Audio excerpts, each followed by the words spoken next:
Good afternoon, boys, girls, and MBs of all shapes, sizes, colors, and orientations. Welcome to the one and only Alec Gunter stream. My name is Alec Gunter.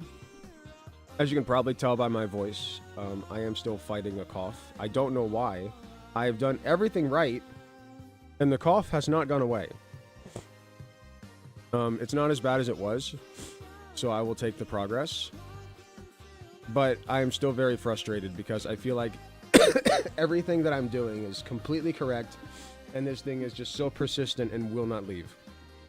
It will not leave. Like, I took a very, very hot shower and hacked my lungs out to get all the mucus out that I possibly could. I'm taking medicine like 4, 5, 6 times a day. I'm taking cough drops. I made myself, what is it called? A hot toddy, I believe. A hot toddy. Without alcohol, of course. A virgin hot toddy. Okay.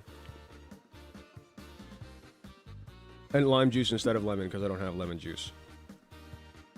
But I'm doing everything right, and yet this cough continues to indict me. It irks me. What is it from Gladiator? It vexes me. Don't you find it vexing, sister? It vexes me. But yeah, nice gray, overcast day in Ohio. Lots of rain. We've been needing the rain, to be honest, so I don't mind. I don't really have much in the way of crochet updates, but I did make... Hold on.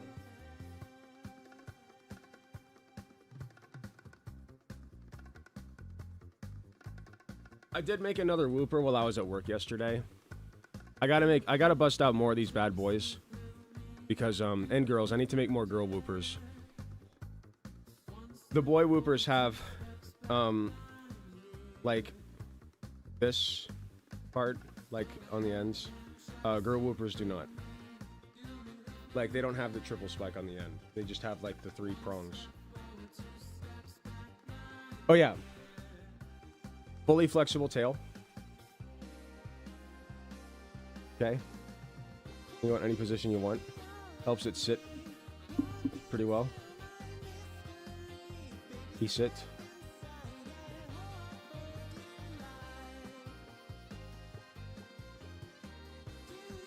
So yeah, good stuff.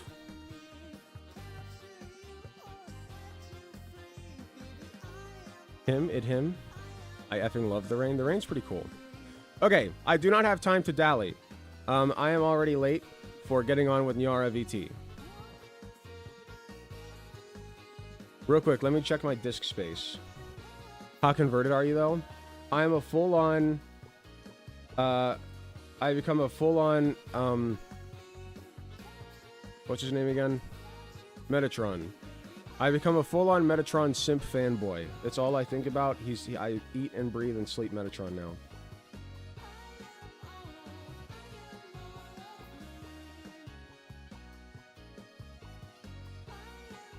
I actually have my own money now. I'm gonna have to buy a little guy at some point. Let's go. Go buy one. Go buy one. They're very easy to make. I want to put out a pattern as well. I have a pattern that I'm working on. I'll show you real quick before we hop on. But I need to clean it up, and I need to add visuals because the gill stalks are a little bit complicated. The gill stalks are the most complicated part of the whole pattern. So you can see you got the head body. Just a very straightforward, like, you know, head into the body. And then the gill stalks, as you can see, it's a little complicated. And I tried following my own instructions that I wrote forever ago, and I couldn't do it. I had to, like, relearn how to do it. So these are the instructions that I wrote forever ago. I need to rewrite the instructions, make sure that they're more clear, and put some visual guides to help. Then we got the feet, the tail, attaching everything. So that way, if you want to make your own little dude, all I ask for is $5 for my work. $5 a whooper.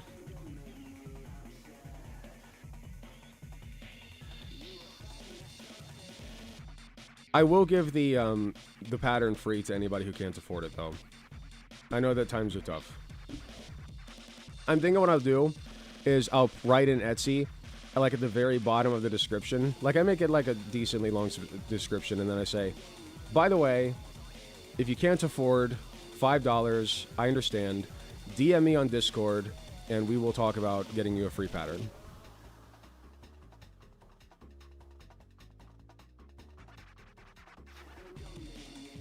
That's fine. Honestly, I might just put the pattern out for free. I might just say fuck it and put the pattern out for free. And then direct people to my Patreon if they want to support me.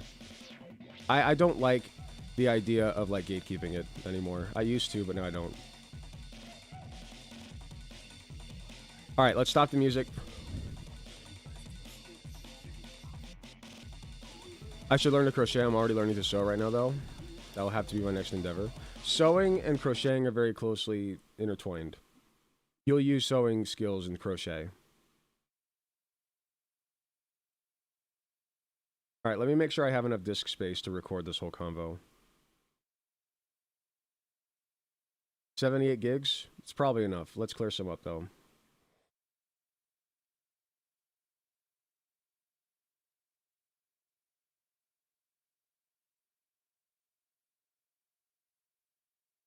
Welcome to our club. Wealth, fame, That Joestar012 became a member. Excellent. Welcome, Joestar012. I just uploaded. Oh, you're a member of Tier 0. Thank you. Tier 0 is just, you're giving me money. And you also get a nice little badge next to your name, and that's it. And I think you get access to emotes. So congrats. Delete. Delete. Delete. Delete. Delete. Delete. Who knows that reference?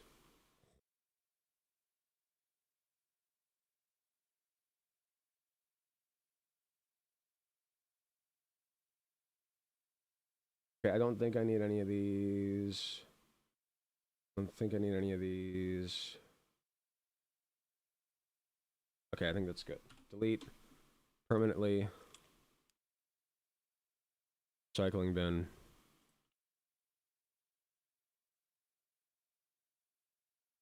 Delete. Okay, let's see disk space now. 192 gigs should be more than enough. Start the recording.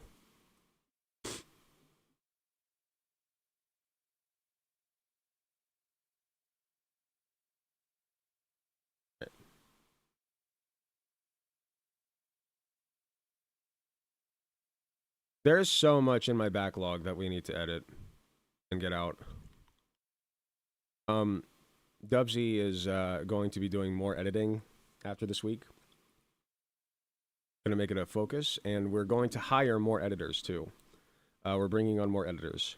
Don't submit applications unless Dubsy explicitly puts it out. Dubsy is in charge of hiring editors. Dubsy is in charge of anything to do with editing, post-production, etc.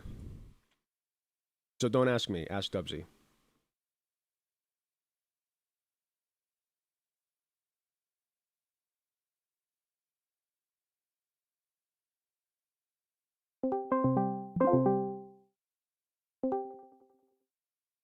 Hello? Hello. How's it going? Good, good. I gotta make you louder. Can you say something? I think I need to make you louder. Hold on. Hello? One moment. Can you hear me? Say that again? Can you hear me? Yes, I can. I think that you're loud enough. Chat, correct me if I'm wrong. Okay, so I need... I think I deleted the source that you gave me to put your little person on screen. Oh. I mean, wait, Unless you don't care. Let me check. Let me check if I can do something. Sure. Can I actually? Can I select this? What if I turn this on? Does this work? This does not work. Is it because it's used? Okay, I guess it's used. I can't use it as a Oh, source. wait, you guys can't see fucking chat or nothing. Hold on. Idiot. Wait, let me grab. So you gotta go to this website and log in with your Discord. I gotta do this.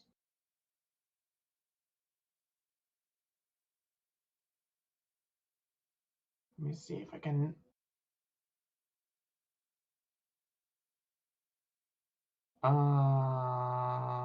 Window capture?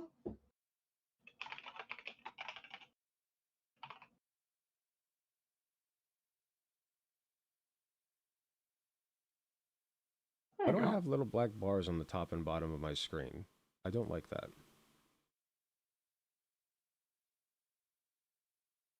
Okay, what are we doing here?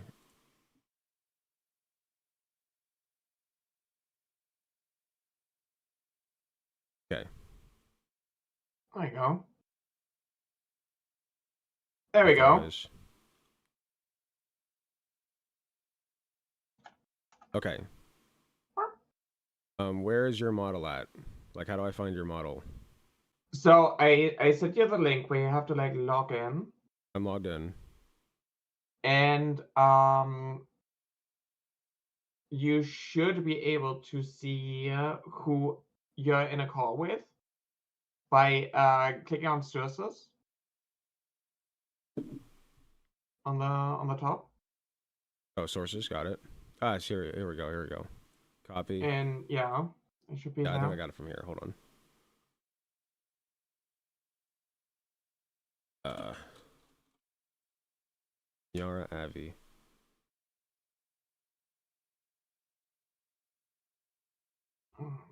Okay. Ah, there you are. We got a little U. Where's the chat at? Why can I not see chat?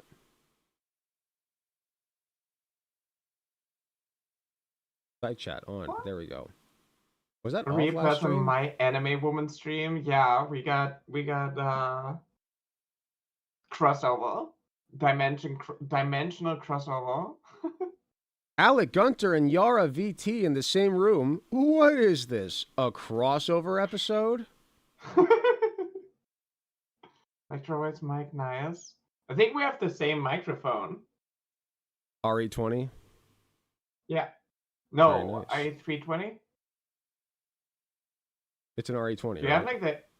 Wait, is it 20 or I thought 320 was like the cheaper version. I'm trying to figure out where to put you. Yes, the 320. The i20 is like the 600, like $700 microphone. An RE20.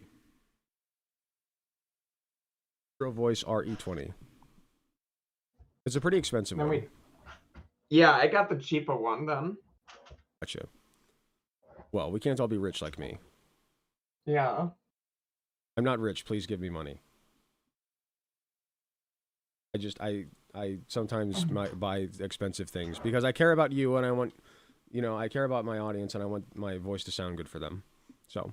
Yeah, that's well. If you think about it, even though I made a very expensive, unnecessary purchase, you should still give me money. Exactly. You can also give me money, so I can make unnecessary purchases. Exactly. Is Yara in the room with us? Yes.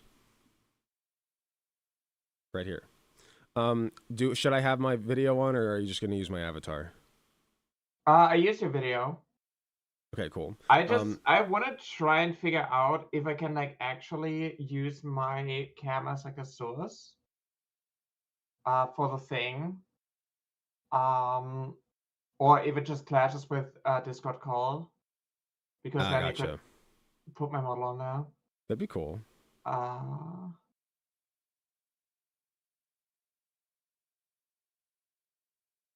I do this?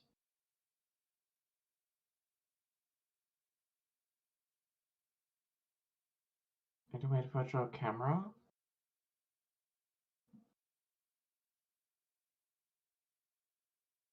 The video that you're seeing.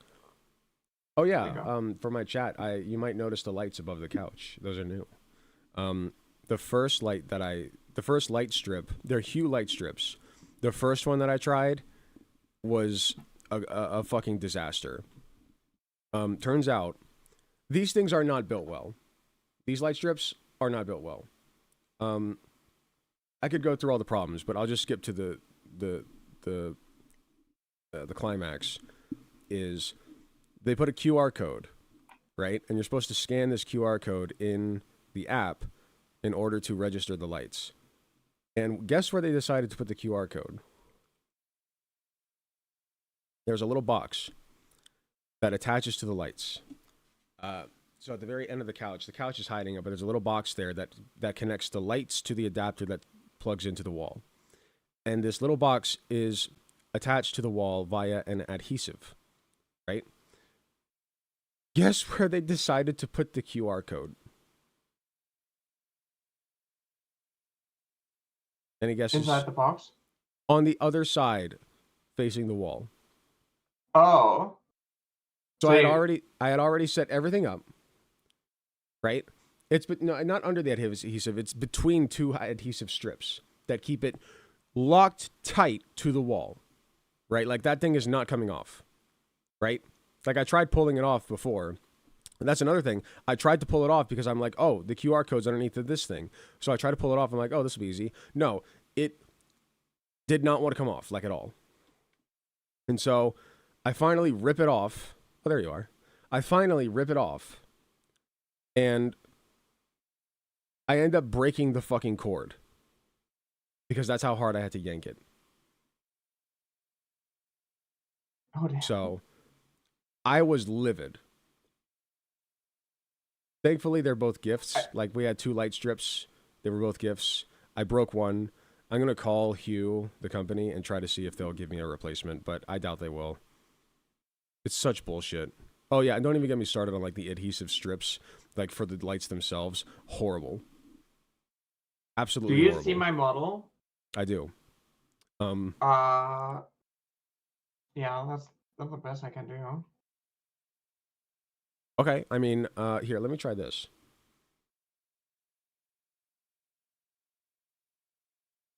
A Discord call. Let's edit transform. Let me full screen you on the left. No, I can't do that. Where should I full screen you at? Does I have chat?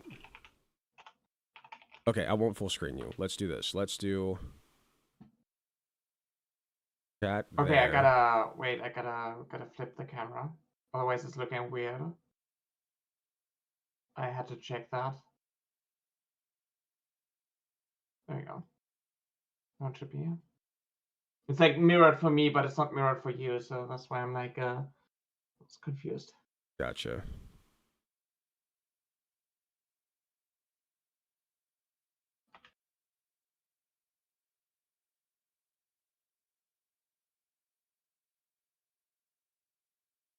Okay. Got that. And then I can crop.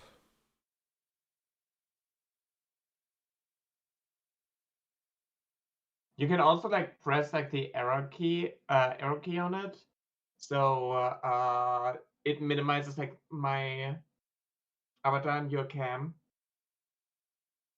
Huh? Like if you like hide the members thingy. What do you know? I did not know you could do that. Can I hide my camera? Yeah. Show my own camera. Yeah, I think Okay. so. No. What the hell? How do I get rid of that little box that has me in it? Do I just not?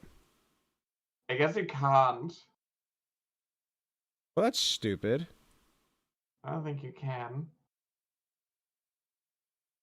Well, I can get rid of you. Why can't I get Can rid of you? me? That's stupid. Yeah. I don't know if you can get rid of it.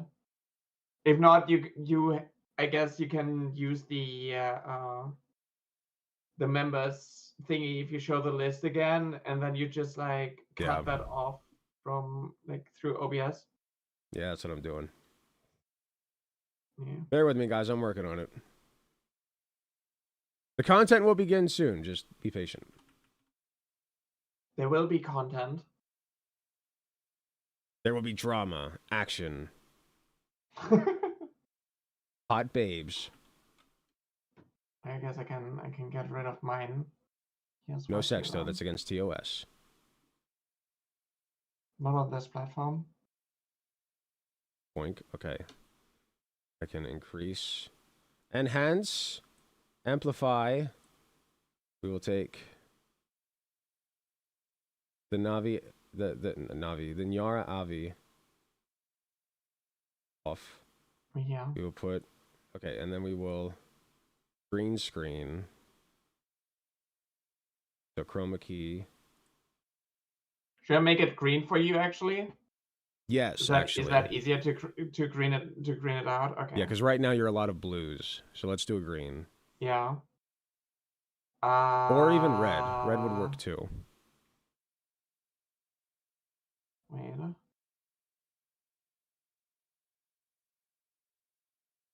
I mean, I can do green. Okay, perfect. And then There you transform. No, it just gives me like a weird edge around my my model. That's why I don't like it like this. Right? It gives me like a weird little. This. Wait, you said red works? Just pick a color.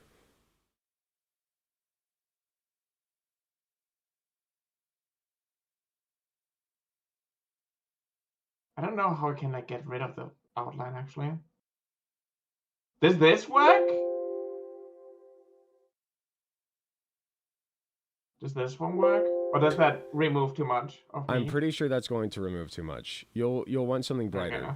And you'll want something like try green. I think green will work This- the best. Green will work the best. I think so. Yeah, it just gives me like a weird outline. That's okay. Maybe I can do something about No, that. I can hold on. Not working. There we go. There we go. Smoothness up. Right there. I think that's perfect.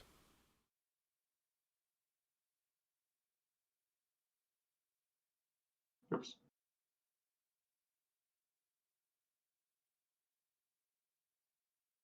I'm just trying to figure out where to put you. How do I do this? I guess I'll put you in the bottom right corner. There we go. Bottom right corner. I see how it Nara is. on laps. Nara is on my lap. That's true. Can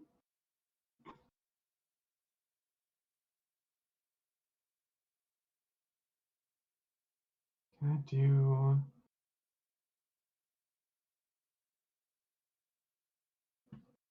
Alec, crop the window and make it bigger and in front of chat. Oh my god. In front of chat. Do we cover chat with Nyara? I think she's fine where she's at. We need to see chat. Chat's important. It's the voice of the people.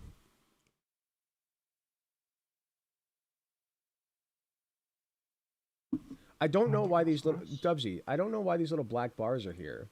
Like, does everybody else see that, or is that just me? Oh, did you not...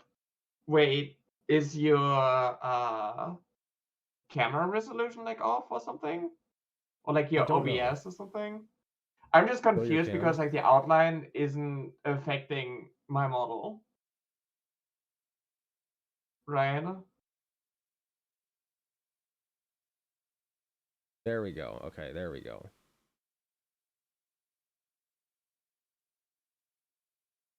Okay, we're good. Or no, it's still not Maybe your camera... completely filled in. Maybe your camera outline is like resolution is not full HD. No, I got it. It's all good. We're good. Okay. And then I have to put you also on my React thing. That's Any bottom corner is good for Nyara. We'll put you here. Put chat up top today. Okay, all good. We are good to go on my end. You good? Yeah. Yeah. Okay, Dubsy, since you're here, skip all of that. I think that's like 20 minutes of just fucking around. In fact, I'll stop the recording. No, I'll keep the recording. We did like, I don't know. Just you work with it, Dubsy. You work with it. Wait, do you want to do shared Twitch chat? Do you want to do that? Do you want to do what now? Stream together. With Stream the together. shared... Will that work better? So we can share the stream chat. If you look at Twitch chat, I don't know. Do you look at Twitch chat? You have your own I do. thingy, right? I do, but I don't think anybody's watching me right now, so it doesn't matter. Okay. So yeah, I'm pretty dead on Twitch. I took a long break from it, and Oh. my Twitch channel died. So Okay. it's whatever. Where can I see like your chats? Are they like on YouTube or? YouTube and then my site. I can send you. Your site? I can send you the link if you want. Sure. Alekanta.com. That's the link for the extension, or for, not the extension, the whatever it's called, the asset. Oh. Source URL. Okay, perfect. Every time I try to sing Wait, or hum, my body punishes me. Hey yo. Well,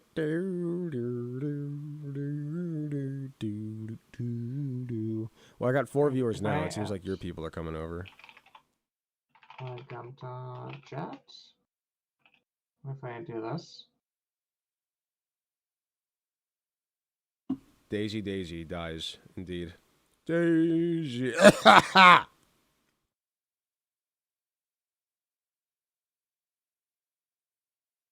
The cough is not bad, it's just been. You're still sick? A little bit. I think it's bronchitis. I just, like, have been very good about clearing out my throat. A little too good. I gave myself a headache yesterday from all the coughing. Oh damn. Okay. I think I'm good. Are you good? I think so. We can talk Okay, about perfect. whatever's on your mind, whatever's in your heart. How you been? Did this not use my proper microphone? Oh, it's much better. I was wondering why it wasn't sounding very good. It was using my webcam as an input. I was like, what the fuck? I was like, something don't sound right. Something. Well, I thought it was me. I thought it was my headphones or something. I didn't know. Somebody should have yelled at me. Holy shit. That's so much better. I was using my webcam. I don't know why. So what you been up I to? did that. What you been up to? I've been mainly just playing Valorant actually. I've been rekindling with TikTok short form content, and so I've been like farming engagement because I apparently piss people off with my voice. And it's like, With your voice. you know, yeah, my voice. What do Alone people not like about your voice? I mean, okay, so I get like different reactions, but the main ones are like me getting asked if I'm a femboy. I have people tell me Normal that question. it's just, it just like sounds gay, and then they're being like sexual towards me in this way, as like, oh, you want back shots or some shit, right? Just normal gamer talk, actually.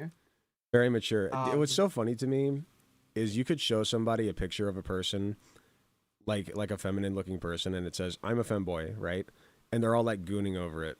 Show them that same picture, label it, I'm trans. They'll throw a fucking fit. I've been actually like talking about this. I made I was recently talking about the fact that I think that like in general, like the gaming anime community and whatnot, they like femboys so much more than they like women. Like they just hate women so much but they want like a feminine guy who is like fulfilling like the traditional roles of like that like society puts on women. Yeah, And I think it's they hate bizarre. trans women because it takes that away, right? It's like, oh, now you're not like a spicy guy who looks like a woman. You're not a submissive femboy anymore. You're not a twink anymore. You're just like some woman now. And they hate that. I think that is like the biggest kind of like thing when it comes to like transphobia in these spaces. Yeah, I don't know. Like something about you being one of the boys, but also being a girl at the same time. Yeah, exactly. Like aesthetically, manneristic wise, everything. You're a girl, but sometimes they like the deep voice as well. I've noticed. Like they like it when you got somebody who looks completely like a woman, like this dainty little thing with like programmer socks on, and then they open their mouth and they sound like deeper than me. You know what I mean? Yeah. Like some people are really into that. Yeah. Especially yeah. like a lot of like bigots. It's kind of like conservative men always being like, "Oh, women with tattoos are so disgusting," and then they slide in their DMs always. Yeah, it's so bizarre. Like, right? You know, like every conservative man who talks about like hating women with tattoos and nose rings and whatnot, they, you know, they are the ones sliding into the DMs or getting like the OF of these of women like that. Yeah, Because it know. feels like to me like conservative men don't even want to date conservative women. I don't know. They're just like into like the liberal women that they you know, publicly hate. Yeah, I don't know. Like, you know, Remnant actually had a video about this recently, where like he's pretty open about like what he's into. He likes goth girls, right? Like, and he made this video about like, but he made a video about women with septum piercings, right?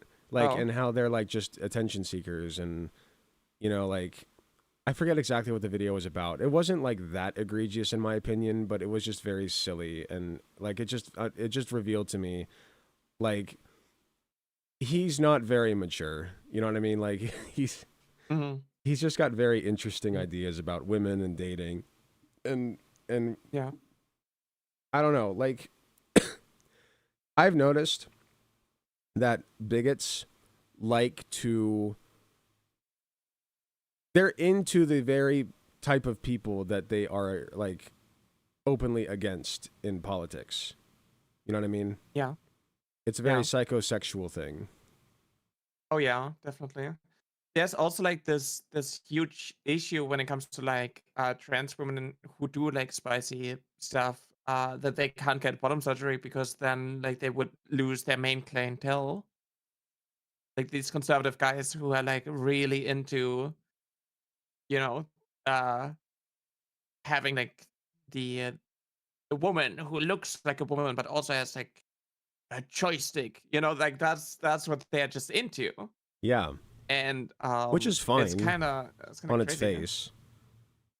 You know, there's nothing wrong with but then with, they like, turn hateful. Exactly. That's the problem is like they're bigots about it, and they're weird about it too. Like you know, chasers are a thing, and it's not being a chaser to like women and also have a genital preference for penises. You know, that's not what being a chaser is. Being a chaser is being weird about that. You know? Yeah. And then also like advocating for the like trans women shouldn't be like normalized in society. There should just be like this like spicy interest that they have, right? Yeah. It reminds me of the Hunchback of Notre Dame. The villain from that. You know, he was like trying to track down that one girl because I guess she like the whole thing was like she was quote unquote exotic or something, and he was like super into her, but he was also like he was trying to woo her and kill her at the same time. It was very on the nose. Yeah. I get that a lot actually. I feel like that's like a lot of like the responses that I get on Valorant actually. where people are like, so yesterday, okay, I had like the worst encounter ever. I had like some guy, so I was in the lobby with, 4 random people, and there was like one girl, and there was like one dude who was like being like really weird to her. In a way of like, oh, can I get your Discord? Oh, I can teach you the game. Oh, can I do that? And I was like calling that out because like, she was like super nice, being like, oh yeah, I'm going to like play with a friend. But I was sitting there being like, you make people uncomfortable. Like Mhm. you are a problem and you need to stop. And then he turned from like, oh, I don't want to talk to a man. I have to talk to a female. Let me talk to a female. He went from that to basically like sexually harassing me. You're like, oh, give me that ass. Oh, you just want to fuck me. And then he called like for like way too long. He did like this bit where he called me like a good boy. Was like, oh, you want to Huh? be a good boy for daddy? And it's like, it's so weird, like That's so how, not okay. yeah, how like he went from like he also told me that he is going to kill me, which is like it's a little bit crazy. Um, but I I mean, feel are like you gonna like at what point does he fuck you, before or after? Like I it's don't who's to know. say? I don't know. You I know, started like moaning into his mic. Yeah, he was like moaning into his mic and shit. Like it was a wild experience, and it's just crazy to me how like obviously I get like a lot of like sexual harassment, like a lot of objectification when people are like, "Oh, are you a femboy? You're just a femboy." And to like experience how these guys treat like cis women, it mhm. was, and like how normalized it is to do this because like he was cute with someone else and there was like no, oh, you're taking it a little bit too far, oh, you're pushing it a little bit, oh, you're just, like there was no pushback at all. It was just like this guy was like, going in on this poor girl who was way too nice. Um, Yeah. And yeah, like, unfortunately, women in society like are kind of trained to be docile about it. Otherwise you're gonna yeah, get hurt. exactly. So, Yeah, um, I think I really do think it's a if I can't have you, nobody can type of thing. Um, yeah, hmm, like they're so insecure, they know that they don't have access to a person of interest, right, of sexual interest, and so yeah, they lash out when so at first they have no idea what they're doing. Like they just are throwing stuff at the wall. They're like, I am so horny that I can't control it. This person's hmm, going to know about it, and if they reject me, I want them dead. yeah, yeah. um it's sad, like It's they're very insecure people. I think it's also like the perception of like trans women that like, oh, they are, Uh-huh. men who want to be women in order to be objectified.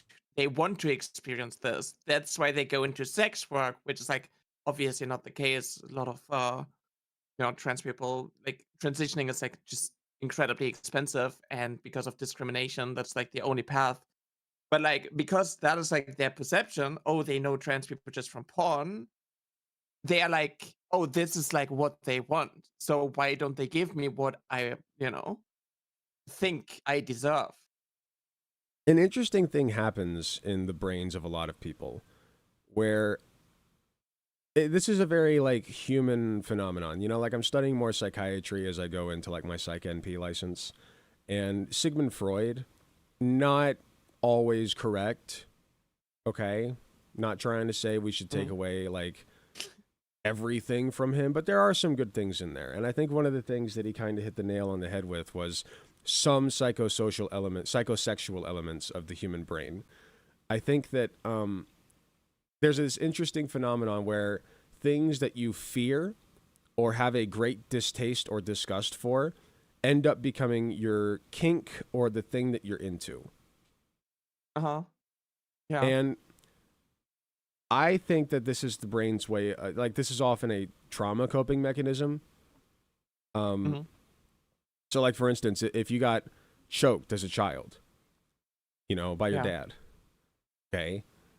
A coping mechanism, a possible coping mechanism is you can repress it, right? Repress the memory. You can dissociate. Like, that's a form of dissociation. There are other forms of dissociation as Yeah. well. You can, like you get the point. And then there's also, Mhm. you can just make that the thing that you're into. Yeah. I think that like that is also like why people have the perception that I'm just trans or that people are gay because they were abused, when it's just like it's mimicking certain behavior. Like if you were abused as a child by like a guy and you are like then trying to like cope with it and you're looking for another man, it doesn't mean that you're gay or anything. It just means that you're like trying to have like some form of control by like reenacting the abuse as like a coping mechanism. Well, And there are like yeah. so many people who always, like people, transphobic people, misogynistic people, they throw things like the groomed, the raped, the assaulted, and whatnot as like an insult, like around at like people like me, right? Yeah. Even though like I didn't have like that form of experience, I did for like my entire childhood. I did get like bullied for being like a girl or whatnot. But that is not the reason why I'm trans. Like, No, it's just one possible coping mechanism. And yeah. a lot of what I've noticed, and you can correct me if I'm wrong, it seems as though a lot of the trans community has a submission kink, right? Like a lot of trans women. I think I feel like in the trans community, there's just like a lot that just want to be like cared for because you experience Okay. like so much abuse, and so you just want to have like someone who like takes care of you. It's kind of like when it comes to like pet play, for example, to have like someone who like you don't need to think, they are going to like think for you, they're going to like take care for you, like they're going to tell you when to drink, when to eat, because otherwise you're going to like neglect yourself. And I think that that is like a huge thing where it's just like you don't really have like that support, you don't really care about yourself, you have like gender dysphoria, you got brainworms and whatnot, you don't want to be in charge. Well, And go ahead. so I believe that like a lot of it just comes from that. But Okay. that's just like also like my personal experience with that. That's I certainly don't want to like possible. necessarily generalize. No, of course, everyone's different. But there are patterns, right? And Yeah. it's important to recognize those patterns. I think there's another layer to it where like you want to hand over control to, and basically pet play is self-dehumanization, right? Like, let's just call it what it is. You are dehumanizing yourself in a sexual manner to, or not always sexual, I guess. I mean, it's like not romantic, just sexual, yeah. But, you are dehumanizing yourself. And I think that the reason that this is a coping mechanism for some people is because they were dehumanized all their life. And so if they're dehumanizing themselves, one, that's a comfortable place for your brain to be in because you've been dehumanized before and you've got through it. Yeah. So that's your comfort zone. It's kind of like I do not mind being called like it by people as much as people just calling me he. Even though, I do not prefer it. It's just like, oh, okay, right? Like I'm familiar with like the othering. Yeah. And yeah, maybe that could be like something. I come back to the stream. We're talking about pet play. We're talking about like how certain things can like mess with your brain, that you like try to seek out these coping mechanisms. And I think that like in the trans community, I think that like when it comes to like submission and whatnot, I think there's also like a layer of it where it makes, like for me personally, it makes me dysphoric to imagine myself as like a dominant person because it's like associated with like a man's role. Gotcha. Right? That makes sense. I think that's also like a layer of it. Like when I was growing up and I didn't have bottom surgery, so I had like severe bottom dysphoria. I could never imagine myself to be in like a intimate relationship with someone with the body that I had, especially not on the giving end, right? Because that's just like Right. it just felt wrong to me. Right. And I think that's like also like an aspect. Yeah, that makes sense. That's true. There are a lot of Like aspects it's to it. woke and a better way of Yeah. techno. Just because you're bored. By the way, Dubsy was saying that since they edited the video, they remember better than me. Remnant was talking about goth girls as in how to get one. Like how to get yourself a goth mommy GF, right? So he had very good advice. He said, basically you have to find a nice Christian girl and convert her. Solid. Just change everything about her, right? Exactly. Yeah. Very good advice. I feel like, okay, another thing when it comes to like conservative women, when it comes to like the trad wives, I feel like a lot of it is like coming from like BDSM kings, but they just wanted to be like a baseline for society and like the normal thing, right? Like the dom sub relationship. There's so many trad wives who are posting about wearing day collars. I am wearing a day collar. Yeah. Right? It comes like a lot of it is like BDSM stuff, and they think that, you know, because of like patriarchy, Oh yeah. gaslighting them into believing that this is like the biological component. And yeah, there are women who are into that, but to think that there's like, because you have estrogen, because you're, you know, born female or whatnot, to believe that that is the reason why you're submissive, why you know, because you're weaker and like the biology behind it. It's like kind of crazy, right? Like, Oh yeah. more power to you if you're like into these relationships, into these like dynamics and whatnot. But to think that that is like how it's supposed to be for every woman, for every man, that is crazy.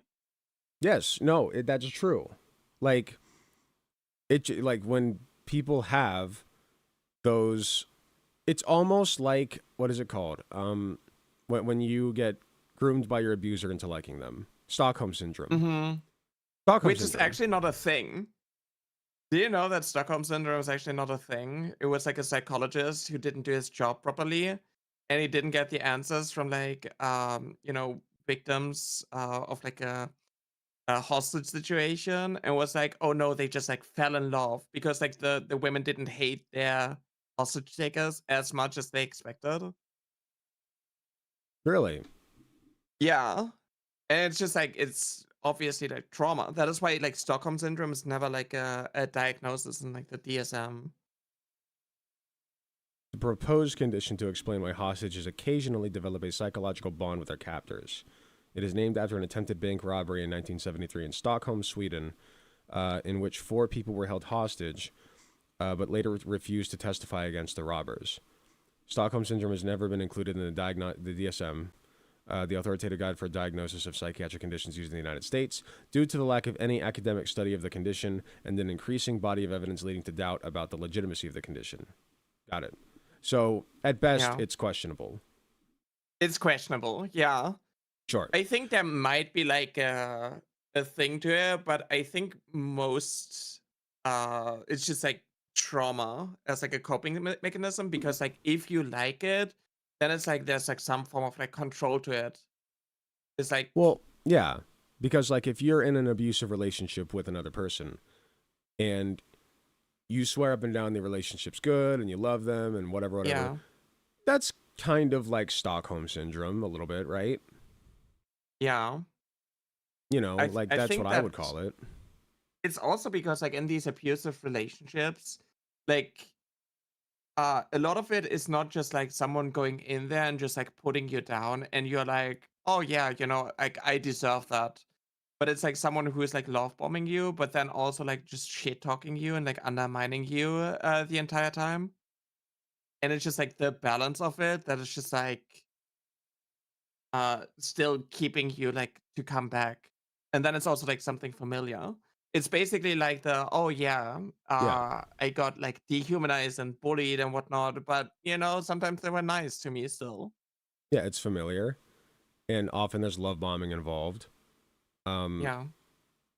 You know, manipulation tactics. Like, it's in my eyes, it's Stockholm syndrome. We can call it whatever, but that phenomenon does happen. So, to get back to our other point, though, you know, it's almost like Stockholm syndrome with these women, these trad wives, who are purposefully limiting themselves because that's what's comfortable, you know? Yeah. And they were told their entire lives, you know, just like every other girl and women, whatever, that they're supposed to be the submissive ones. They're supposed to be the ones that keep the house and raise the children and be quiet and do what they're told.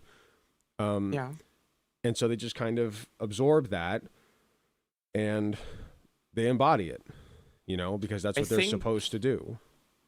I think that's why a lot of like turn into like you know, transphobic miserable women because they see those who are born male and thus be superior taking away like their female suffrage by also like identifying as a woman, because they like equate womanhood to just like being miserable.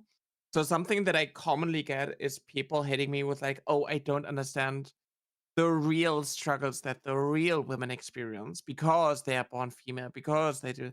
Even though I Right. do experience misogyny, even though like transphobia is rooted in misogyny, same with like homophobia, it is just like the idea that like, oh, you are taking away or like undermining our suffrage because they make like the patriarchy out to be something biological.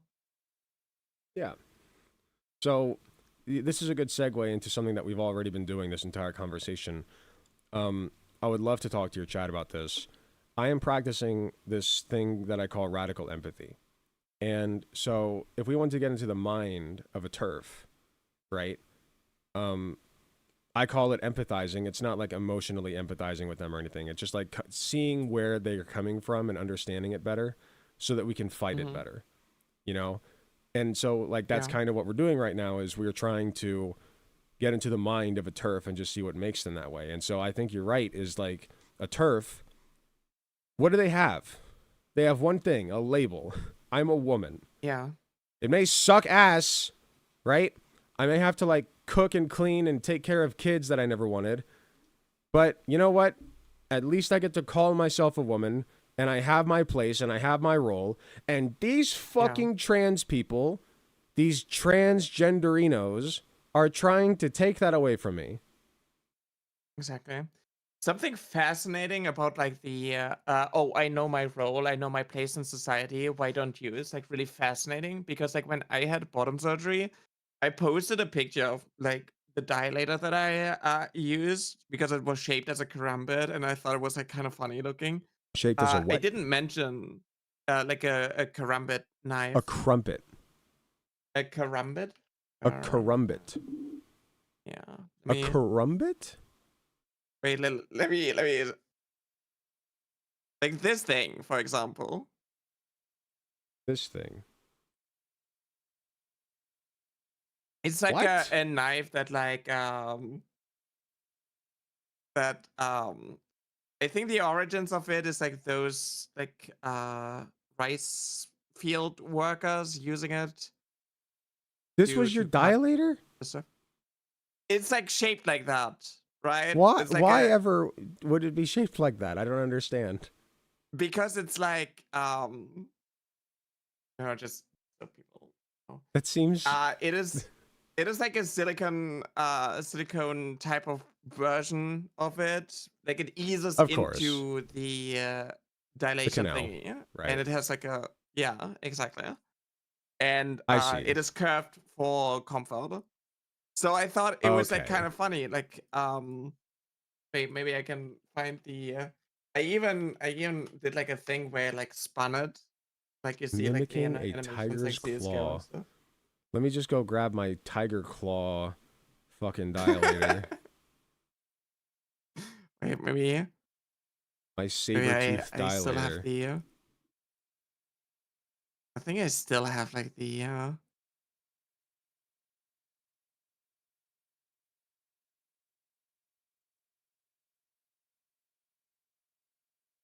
Wait. Literally every time I try to start like singing or humming or something, like my voice is just like, nope.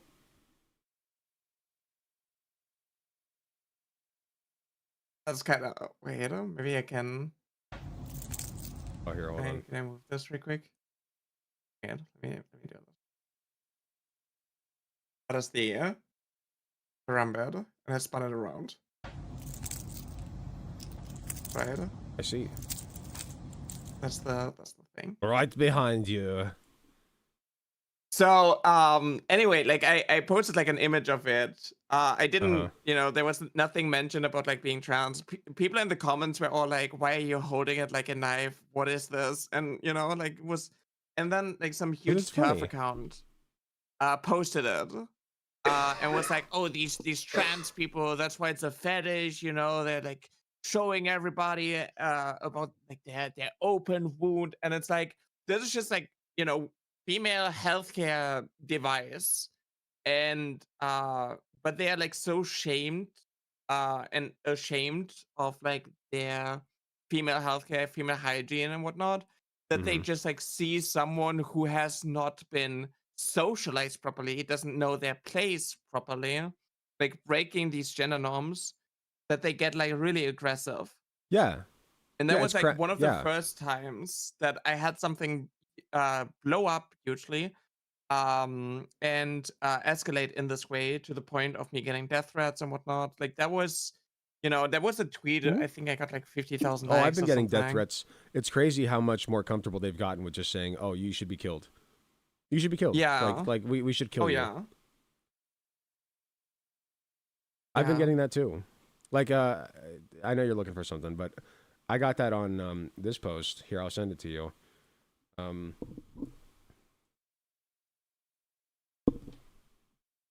Here, let me edit the veteran gun buddy. Yeah. There you go. It's that video of that girl dancing with the drag queen and getting money thrown at her. And like she's doing the most innocuous, like tame dance. Like she's a fucking 8-year-old or something. Like she's just dancing. She's just grooving. And like there are a bunch of fucking adults around. The drag queen is fully clothed. She looks like a fucking clown. She looks like a female clown. Like, and they're just having fun. And people are telling me I should be killed. Are they upset that a child is at a drag show or that the girl is dancing? And I don't know why they're upset. I guess they're trying to say like they're grooming her to be a stripper. But like because no? I think it's like it's like wasn't there like a boy who was at a beauty pageant in like a dress or something, and people were more upset that a boy is wearing a dress than like, you know, having like children at a beauty pageant? Wasn't that also like a situation there? Yes. Yeah, there was something like that. I don't like beauty pageants for children. I don't like that. Yeah. That is weird to me. I feel like it's valid to like get upset at these things in general, but they always make it about like, oh, it's because a boy is doing it. Oh, it's because like there's a drag queen. Oh, they have like pride flags there, right? She's just dancing and having money thrown at her, and I think in a vacuum, like that doesn't matter. Like she's having a good time. She doesn't see anything sexual about this. There's no like in a vacuum. There's nothing sexual about this. Nothing. It's just the association that most people have with throwing money at strippers. Nobody's stripping though. They're just dancing and having money thrown at them, and that's it. Yeah. So I just fail to see the issue. Every single adult in this video should be facing charges of child endangerment and subjected to a hard drive check. Yeah, I think it's just because like people, it's kind of like how people think that like children don't understand like trans people or whatnot, because like, oh, how dare you talk about like something sexual or whatnot, or the same way when it comes to like gay couples. Like, it's really easy to explain to a child, "Oh, yeah, I don't go by he pronouns. I get called she. I'm like one of the girls." You know, like it's kind of simple. They also understand something like being non-binary, um, being gay. You don't talk about like how intercourse works. You talk about like, oh, they're just a couple like your mom and dad, right? Yeah. Like it's really easy to like explain certain things to children. Like there's the you know, when you explain someone who is like gender fluid or non-binary, you can use something like colors, like instead of someone who likes blue or someone who likes pink, their favorite color is green or purple, right? It's like it's kind of like children, they're really easy when it comes to like talking about these things, but people always like make it about like something sexual, something predatory in order to like justify their hatred for certain groups of people. Yeah, it's like bizarre. Sorry, give me 1 second. I forgot to announce that I'm live. Oh. I never find the fucking announcement channel. The Platinum Politics server. There we go. No. There we go. Okay. My friend's 3-year-old got the trans thing instantly. I saw one video of a trans guy and it kind of like broke my heart because he was talking about like his niece gendered him properly, like instantaneous. And then that girl's parents was basically like brainwashing her into calling him a she. And so it was Damn. like really confusing for her because it's like, oh, it looks like a man. I call he, It's and then yeah. it's just It is literally less confusing because it's right. It yeah, makes logical sense. Looks like a woman, yeah, acts like a woman, talks like a woman, uses the woman's bathroom, does everything that a typical woman would do in this child's brain, or sorry, in your case, a man. Sorry. And yet, like being told by other adults, no, that's not a man, that's not a woman, whatever. yeah, exactly. Ridiculous. Like we're not the ones confusing fucking kids. Okay? Yeah, exactly. So, It's like people like interpreting way too much when it comes to like gay relationships in like movies, like Disney stuff, always being cut out because like, oh, this is confusing the children. It is more confusing for a queer kid to just always be surrounded by people who are cis and straight and always be told that like if they are any like if there's like any deviation, they are demons and a god is going to like strike them down and whatnot. Like it's way more confusing for a child to always grow up in an environment where they're being shamed and being called that they're like sinners and they need to like earn their place in heaven by being obedient and whatnot. Like that is conditioning. very, very, like that is actual grooming. Yeah. Like, yeah, that's very confusing and harmful to the child's like psyche. Children need to be told. Okay, I've been thinking about this a lot, and this is a bit of a segue, but it's a tangential point, I should say. So I listen to a lot of Sesame Street just because of my job. I work home care, and the client that I work with is he lays in bed and watches Sesame Street basically all day, right? Mm-hmm. Do you know, like, what one of the core messages is on Sesame Street? It's like I hear them talk Be more kind about or something? not even be kind. I hear them talk more about you are awesome, you are great, Oh. you are special, you have special things to say. You need to believe in yourself and know that you can do the thing. Like we need more of that in our society because right now we've been like what I've noticed so much about this generation is you go one of two ways. Because we're raised we're taught like sharing is caring, and care about other people, and do unto others as you have them to do unto you, et cetera, et cetera. And these are all great things to teach people, right? But what ends up happening is you neglect to tell these kids you're special, you're amazing. Yeah. You need to be confident in yourself and know that the things that you're doing and saying are fundamentally from a good place, right? I think that is also like why so many like lonely young men fall into like the incel pipeline, because they are always, Yes. you know, they're not being taught that like, oh, you deserve love, oh, you matter as well, like you don't need to be uh ashamed of who you are or whatnot. Yeah. And this creates like a lot of like predatory people who would take advantage of that. That is something that I called out in the VTuber community a lot, and I get a lot of pushback for it every time I talk about like um women who are VTubers and they do not care about like men's mental health. They actively exploit it, and then every now and then they go, "Oh, men deserve love too," and then they get like hundreds of thousands of likes, but they don't actually Right. um It's an like empty they sentiment. form like this parasocial bond, like really really superficial. It's um grooming. yeah. It's grooming. They're grooming incels. So, Yeah. like, as I was saying, like one of two things can happen.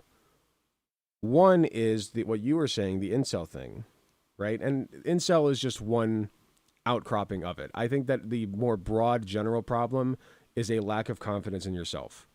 That can Yeah. manifest as anxiety.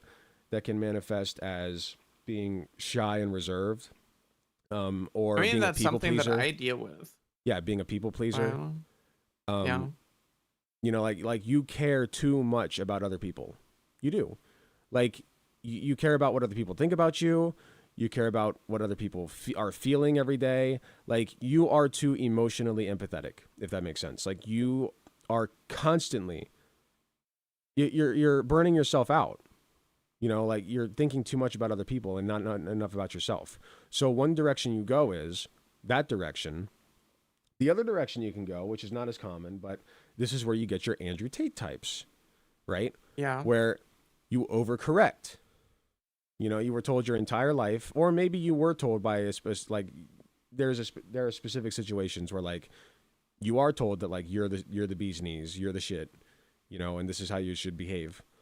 But in terms of like this specific situation where you're told your entire life sharing is caring, blah blah blah blah, care about other people, put others before yourself, you overcorrect. You lash out against that. You say no, fuck that. I'm the best. I'm great. Andrew Tate told me so, and I'm going to control women now. Yeah. Either way, it's very toxic. So I personally actually think, all this is to say, we need to teach kids more to love themselves and be confident. Yeah. It's kind of yeah. like also like generally how like in society we are always being taught that what we do doesn't really matter. Like we're not Yep. going to like change anything when it comes to like politics, for example. Like our vote doesn't count. Like Yep. when we vote for a party, like it doesn't matter. You are but a And drop it in the just like bucket. always creates like this learned helplessness. Yes. This reminds me, read Deuteronomy lines 1 to 3 and then lines 53 to 57. These are the words Moses spoke to all Israel in the wilderness east of the Jordan, that is in the Araba opposite Sap, between what is that?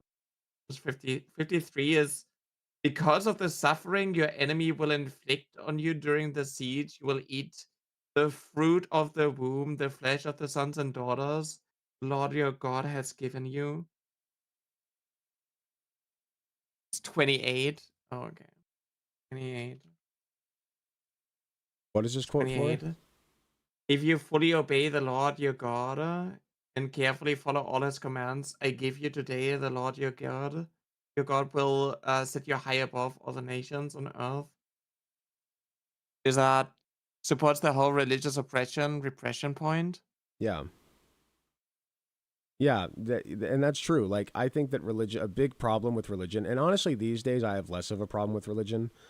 But one of the big issues with religion is the hierarchy. Like, Oh yeah. I believe that believing in a higher good than yourself, believing in something bigger than yourself, is essential to being a healthy, functional person.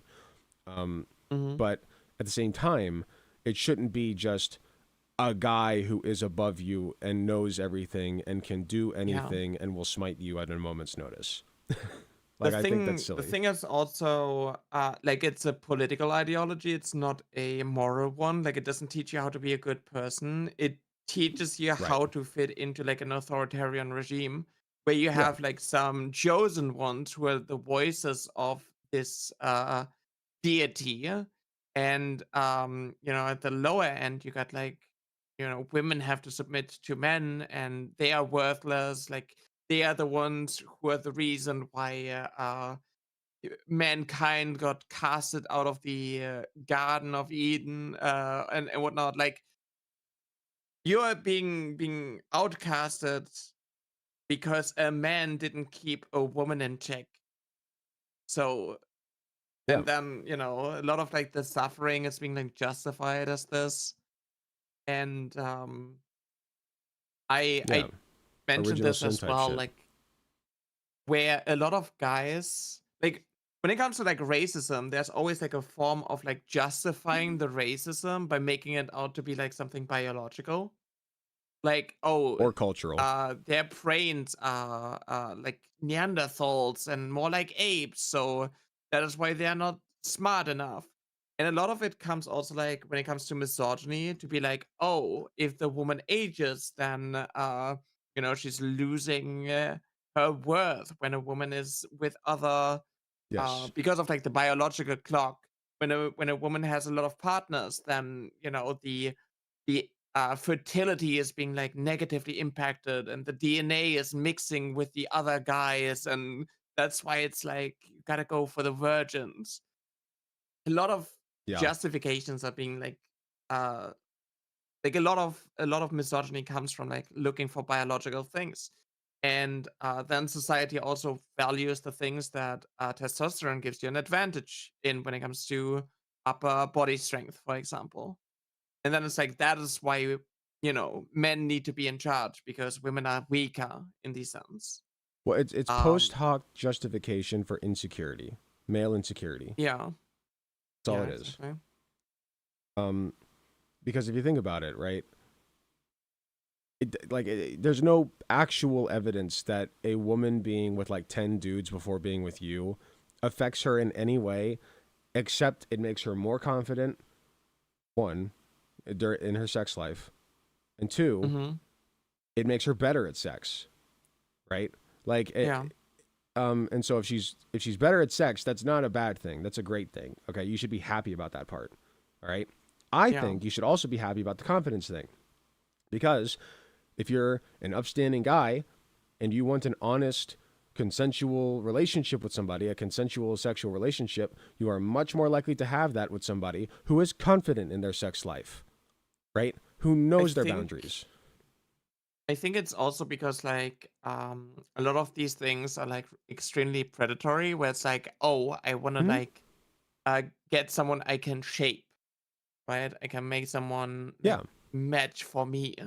And that is like it's kind of interesting because like, well, guys need to have like experience. They gotta lose their virginity early on, but like who are they supposed to lose their virginity Right. with?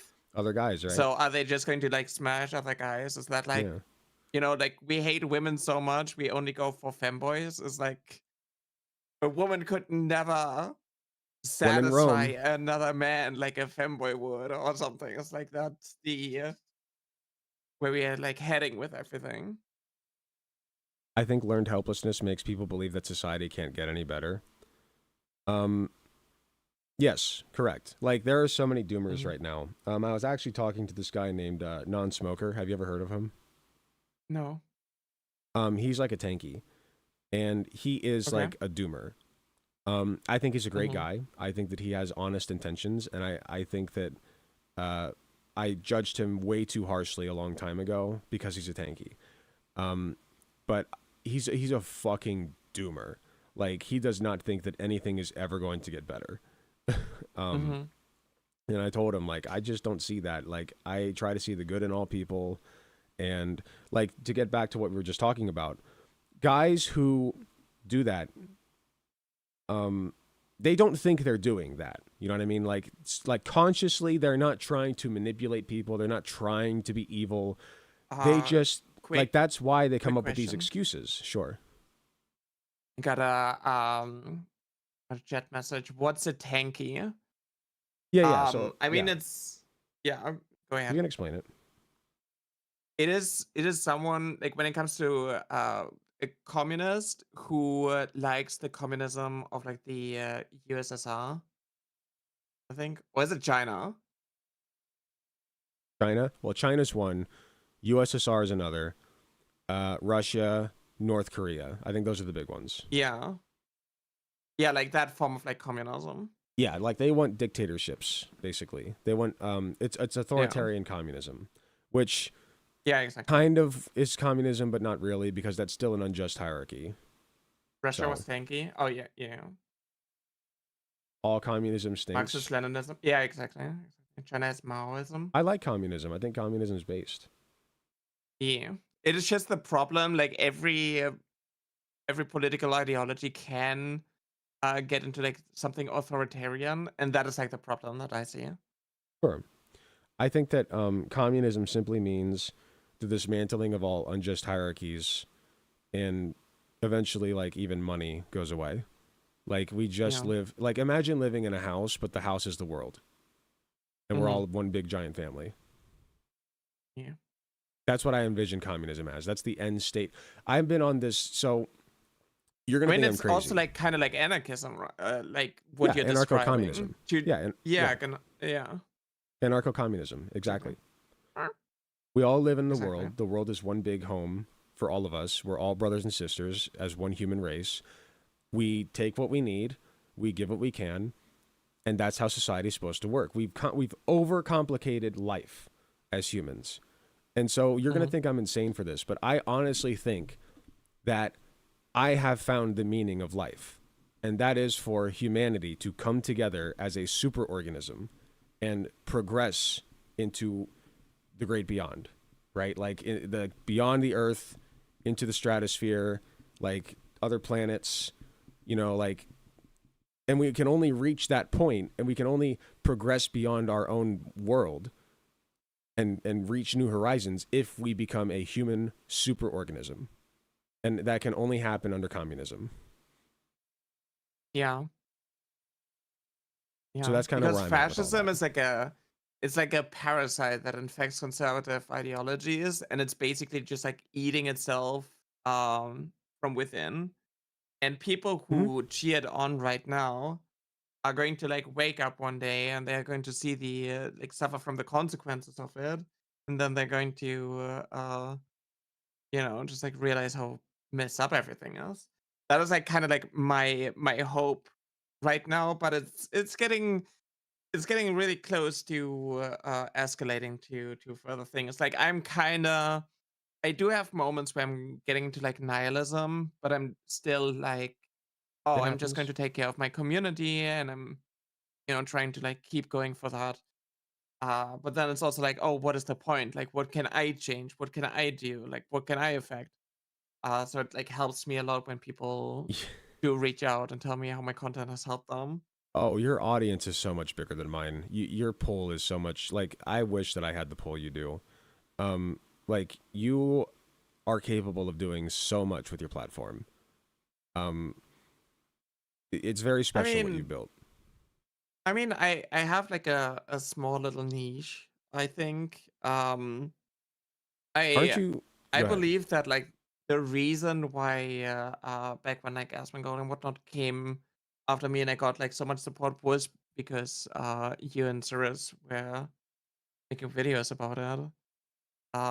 Because, like, I was incredibly overwhelmed with it, and there are like so many people who side with me behind the scenes, but they don't want to like speak up, even if they have like a bigger platform than me, which is like incredibly like disappointing. Yeah, So it's I think that like frustrating. everybody who's standing up for the right things are doing good work.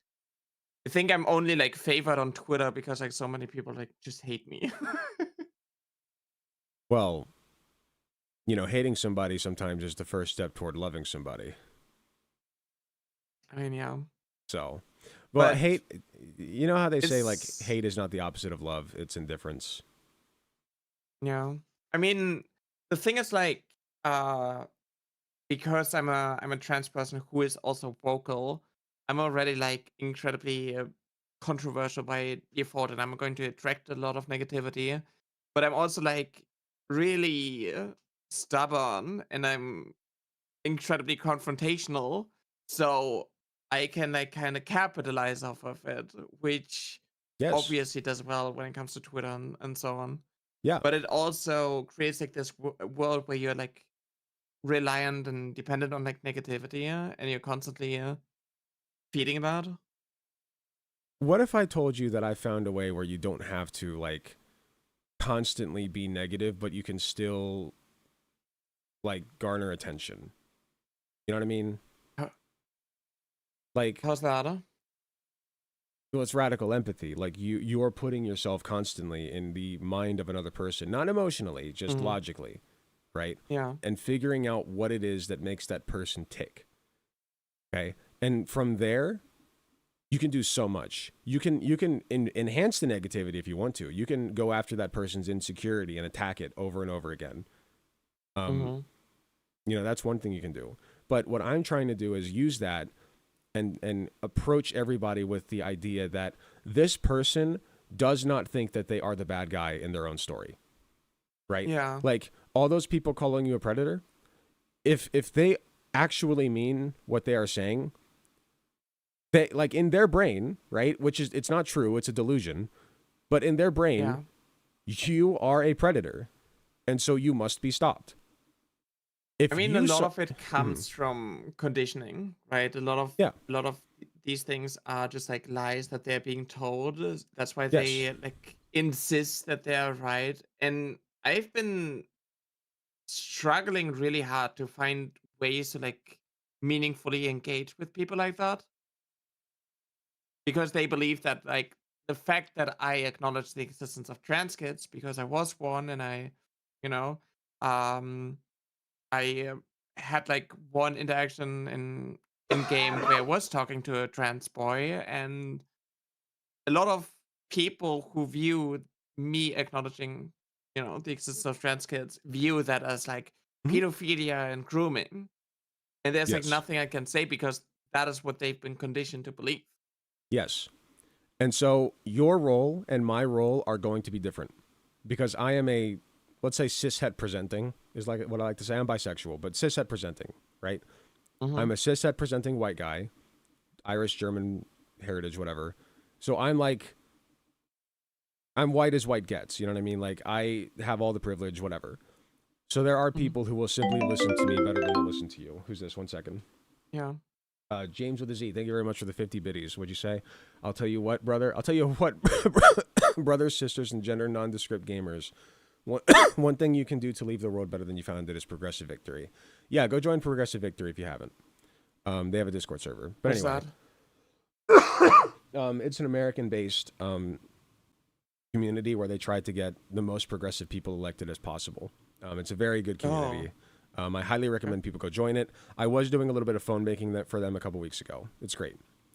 But anyway, we were talking about radical empathy, and then Yeah. where do we get to? We said, I said yeah, that it's so like, yeah. your role is going to be different Go from ahead. mine. People are going to listen to me on account of me not being trans or, visibly gay or what have you, right? Like, and I even have a wife who is very femme presenting. She's non-binary technically, but by all accounts, you could call us like a trad family. You know what I mean? So, like, that's going to make people listen to me more.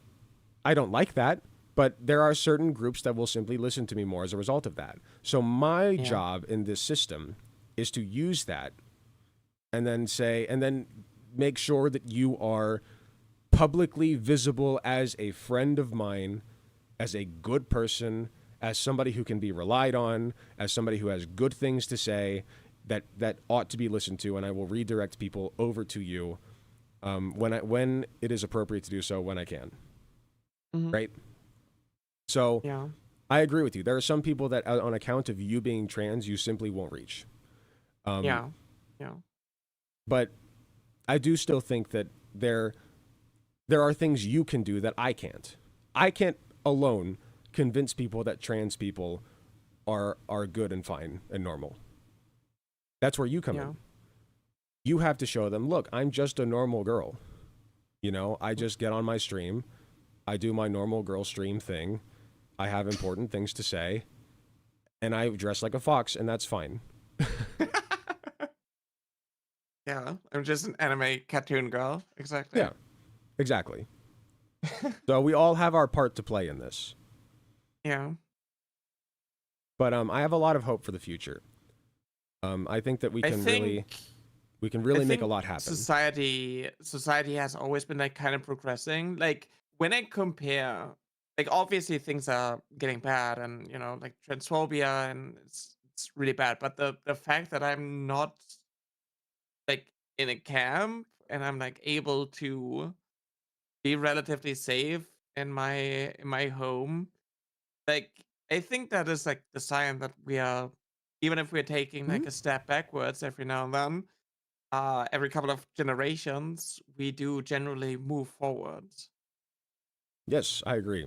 I mean, even right now in the United States, we've got a a horrible problem going on with people who even just look Hispanic being captured by ICE and put in facilities. But whenever their cases go to court, they get thrown out.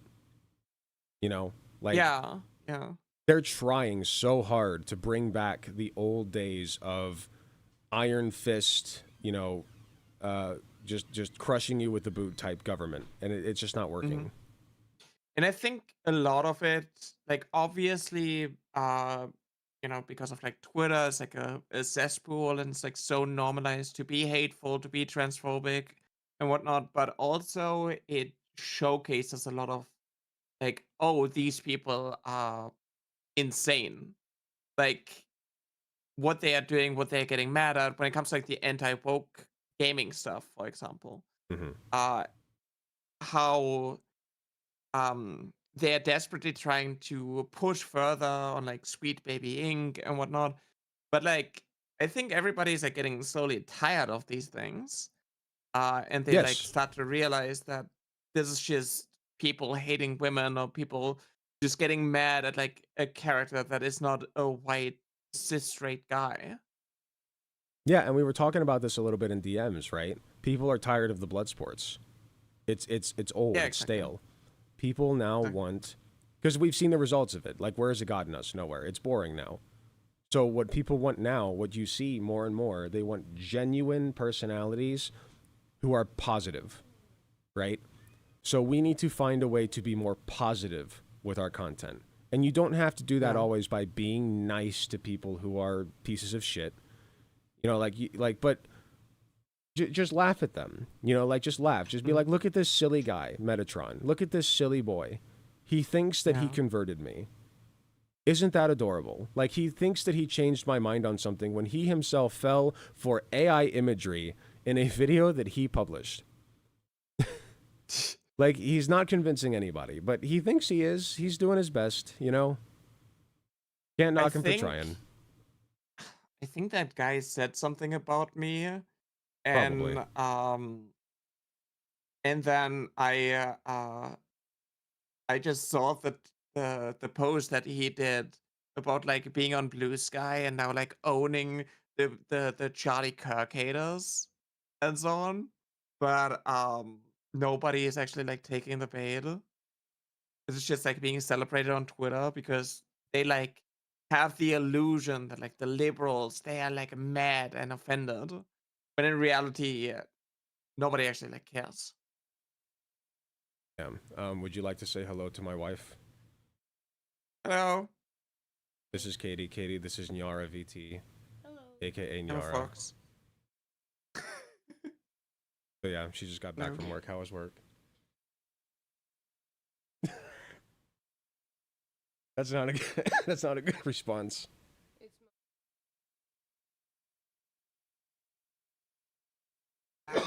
You're welcome. That he gave me. You're welcome. I'm almost over it. I'm this close. I can feel it. There's just more, like a little bit more phlegm that I just got to get out. Oof, real shit though. Indeed, real shit. Both of you are huge idols of mine. What? What'd you say? Crazy. Oh, I think she was reading chat. Oh, sorry. Oh, I was reading chat. Someone You're totally said fine. that about. Sorry. Sorry. No. You're okay. Yeah, no, the kids weren't terrible. She's a teacher. But, yeah, I'm a teacher. The kids weren't terrible or anything. All day, and my hips hurt and my back hurt, but that went away, so that's a relief. Go lay down. Okay. I will make dinner later, I promise. Okay. You. Have a fun time, everybody. We will. Thank you. Thank you for your input, dear. Sorry. I forgot what I wanted to say. Oh yeah, like he was.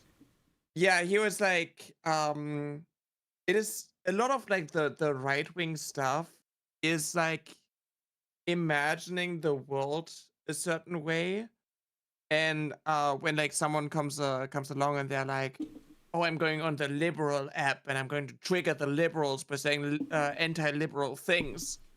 Yeah. And a lot of like MAGA people will like cheer that on because they are already like imagining like the triggered little snowflakes, even though they are the ones who are like whining about like I don't know, SNL making a joke about MAGA or like oh, it's so funny. Them not being the good guys when it comes to like the show The Boys. Yeah, that was so funny. They're like, "Oh my god!" They actually had a little bit of media literacy on that, and they're like, "Oh my god, they're making fun of us!" No, it's like lighten the fuck up. Yeah, exactly. So funny. And the same when it comes to like AI, right? A lot of people. I think there's like this one Joe Rogan clip where it's like, "Oh, this was AI generated," and Joe Rogan goes like, "Well, I think it's true because I want to believe it's true." Like, it was like what do you some even do with that? Democrat getting, unfavorably depicted in like AI, and I think that like that is the biggest appeal of it. That's why a lot of like Trump posting like AI imagery of like dumping poop on civilians who are like liberal commentators and whatnot. Like that was crazy. That was like a wild thing that he posted. And like all of them cheer that on because they're like mentally 12. And it's a lot of it is like psychosis. Well, they're just like, as I was saying, what do people like when you're genuine, right? And you know what? Joe Rogan is nothing if not a genuine guy. He says whatever the fuck's on his mind, probably because he can't think much deeper than that. And it just comes out of his mouth hole, and it is what it is. He wants to believe it, therefore it's real. It's funny. It's hilarious. People love that. I think that's the same strategy of like Asmongold, basically. Like he doesn't educate himself. He's just like seeing the things that he believes to be true. Yeah. I think that Asmongold, in a weird way, is also a genuine guy. Yeah. I think a lot of like right-wing content creators who actually have like a decently sized audience, they are like successful not because they just like spread hate in this sense that like resonates with people, but because they're like doing it in a charismatic way, in an entertaining way. And I think that's why like this this anti-SJW stuff was like also being blown up, because it's just like, oh, we're making fun of like the liberals, and like it's not about like the messaging. It's just like, oh, these are like the freaks, these are like lunatics, Yeah, and they they're just different like from you. dismiss what we have to say because of like these depictions, because of the invalidation, because of the um oh, you call everyone a transphobe, or you call everyone a fascist.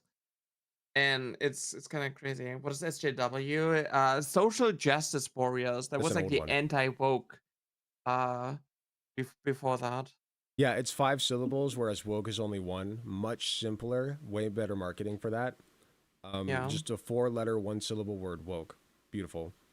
Um, yeah, and with that, okay. you can do so much. They really perfected the formula. Woke is not going away.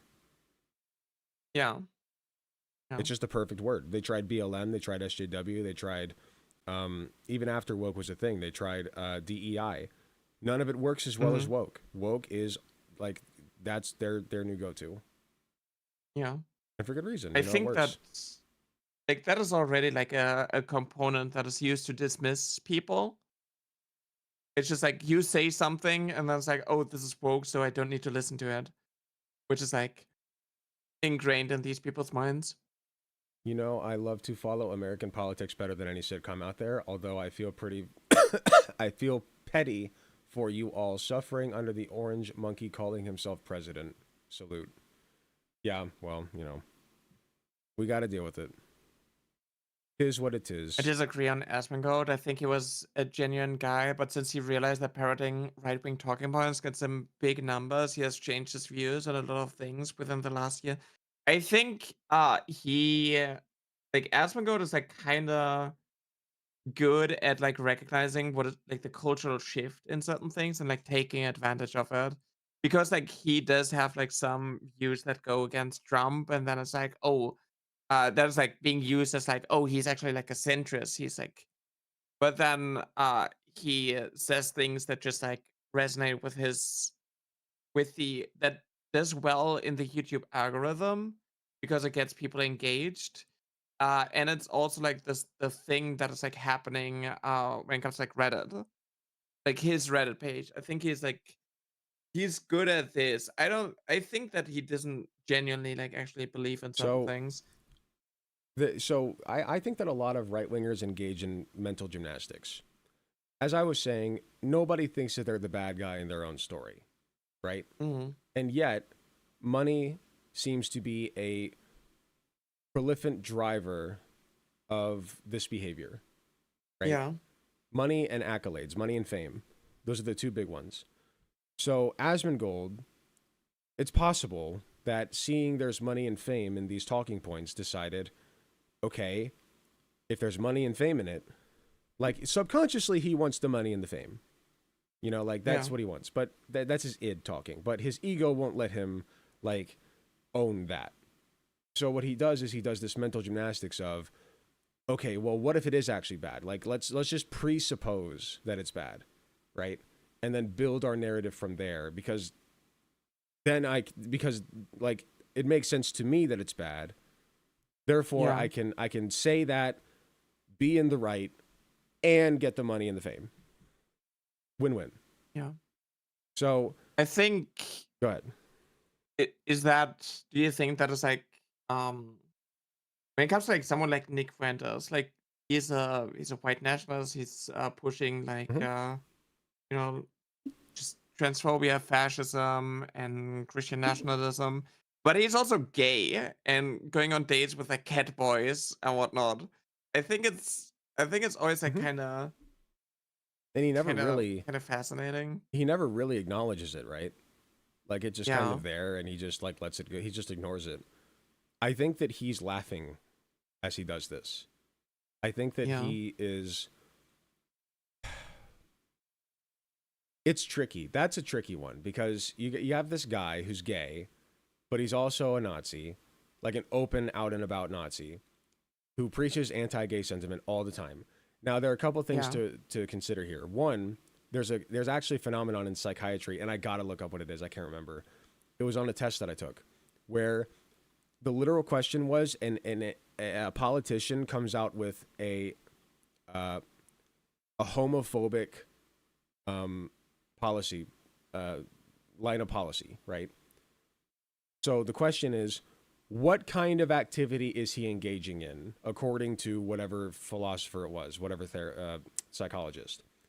And I can't remember the name of it, or the psychologist. If anybody knows, please let me know. But basically, this phenomenon is, he himself is probably has gay feelings, right?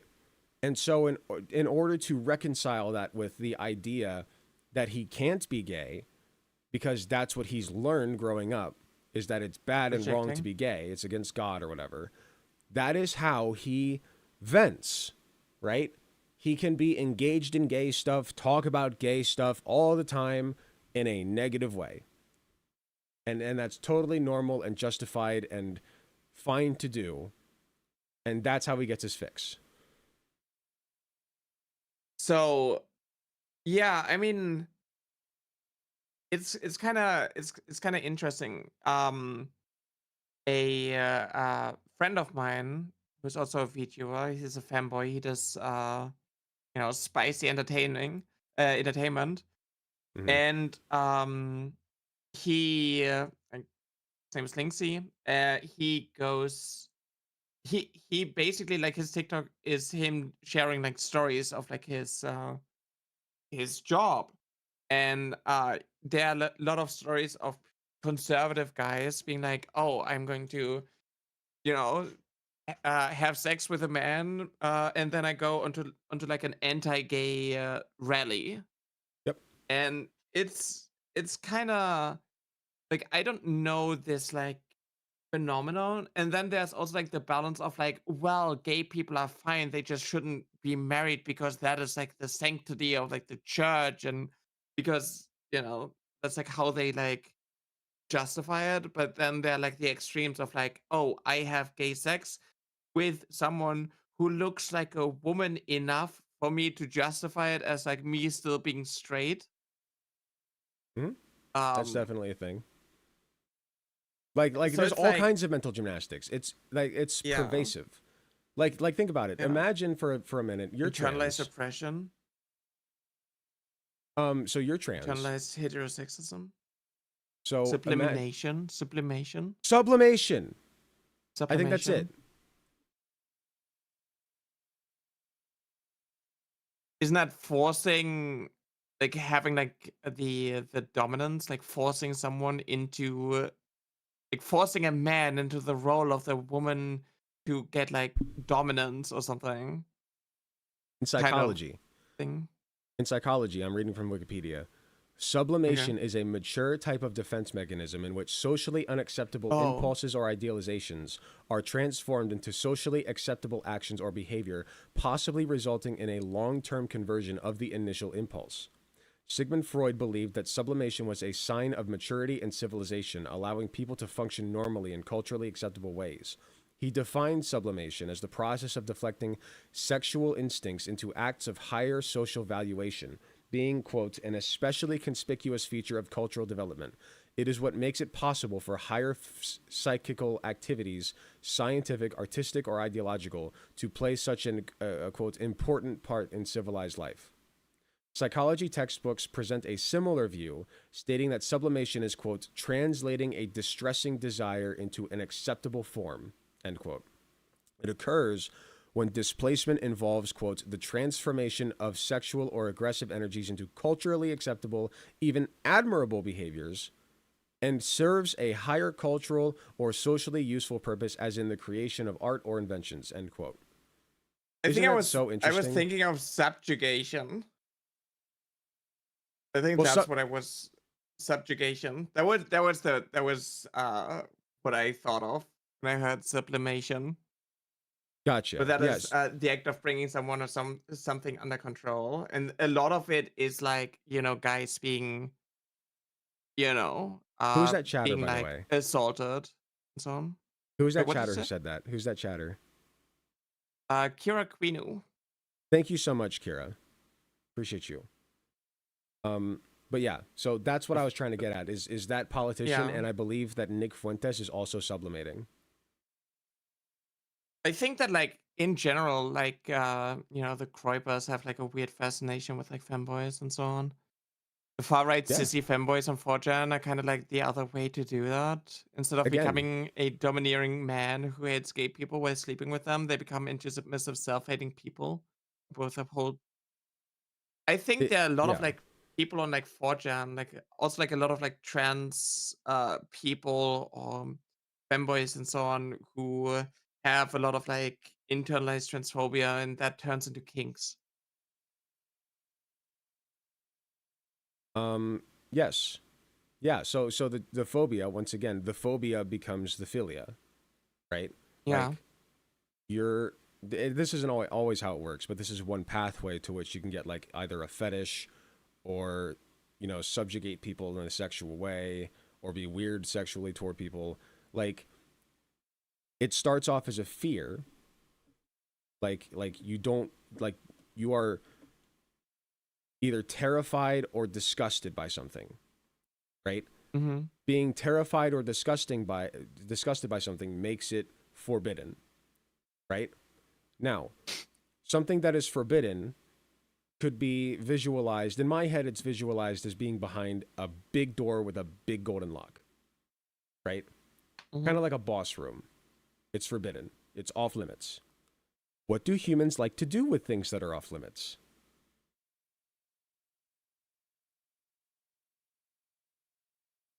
Wait, sorry, I got a. Okay. What was the question? What was the question? What do humans like to do? Like, imagine a big wooden door with a giant golden lock, like a boss room, right? It's off limits. What do humans like to do with things that are off limits? Get in there. Get in there, right? Yeah, exactly. I gotta get in there, but I gotta do it secretly in a way that nobody sees, right? Like, because I've basically what you've done in your own brain is you've constructed. I like to imagine the brain as a cave, right? And we can get into the whole cave allegory. That it's not the cave allegory of like being dragged out of it, but it's my own like kind of invention. And we could get into all that, but my point is, imagine each thought as like a room in a cave, right? Like each concept. So if you construct so you go into this cave, you see this thing that's disgusting, right? You come back out of it because you're freaked out. And because you're so freaked out, you immediately construct this gigantic wooden door with a big lock on it. So you can never go in there again, right? Some time passes. And you think to yourself, gee, I constructed this big wooden door so that I can never see it again, but I didn't even really get that good of a look or feel of it. Like I'm curious because I was so freaked out that I just blocked it off. But now, but I've had some time to think about it, some space away from it, and now there's a curiosity that builds. And that big wooden door with the golden lock on it suddenly becomes enticing, right? Yeah. I genuinely believe that the biggest appeal for a lot of like right wingers when it comes to like smashing gay people in secret and whatnot is the fact that it's not normalized, the fact that it is something like taboo. It's a curiosity. Yeah. You want to get behind that door so bad, but you don't want people to see it. So, yeah, exactly. So, what does Nick Fuentes do? He spends as much time around that door as he possibly can, and in private, he sneaks inside. Because he loves that door. He loves what's inside of it.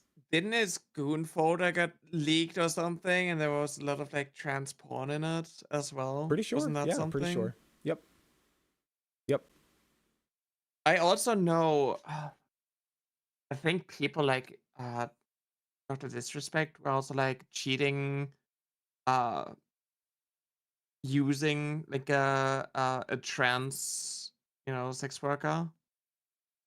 Like, I think there was also like something like that, or someone who is like a right wing content creator at least. Like a lot of them are like I think there's also like the appeal of like the power dynamic of like, oh, you're not normalized, you're different, you're other. Uh, you gotta you gotta be put into these situations and so on. I think there's like a huge like fascination like that comes from that. Absolutely. Give me 1 Um, second. 50 yeah. bits from James with a Z. You did this with our first convo, didn't you? When you were trying to delve into the idea of why it's hard to change the mind of the bourgeoisie, and it worked. Of the bourgeois, and it worked because I was thinking about it. Not really. I see what you're getting at. Thank you for the bits. I see what you're getting at, but really, this is more about things that are forbidden. This is how fetishes happen, right? Yeah. Things that are this is my theory about how fetishes happen. Like for instance, let's say that you have a balloon fetish, right? So where could that have come from? Well, maybe when you were a kid, you heard or saw a balloon pop, right? And it freaked you the fuck out. And you're like, I never want to be around balloons again. I know that they pop. And that pop sound is loud. And I did not like that at all. It was scary. Maybe you're like 3 or 4. And so years go by. You don't like balloons. You hate them. You don't want to be around balloons, nothing. So a couple of years go by and you start to realize as you're just kind of around balloons sometimes, you know, like you can't really avoid it. So the more that you're around balloons, you see them, they're not popping, they're not making scary noises, and you're just like, now I'm curious. I didn't really get to explore the balloon that much. You know, like I just blocked it off from my brain. You know? And so now it what was a scary thing becomes a fascination. You know? Yeah. Where it's like, I was so scared of this thing before, but now all I want is to blow up a nice big juicy plump balloon and pop it. I think it's like really fascinating for me. Like if I like I always had gender dysphoria, and I had like severe bottom dysphoria and so on. And it was like kind of fascinating with like this like gender bend and like gender swap type of stuff. But I got more like depressed through it, more dysphoric through it, especially like the idea of like I don't understand why the guy wants to swap back after being turned into a girl, or like this like Freaky Friday type of like movie situation. Um, with like body swaps, I was always like really. It is something that like it is fascinating to me, but then like to an extent it just like makes me feel miserable and worse, but then still it's like kind of like exposure therapy to just like, and then see movies like that or like a comic like that or whatnot. Like So it's like, kind of mhm. it's kind of weird.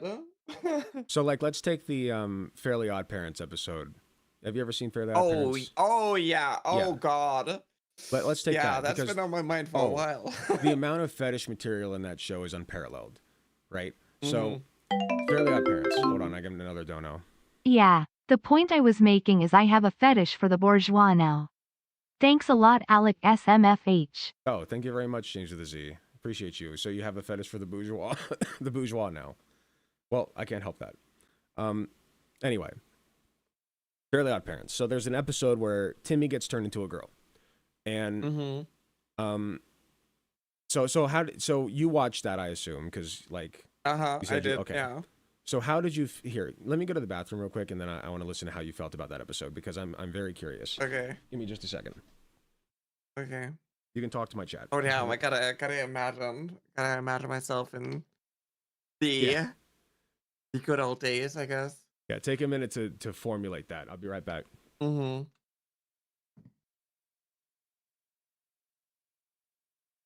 Am I sure? Yeah, apparently it crashed at multiple races. Oh, Grinder. Yeah. Yeah, they crashed Grinder. Hello, Chad. I've been reading on the side, but I don't want to like always interrupt. I gotta go. Thank you for checking in, Kira. Appreciate you. But I forgot about that episode. Let me see what the plot was.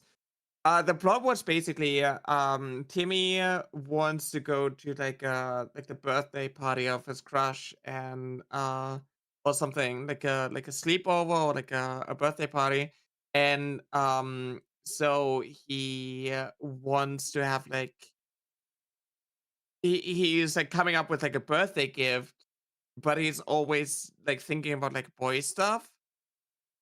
Um and then he makes fun of like Wanda, and then as like a punishment, he gets turned into a girl.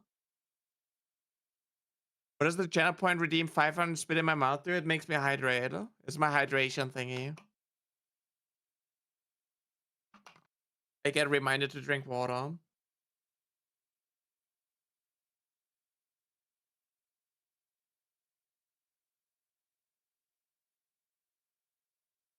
But yeah, I think that is like the thing.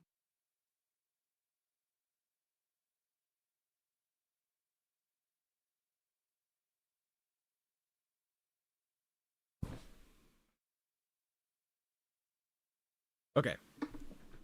Real quick before you get started, do your audience like Pokemon?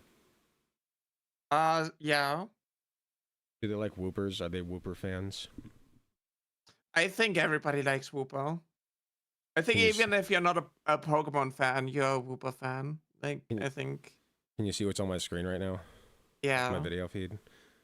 Yeah. I make this. Really I cute. crocheted it. You can get it on my shop, guntergrabs.etsy.com. Just so you know. Anyway, little show. So, I gotta get one of yours. Yes, you do. Give me money. Yeah. Yes. Yeah, Fairly Odd Parents. So Timmy Turner gets turned into a girl. What are you feeling? Okay, so I'm currently like thinking about like the plot again. He runs into his crush at the comic store where she disguises herself and complains about girls not being allowed to like no. So the episode was it's kind of like I think there's like a birthday party and like um he doesn't know what gift he has to get, and then he's also like making fun of like Wanda, and as like a punishment he gets turned into a girl. So Okay. there was always like the association with like, oh, you are being turned into a girl because that is punishment for you, and you have to like Right, earn I your think way Wanda back. does it. Yeah, exactly. Yeah. And then like, you know, as like retaliation, he wishes that like Cosmo and Wanda changed like both like Yeah. genders, right? Yeah. So it was always like these gender bend and gender swap stories were always like, oh, you are doing something bad, you're misbehaving, you're like misogynistic or whatnot, you just like hate women, and as like a punishment you get turned into a girl. When I was always like, oh, I just want to be a girl. And it's also like I grew up in, you know, a like my environment was basically like, oh, you behave like a girl, you act like a girl, as like a sense of like this is degrading.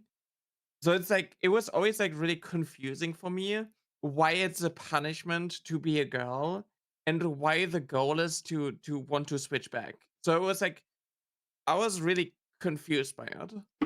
And I never like understood that part. And I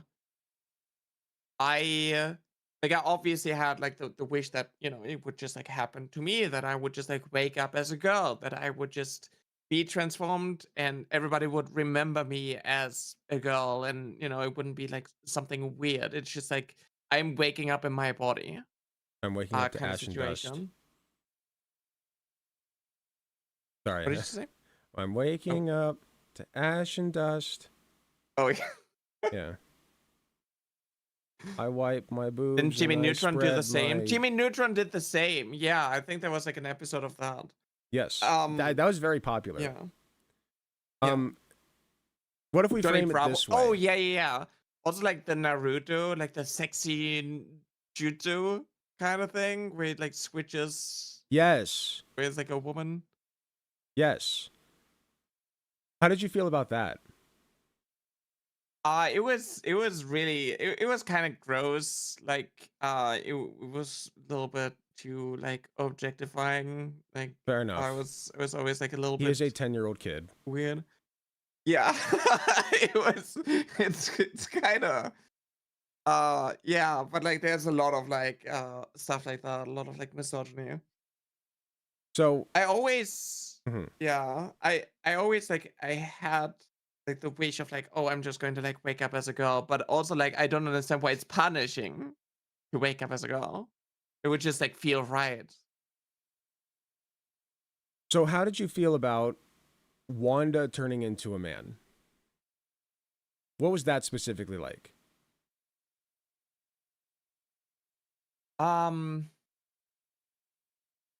It feels Or like body horror, yeah, right? Do you play D&D I know or like of it. Like I know, TTRPGs or I know, something? I know. I rolled a nat 20 on my Riz all the time. Oh, so there are like spells like polymorph where you can like turn someone in like a chicken or whatnot. And I always have like this weird like body horror of like someone taking like control of like what I'm being turned into. Like it's always like it's always like kind of weird when you're like being turned into a sheep or something. Like And yet, you know here you you can't control it. and But yet here then you it's are as also a like wolf person or a fox person. Sorry, I said it's wolf. I mean, I got shape shifting abilities. I can turn myself into whatever I want to be turned See, into. there you go. You That's- took. It is my control. Yep, you got it. You took control of something that once horrified you. Yeah. It's conquering it. You know, Yeah. like I did that recently with my insecurities. Like I took my insecurities and I conquered them. I am just a goofball who says weird things sometimes, and that's fine. And I'm wrong a lot. You know, Yeah. like once you conquer that insecurity, you can do anything. But anyway, I'm a fox, by the way. I'm a wolf. I said fox after wolf. I'm sorry, but point Yeah, is, yeah. Just, but Chad, like, Chad is, but I think mhm. that like there's like I also have like a weird like fascination with like shifters. Like I like you know humans who turn into werewolves or whatnot. But I think it's always like there's also like a level of it when it's like, oh, you can't really control like your shifts. You don't know what's like happening, and that's like the terrifying part of it. And I think that like there's some link to it where there's like just like losing control. So, And mhm. I guess So also like the idea of like someone, okay, they can turn me into anything, and then they don't turn me into like what I want to be turned into. they're being dicks. Right? Yeah. Exactly. How do you feel about the Hulk? I think there's also like a level of like, oh, he loses control. Right? Like Yeah. he loses a part of himself. Um and he doesn't like he's not able to like control when it happens. Yeah. I think that is like the terrifying part of it. So for you, it's what's so interesting to me is that you never understood the problem. I mean, I'm sure you get it now, but like as a kid, you didn't understand the problem with a boy being turned into a girl and desperately wanting to switch back. Exactly. Right? Like you didn't understand that at all. Yeah, I didn't understand why a boy who got turned into a girl would like why it's a punishment and why they wouldn't to like switch back. But you understand it now, I'm sure. I understand it now, yeah. Right, because before you were very egocentric. You know, like you didn't like you were a kid, you were a dumb kid. Like you only knew what you wanted. So you just figured like, oh, everybody wants to be a girl. You know, like yeah, everybody everybody feels like I do. Yeah. Every boy wants to be a girl. Yeah, exactly. And But that's also like a lack of like education in this sense. Yeah, here's a Right. question. Well, it's a lack of empathy for others, right? Like you weren't taught how to empathize growing up. And I wasn't really either. Like I was kind of. I mean, but it's not also really. like, I never really like spoke about it, so I didn't get like another perspective. So I just like assumed other people would feel the same way. That's fair. So, what else can you do? That's what you have to work with. You know, like you only have your own brain. It's basically like if you have ADHD and you don't know what it's like for other people who do not have ADHD, and you think that like, oh, your struggles are similar to other people's struggles, especially when they keep telling you that like for them it's also difficult to like focus. Yeah, it must be. Right? They must be struggling the same way that I am, because I can only go off of what I know, and if they don't tell me differently, then I'm just going to assume that they're experiencing the same thing that I am. So here's a question. At what point in your life did you come to the understanding that, like me, for instance, like I'm sure that if you woke up and looked like me, that would be like a nightmare for you, right? But I wake up as me every day. Just be honest. Like I'm sure you could do worse, but let's be real. I mean, it's just like it's a gender thing, right? Yeah. It's like, okay, so I went through like all these troubles with like, you know, switching all these things and going on HRT and whatnot, and then to have like that reported, that would be like traumatizing. That would be body horror. Yeah, it would be body horror for you. But I can tell you a little anecdote that I had a little experience. Do you know the hit game World of Warcraft? I do. I know of it. You know that they are like private servers and so on, right? Okay. When I was like 13, 14, I kind of like I realized that I enjoy playing games as like a, you know, with like a female character and be perceived as, you know, a girl and whatnot. Yeah. So I was like playing this private server with like a friend because like he like invited me, and it's like a server that like one of his friends made. So he had like admin controls and so on. And there is a command to switch someone's gender. So I make like a female character, and I have someone just like use that command to make mine male because I am a boy, so I have to play the guy.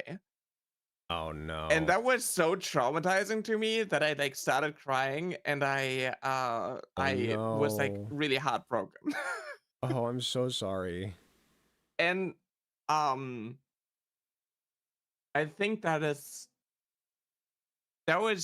like one of like these instances of like, oh, you are being punished for, you know, not, you know, or like you're pretending to be someone else, and you're being punished, and it's like being fixed for you, and someone is like you know, like changing your gender and putting you in this position. And then at this point I kind of like realized that like, oh, maybe like, you know, not every guy wants to be a girl, and for them it would be like the same situation of me, you know, being a girl and then being transformed into a boy would like feel similar to someone who is a boy being transformed into a girl. I think that is like when I was like, I guess like 14, 15, I like started to realize, like I tried talking about these things, but it was like always like really difficult because like it didn't resonate at all with like anyone I spoke to. So that experience then, are you saying that experience is what kind of woke you up to the idea that that boys would have the same kind of reaction if they're turned into a girl and they have like confidence in being a boy? It probably like still took a while. Like I probably like didn't You have to process necessarily like, yeah, I definitely like had to process it. But like I think that is like one of the moments where where it was like genuine like dramatic actually. I mean, fair enough. You know, like we all have our story, and I can't get in your head. You know, like if somebody if somebody turned me into a girl character, I'd just be like, ah, funny, I'm a girl now, guys. Like, I like being a masculine dude. If I imagine myself waking up as a woman, I don't know that I care that much. I just would kind of own it, I guess. But that's just me. Like, I like being who I am right now. That is what I got a lot as well. Like, people not thinking about gender as much as I do in this sense. Yeah. Like, you know, like obviously there are those type of guys who are like, oh yeah, would be curious for like a day or something to like wake up as a woman and like experience life as a woman for like a day or something.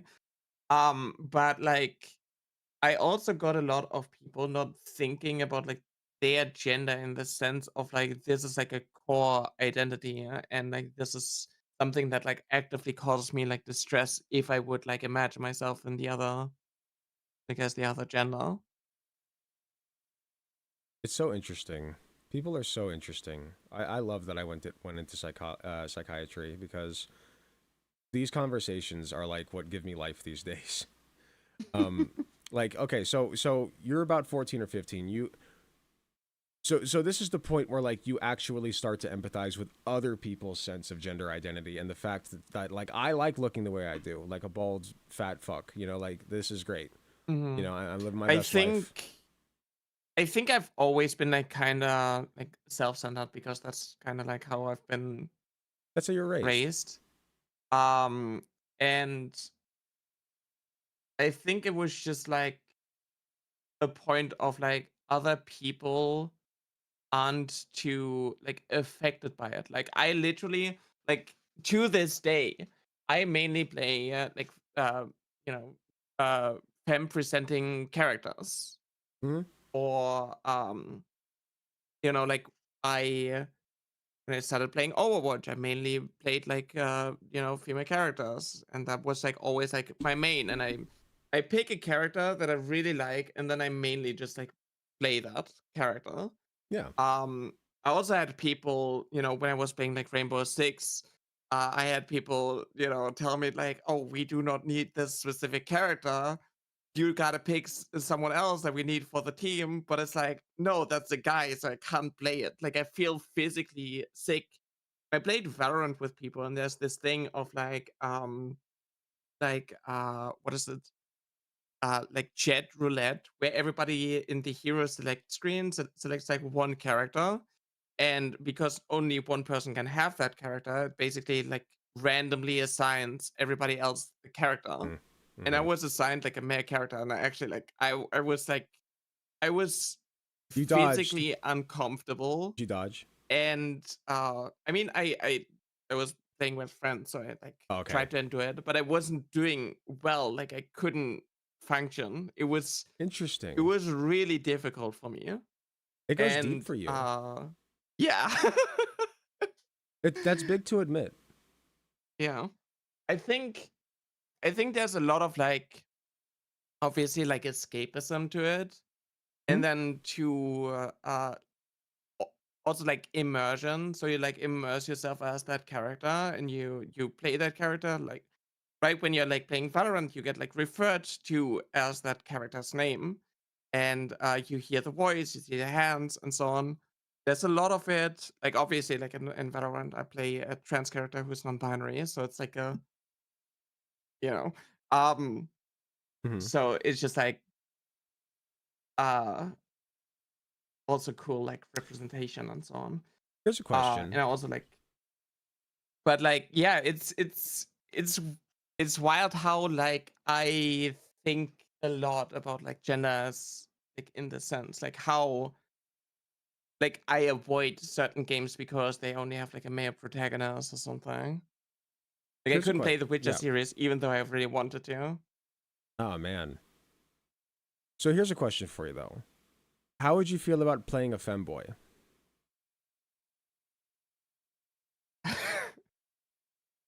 I mean, okay. I guess there are a lot of like twink like type characters. Literally looks like a woman, acts like a woman, talks like a woman, but identifies as male. Goes by he, him pronouns. I think I would probably like still play that character. You would still play it, right? Interesting. Yeah, so it's, I think that like the thing on. is like the Valorant character is like still like is non-binary, but is like more femme presenting. I think I would like still play like a non-binary character who is not necessarily like mask presenting, but instead like AMAP, but uh femboy trans type character. I think I don't know. I think What what maybe I don't. what I'm I would proposing, have to like see. that would be an But interesting experiment in my opinion. I think yeah, that no like TF2. Yeah, that's why I didn't play TF2 actually. Huh? really. Yeah, or like Counter Strike. I really struggled Oh, with because Counter they're all Strike. male, right? Yeah, Interesting. Well, except for yeah. presumably, some people speculate that Pyro is a woman. Oh, Oh, that's possible, but um, that would be an interesting thing for you to try, in my opinion. Like, even if you just do it mm-hmm. in the character creator, where it's like let's take Cyberpunk for instance. You know, like I think you can choose your pronouns on that. So like, you just Yeah, create a completely feminine character. Maybe it has a vagina. You know, like in Cyberpunk, you can do that. But yeah. is like presents or claims to be male, like femboy, like you know, Mm-hmm. like he goes by he him pronouns, even though he is by all Yeah. other counts feminine. I know. So okay, like I do like ASMR roleplay. Mhm. I don't know if you're familiar. Yes. So it's like immersive like stories, being like you know, and I know there are a lot of like female for male type of like stories that occasionally I do listen to, but it makes me like it kind of stings a little bit to be referred with like he him pronouns. And Okay. it's kind of like I think it's like a little bit like exposure therapy for me because it's like I was playing Valorant today this happened of somebody referring to me as a good boy and I physically like cringed. Well, Um I would too, but for different reasons. yeah. But it's like I don't know. It's like playing a game as like a character who goes by he and pronouns when I have the option to go by she her pronouns, like it is out of my comfort zone. It would definitely be like some exposure therapy type of thing. It's just, Um, yeah, like because to be real, right? This is not a problem that most people have, where it's like yeah. you literally cannot play a game where the protagonist is Mm-hmm. male, right? Mm-hmm. Like you can't. Yeah. You like like you empathize too much, and you put yourself in the shoes of that character so much Yeah. that like you become that character, and you cannot look at yourself and see yourself as male and be comfortable. You can't do it. Yeah, exactly. Exactly. Yeah, something like that. Yeah, it's just like it's too immersive for me in like these games because like it has been like the major like major escapism. So as a kid, actually, like my brother's older than me, so I had like a lot of consoles, like the N64. One of my first games that I really enjoyed, like I did play like James Bond GoldenEye. That was a lot of fun. But then I played Perfect Dark. You play as a female protagonist, and that was like my go-to, my favorite game, and so on. Um, Also, I played like a lot of Halo, and then I was playing as like the Arbiter, the alien. So it was like there's some otherworldly being, Wow. and there's no there No it gender. wasn't like as bad. Yeah, there's not like gender is like a problem like that. But I early on, when I started to realize that I do enjoy playing games where I can play like a female character way more, I dived deep into it. I did sink a lot of like time into like Call of Duty, like especially like Black Ops 2 and like Modern Warfare 3, where you do not have like the option. But once I was able to like switch to games like hero shooters like Overwatch, only like female characters. When I could change to like a feminine voice or whatnot, I did that. Like Halo, I think Halo 3, you can change like female voice, and I had someone ask me why I did that. Like my friend back then was like, "Why do you always do that?" And I was like, "I just feels right." Your And brain then we has. never spoke about it. I'm gonna get to chat in just a minute. I see you, ASWD. It's an interesting name you picked. I'm gonna call you Zodiac because that's what I see.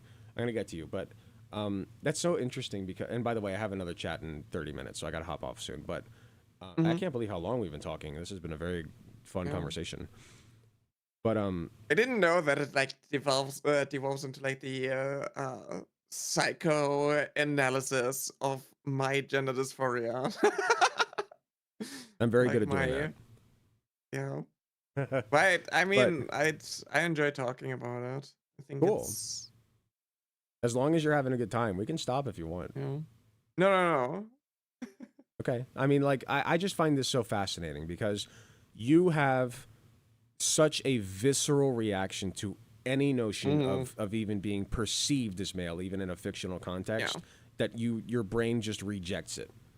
It says, no, fuck that, get out of here. Yeah, exactly. You know, like, and that's so interesting to me because even for trans women, like, you know, let me ask you something. In Fallout New Vegas, do you create your own character? I actually never played Fallout New Vegas.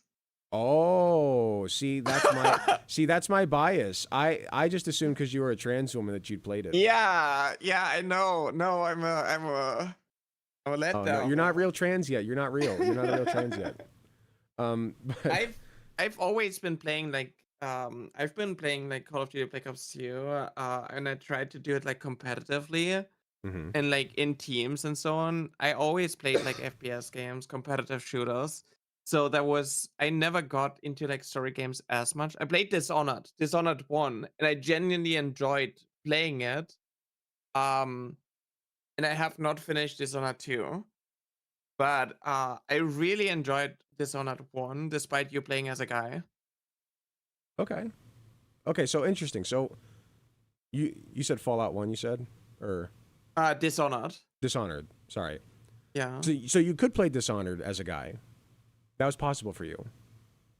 I played Dishonored as a guy, yeah. I'm not entirely sure how I like actually managed to do that, but Dishonored 2 wasn't released yet. And you couldn't pick. I think I was like I think it was like a holiday like back in school or something. And I was feeling sick, and I was just like, I'm going to like just play this game, and I really enjoyed it. You were sick, so presumably you just I didn't had a lot have of the time, energy, and you had a lot of time, and that was what you had at your disposal to distract yourself from being sick. So that's what you played. Is that about right? Yeah. You know, like it seems like your brain was just able to put aside the fact that you were playing as Maybe a a guy. silent protagonist. Yeah, I think having like a silent protagonist. Silent protagonist helps. Yeah. Presenting You as see feminine. like the hands, like the masculine hands there. Yes. How did you feel when you saw the masculine hands while you were playing? Oh my god. A long time ago. We're digging deep. I think it didn't. I don't know. Like I don't think it bothered me as much as like me playing like games now, like hero shooters and whatnot. Okay. But I'm not entirely sure. Interesting. I think they're also, are they even like that noticeable? Let me check if they're like that. You kind of run around with like. What's the game called? I mean, you know, they're not as Dishonored. They're not as bad.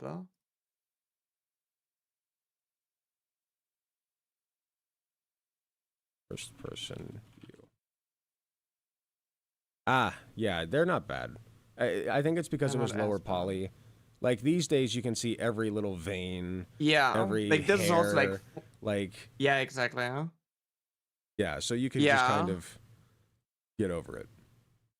Like And this is silent also like protagonist. 4K. I think that's like a remastered. I think it's also like the art style and so on. Not as bad. Yeah. Okay, let me get to this chat message. If a game is that immersive, wouldn't that be a good thing? If I was playing as a Nazi and I actually empathized with my character and understood why they were Nazi, it would be really insightful, no? Well, yeah, like that's the point of a good game, right? Is like you get immersed in the character. But what Nyara is saying is that the the idea of being a guy or being perceived as male is so traumatizing, it's so visceral to her that she just rejects it entirely. Like that kind of activation in her brain is too much. Is that fair to say? Mm-hmm. Yeah. Yeah, Yeah. which is fair. Um, I mean, I can I ask, like, is that something that you would like to tackle? Like, not today necessarily, but just at some point, just like try to bridge that gap and get over that hurdle or whatever. It would probably help to have like some form of like, distance and like disconnect to it. I think it's also like a thing where I personally still need to like work on like my own like mental health, like my insecurities and like so on. That is like making me not view myself valid enough, right? I think if I was more content with like where I am at when it comes to transitioning and so on, I would be more fine with like tackling these things, right? I think it's like solving this one issue. Like Ah, the reason why I immerse myself in like these things is because when I'm like in the real world, I do not perceive myself as valid enough. gotcha. So, what would help you perceive yourself as valid enough? Like, if you could That's a wake good up question. tomorrow, not necessarily looking like you look the same, but you're given like any tools that you want within reality to change yourself exactly the way that you want. Like whatever prescriptions you need, whatever like operations or like it's still based in reality, but if you could get Yeah. it all, like what would you do? I think I think like a big insecurity that I still have is like when it comes to like facial feminization surgery, right? Like that Mm, would be like something. But okay. I do not think it's a good idea to believe because like my entire life I was like, oh, I need to get this milestone and then I'm feeling valid enough. And then I need to get to this milestone and then and then I'm going to feel valid enough. Right? Like I was like, oh, I can't wear feminine clothing and so on because I don't look like a woman enough. Oh, I need to start HRT in order to like get there. Well, okay, now I have HRT, but I don't uh but I still have like a lot of like flaws and insecurities. So I'm not valid enough. So I need to work on that. Need to I need to get like bottom surgery and then I'm going to feel valid enough. And then it's like, yeah, it helped me with a lot of like core issues that I was dealing with, but I'm still like in the headspace of like, oh, it's not enough for me to like not have like imposter syndrome. The same when it comes to like voice training. Oh, I need to like sound a certain way, and then I'm going to like uh and then I'm going to like be finally valid enough, right? When I'm playing games and they're like random people and it's like an all girls lobby, I'm scared to speak because I am scared of like the of people being like, oh, you don't sound like a woman. Oh, you like, you know. Right. I'm kind of like scared of these encounters, so I gotta like do voice training, and then maybe I will be able to like not deal with these things. Okay. So it's always like you have to reach a milestone, and then it's going to be fine. But that's not entirely how it works. Like a lot of it comes from like the like internalizing a lot of transphobia, also dealing with a lot of the constant invalidation and like having to like prove yourself and like um And then, right, like I get a lot of people who are like, oh, I didn't know that you were trans. I just thought that you were a cis woman. And then it's like have like difficulties to just like accept this because I get so much negativity. May I I say, get sure. misgendered so often and so on. It's like it's tricky. So, yes. So there's a couple things going on. You have been misgendered basically your entire life, right? Mhm. Like it's so ingrained in you that it's become a part of you almost. Yeah. That's comfortable for you. You are like, and I know that sounds weird, but bear with me on this. You, no matter how much and this is just my perspective, and you can tell me if I'm right or wrong, but it feels like if you were to wake up as you were 10 years ago, I assume you would not like that, correct? You would feel worse about yourself. Yeah. But then also I know what I know now, so I could be able to resolve things quicker. Right? Like if I would wake up and I'm like 18, 19, and I could just be like, oh, these are the steps that I need to take in order to get HRT. These are the steps that I need to do. Like it would be like kind of beneficial Okay, because sure. then, you know. Sure. But in the sense of like, okay, if we just compare bodies, yeah, it would feel worse. There you go. That's what I'm getting at. So like, let's say that you woke up, you're the same age, and you never had anything done at all, and you just aged naturally. You would feel worse about yourself, correct? I would feel worse, yeah. Okay, so you recognize that, and yet you still have this feeling of hopelessness when it comes to the changes that you are making to your body, correct? Yeah. Okay. Why is that? Because that doesn't track, right? Like, that's not logical. I was actually like, I was watching a few like episodes from like Dr. K, do you know Healthy Gamer? Yes, I see. That's what I'm getting at.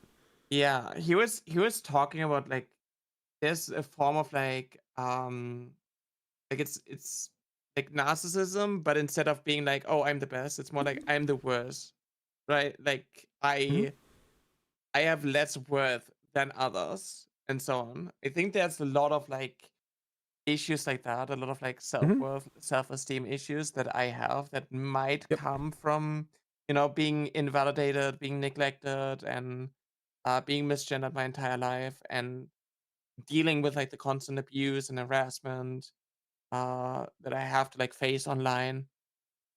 And The fact that like, you know, going to therapists, I had people, you know, try to do like conversion therapy on me and so on.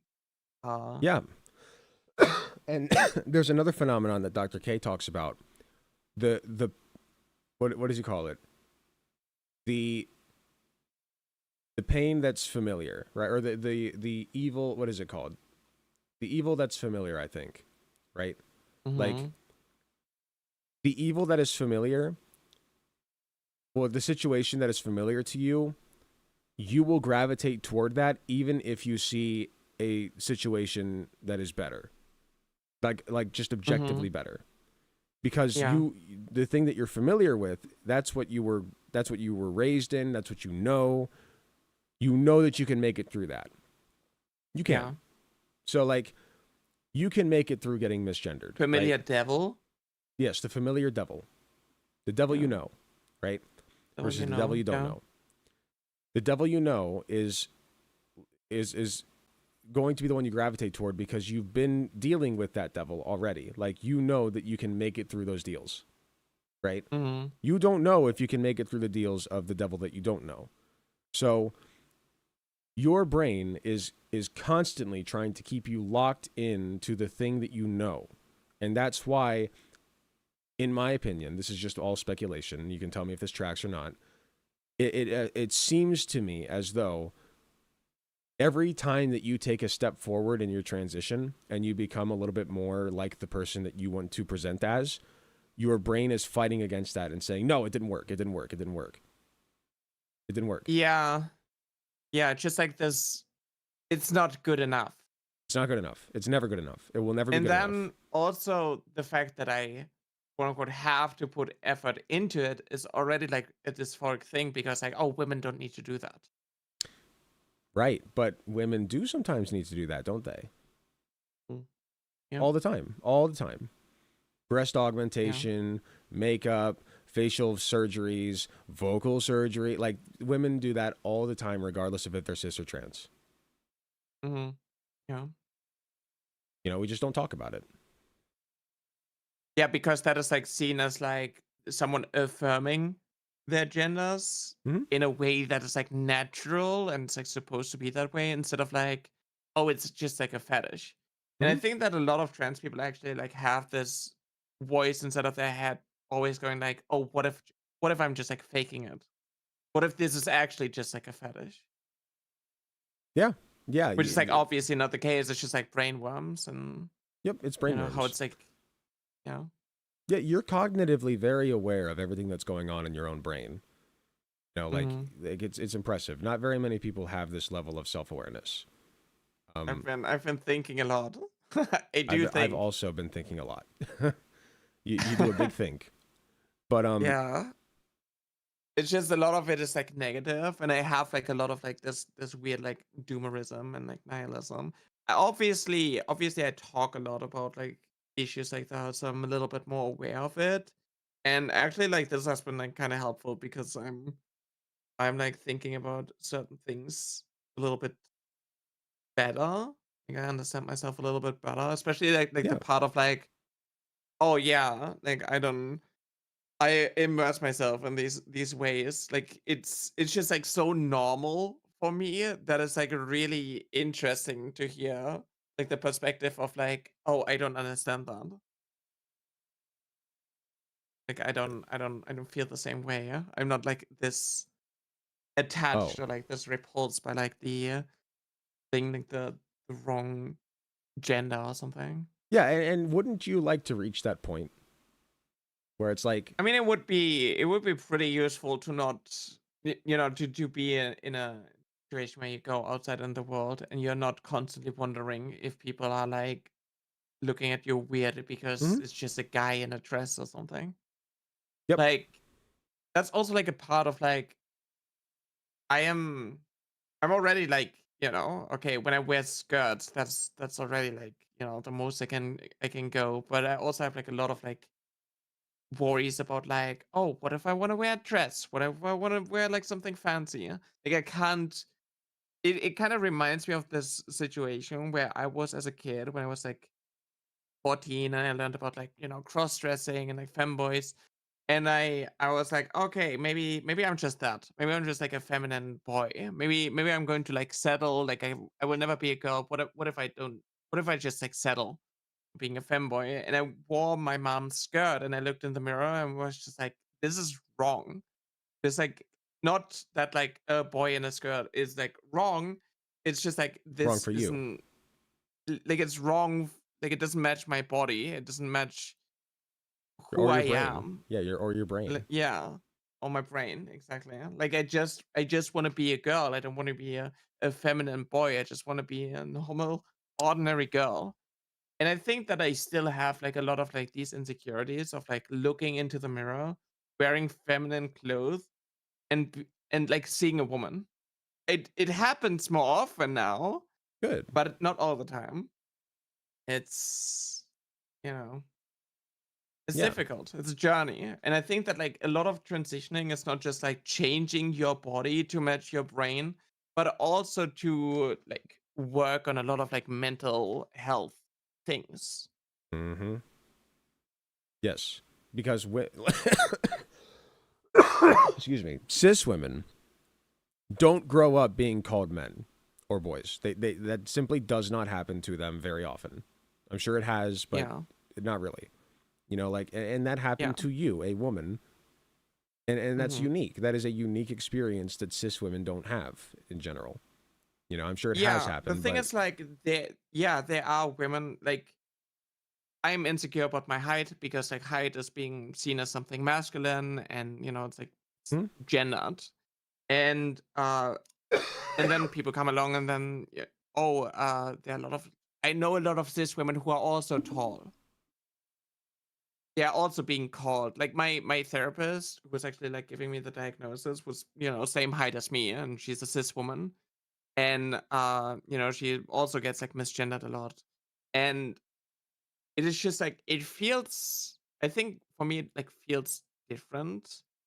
Like I'm sure that there are cis women who are like really, like, who get tired of like the constant invalidation and so on, but they still like know their gender.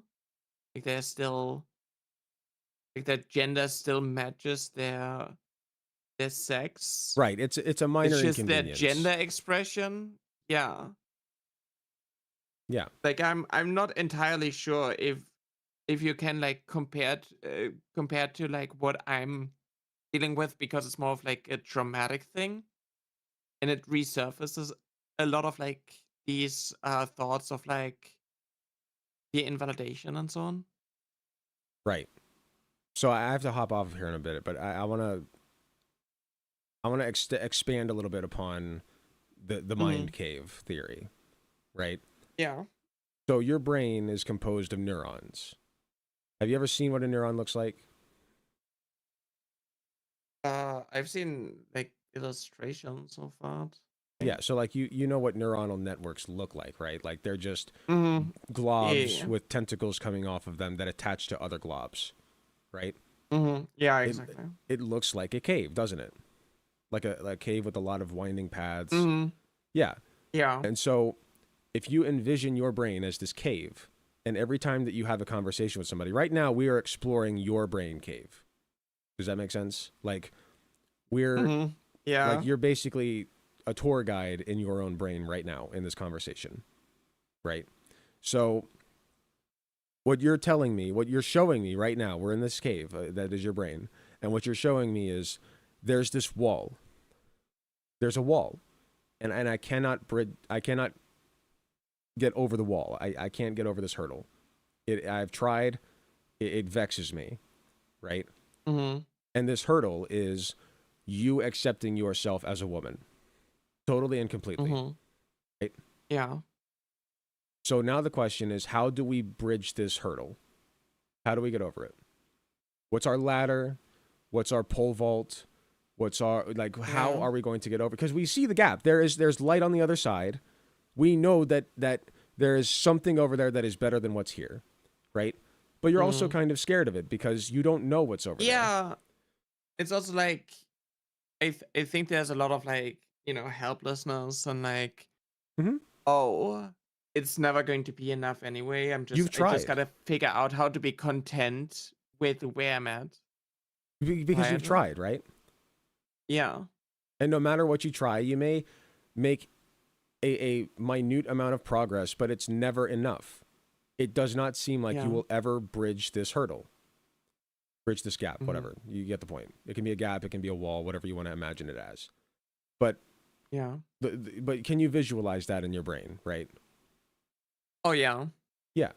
So then the way that so then the next step of this is to kind of visualize the tools that will help us get over this wall so that you can live in the light, if you will. You know what I mean? And step one of that is, understanding that it's not like you have to convince your subconscious that it is better over there than it is over here. You know, and that's hard to do because you know what's over here. What's over here sucks, but you know what's over here. Yeah, exactly. Yeah. So, step one is convincing yourself that it is worth it to get over there. Does that make sense? Yeah. Yeah. Sorry, I feel like I'm preaching at you. This stuff is so interesting to me, and I feel like is this guy a psychologist or something? you're doing what did you say? You're expanding on you're going into psychology? Yes, my psychiatric nurse practitioner license. I hope to get it by next year. It's basically a psychiatrist. I technically Because am holy moly, he underneath. gets it. Yeah, Alec gets it. Thank you. I'm so glad because I'm a little bit nervous when I talk to trans people about this stuff because I'm cis. But like, I Yeah. do feel like this all No, adds up. Yeah, I think it definitely like resonates with a lot of people. Sweet, I'm And glad. another comment, I'm sure some cis women also get misgendered and maybe get even dysphoria because of it, but I can hardly believe that cis women have imposter syndrome. Yeah, Yeah, it's exactly. just yeah, exactly. Exactly. Pre-session. I don't think we're practicing like therapy. We're just like having a conversation that It's just a happens to dive conversation. into psychological topics. And I think like I talk about this stuff a lot and I talk about my insecurities a lot, but I rarely have people to like bounce off of it like that. So like for me I think it's pretty good. And I think that's like evidence why therapy is like actually like really beneficial, like in general. And people should do that. And I should get back into it. Yeah, but find a good therapist. Like there are a lot Yeah. of therapists out there who don't like view Oh things yeah. in this way. I realized. Yeah. Especially when it comes to like trans topics, it's like Yeah. gender stuff in that sense. It's like really difficult um to like find someone who even views gender identity and your identity as a whole as like separate things. Right? No, Like someone yeah. who understands what gender identity is. And Yes. it's not just like, oh, this is like a part of who you are. You just gotta like accept it. There are Right? therapists who will label themselves LGBT specialized, and you should find one of those. Mm-hmm. Yeah. Now I'm gonna put one more brainworm in your ear. Okay. Mm-hmm. This before I go. This wall that we're trying to get over is artificial. This is not a naturally occurring wall inside of your brain. This is a wall that was constructed both by you and by the people around you, telling you that no, you're not a woman, you'll never be a woman. That's not a real thing that can happen. It is an artificial construct. So maybe instead of getting over the wall, what we actually have to do is break it. Yeah. It's kind of like you're the prisoner and the jailer situation, I think. Mm-hmm. Yep. Like you build the prison, but you also got the key, and you just gotta like leave it. But like the leaving part is like so difficult because you're just like, well, this is unknown. I don't even know if it's like going to be better. Even if you like in theory know that like you are not happy where you're at right now and there's the potential of things, just magically improving a lot. But yeah, it's tricky actually. It is. It's very tricky. To just like get in there. And I feel like because of like the escapism, because I can just like sit on Twitter and like start fights and be confrontational and so on, it kind of like eliminates the need of like fixing your real life if you can like involve and immerse yourself in like these situations. Mm-hmm. You are giving yourself quick hits of dopamine whenever you do that. Exactly. Yeah. And it doesn't matter if it's like negative or like positive. You just like your brain doesn't differentiate from that. You just see engagement, and that is like what you're chasing after. Well, actually, there is a difference. Negative engagement is a lot more potent. Okay, it's a quicker hit. Positive engagement is more subtle. Like the dopamine release is not as powerful. It's not as immediate. It doesn't hit. Yeah. But the other side of that coin is what happens after you come down from a drug. Yeah, exactly. You rebound, right? Mm-hmm. The rebound effect. So you get that quick hit of dopamine from lashing out at people, and then when you come down from that, you feel like shit.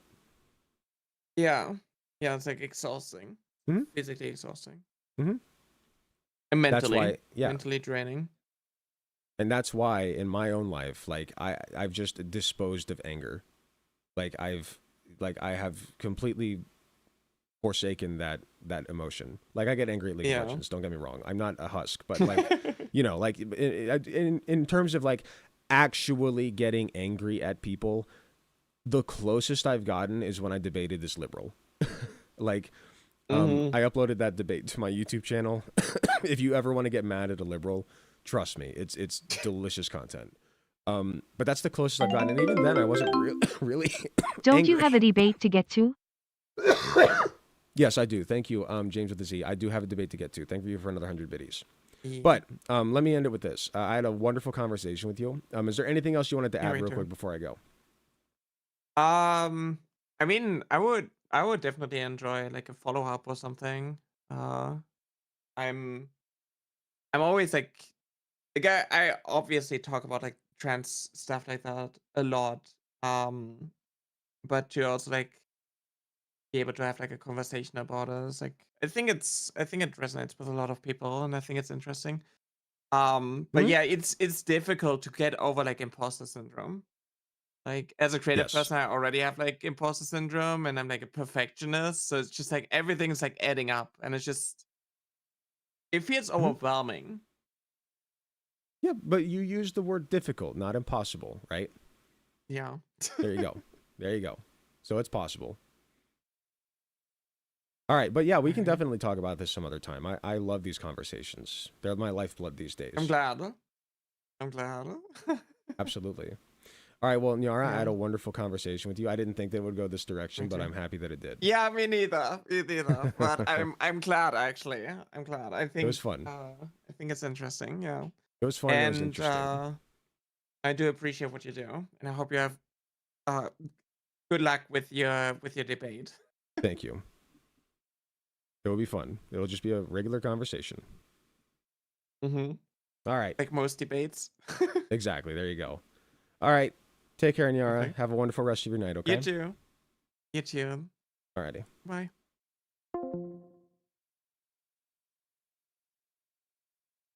Lovely. Outcare Health is a great place to find LGBTQ plus doctors and therapists, both doctors who are LGBTQ plus themselves and doctors who specialize in LGBTQ plus areas. At least for the U.S. I don't know if they go outside the U.S. All right, well, take notes. Thank you, NB. NBOTUW. That was enlightening. We got to poke into Nyara's brain a little bit. She was very open about it, too. Like, she was like, come on in. Explore my brain cave with me. Self-awareness of your flaws is the first step toward fixing them.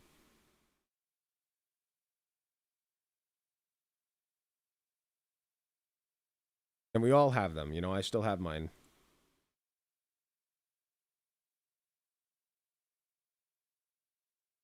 I just try to be more aware of them these days. Oh, what?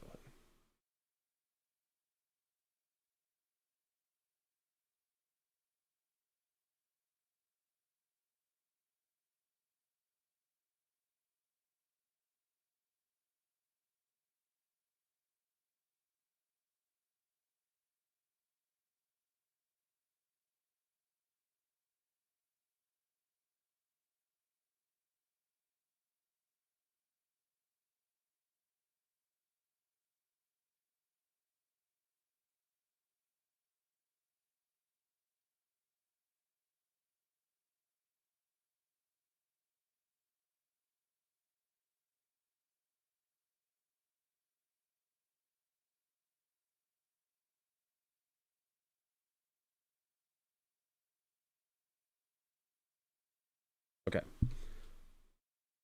I told him to give me about 10 minutes.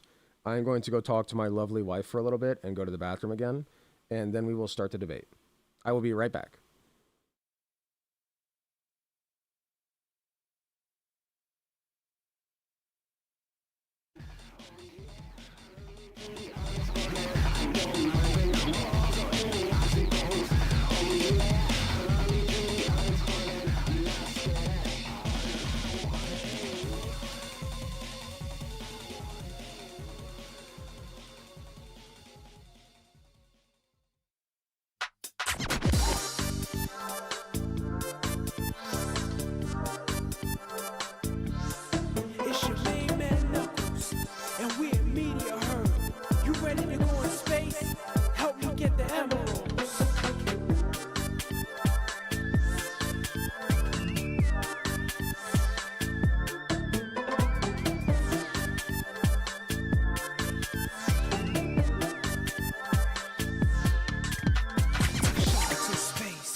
Any criminal, crime don't pay. Seen the prison of Eggman's face.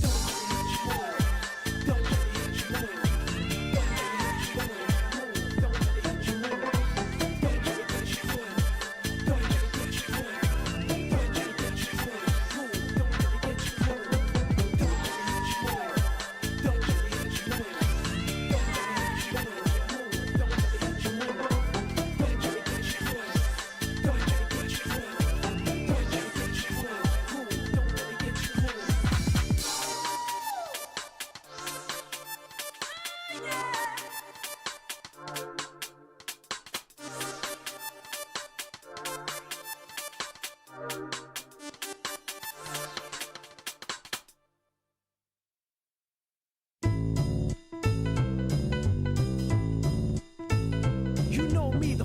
Freak Knuckles, and we're at Pumpkin Hill. You ready? I ain't gon' let it get to me. I'm just gon' creep down in Pumpkin Hill. I got to find my lost piece. I know that it's here. I can sense it in my feet. The great emerald's power allows me to feel. I can't see a thing, but it's around somewhere. I'm gonna hold my head, cause I have no fear. This probably seems crazy, a graveyard theory. Our ghosts try to approach me and got leery. Ask him a question and he vanished in a second. I'm walking through valleys, crying pumpkin in the alley. Didn't seem happy, but they sure tried to get me. Had to back him up with a fist metal crackle. I'm hearing someone saying, you a chicken, don't be scared. It had to be the wind, cause nobody wasn't there. I searched and I searched as I climbed up the wall. And then I started to fly, I went in deeper. Let it get to me, I'm just gon' creep down Pumpkin Hill, I got to find my lost piece. I know that it's here, I sense it in my feet. The great emerald's power allows me to feel. I can't see a thing, but it's around somewhere. I gotta hold my head, I have no fear. It probably seems crazy, a graveyard theory. A ghost try to approach me, he got leery.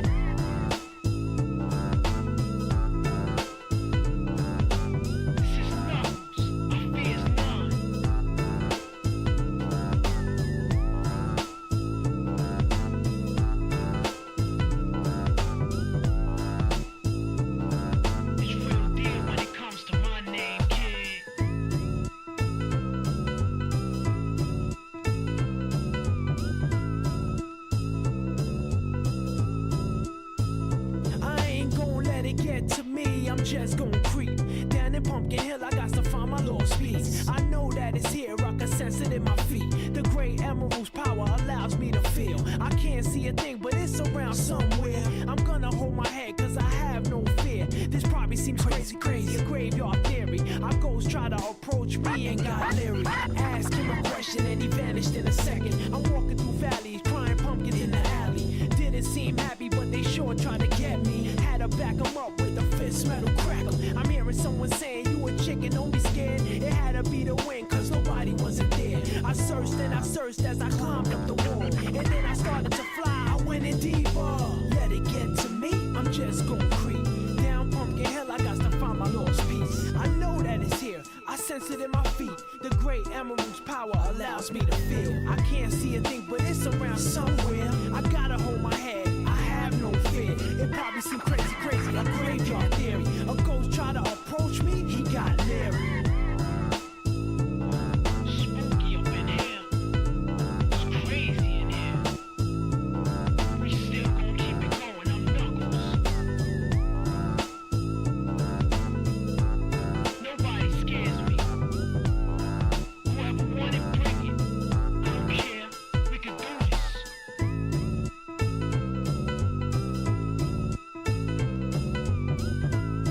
There comes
Okay, I return. Okay. Let's do this thing. We got our debate stage. If you want to join the debate stage, you can do so by joining Platinum Politics, the Discord server. Okay, now that I'm actually recording. If you would like to join the debate stage, you can join the Discord server and get on the debate stage. On God I Love Water, sorry, this is a debate that I'm having with Aurelius. If you would like to hop on afterwards, perhaps if I have time and energy, I can pull you on. Okay, I just speak. There we go. Hello, hello. Hello, hello. How are you, Aurelius? Good, yourself?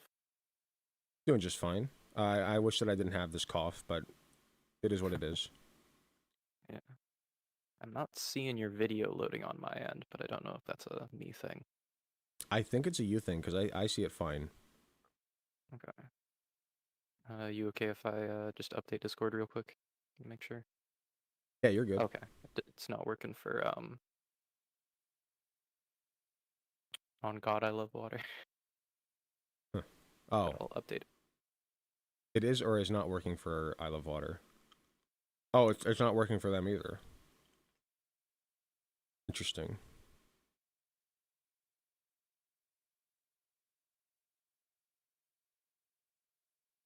Okay. Is that better? It works on my end. Interesting. I wonder why that is. Because I can see me perfectly. I mean, how much does it matter to you guys? I'll try to fix it, but I want to know how much it matters. We got stream, don't worry. Not really to me, I'm listening as audio.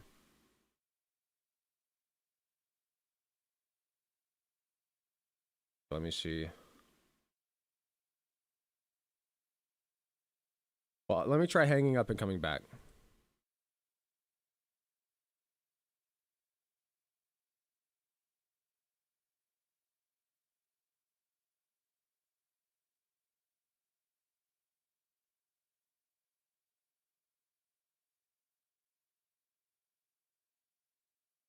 Okay.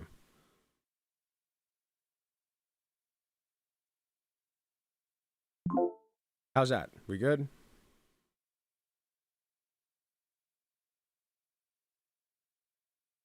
No? You still can't see me.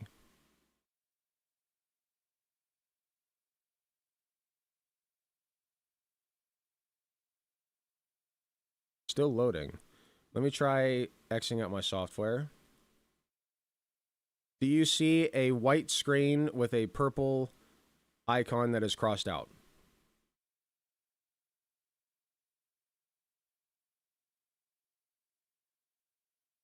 We see the loading screen. Okay, so it's not my software then. Aurelius sees that. Maybe Discord needs an update. Okay, I'm going to close out of Discord entirely and see if that helps.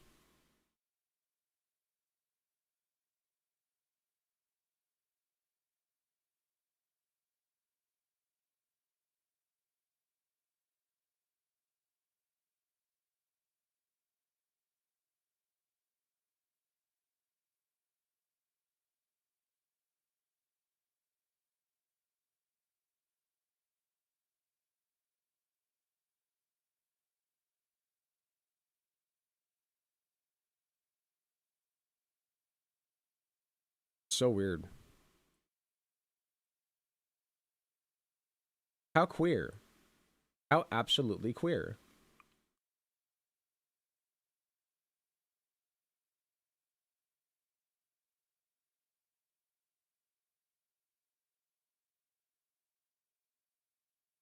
Okay, moment of truth.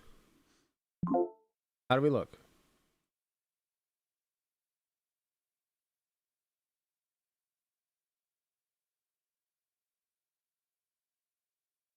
It's fixed? Excellent. Okay, it worked. All right, let's start this thing.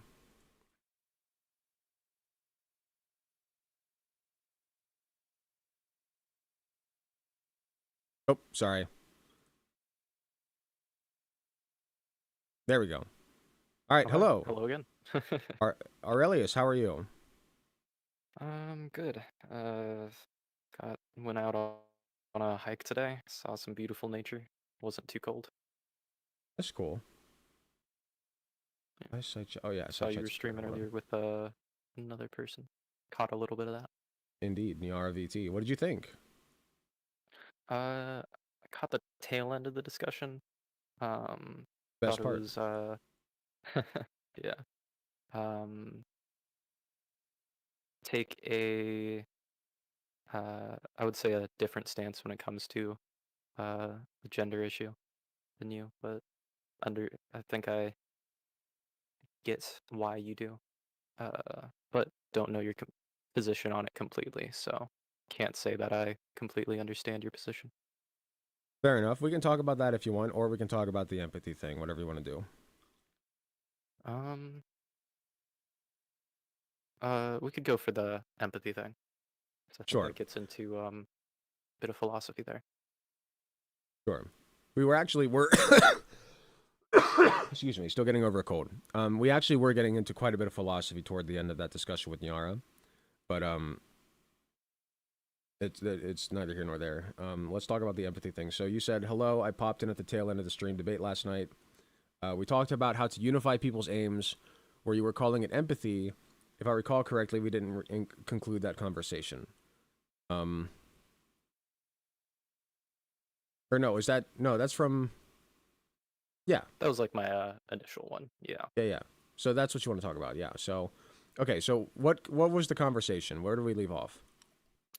I think it was in broad strokes, and I'll give myself a little bit of an introduction. I'm an anarchist, and I focus more so on philosophy than the economics. I got my start into anarchism via the economics of the Austrian school, and that could come up a bit if we discuss it. But I'm mostly an ethicist, and I've been researching ontology for the past year or so, and hope to be getting somewhere when it comes to truth, and I think that's going to be heavily related in this discussion.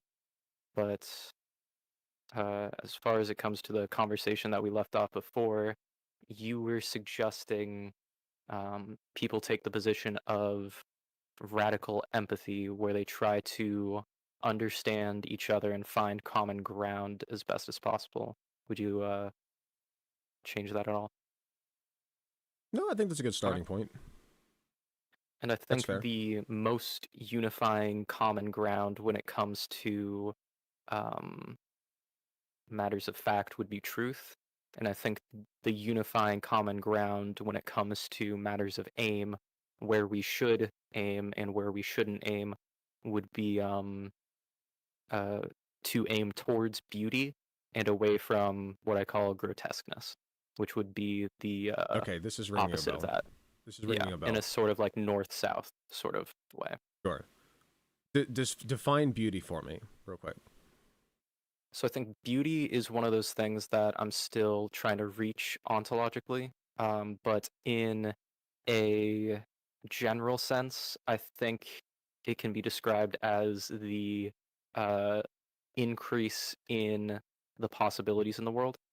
So if you were to evaluate the beauty of engaging in different sorts of actions, say one action would be to say one action were to be like eat a delicious steak. That steak provides you nutrients and sustenance to continue your existence for longer versus eating or consuming something like an excess of arsenic or some other poison. When we observe different things that are beautiful, we are observing the emergent complexity of them, such as observing a forest of nature, where you zoom out and then you have all of these competing different plants vying for energy in order to sustain themselves, and then you zoom in and you see an incredible amount of organizational complexities in order for them to continue their own lives. And I think this organizational complexity is, in essence, what is beautiful. versus something like a dead solar system. Sure. What I'm hearing is beauty is possibility. Yeah. Beauty's potential. Yeah. I would say it's the bringing about of greater potential, we could say. So, if we're traversing a cave and you see two paths in front of you, and you know that the right path will lead to more branches that you can explore versus the left path that leads to a dead end, right?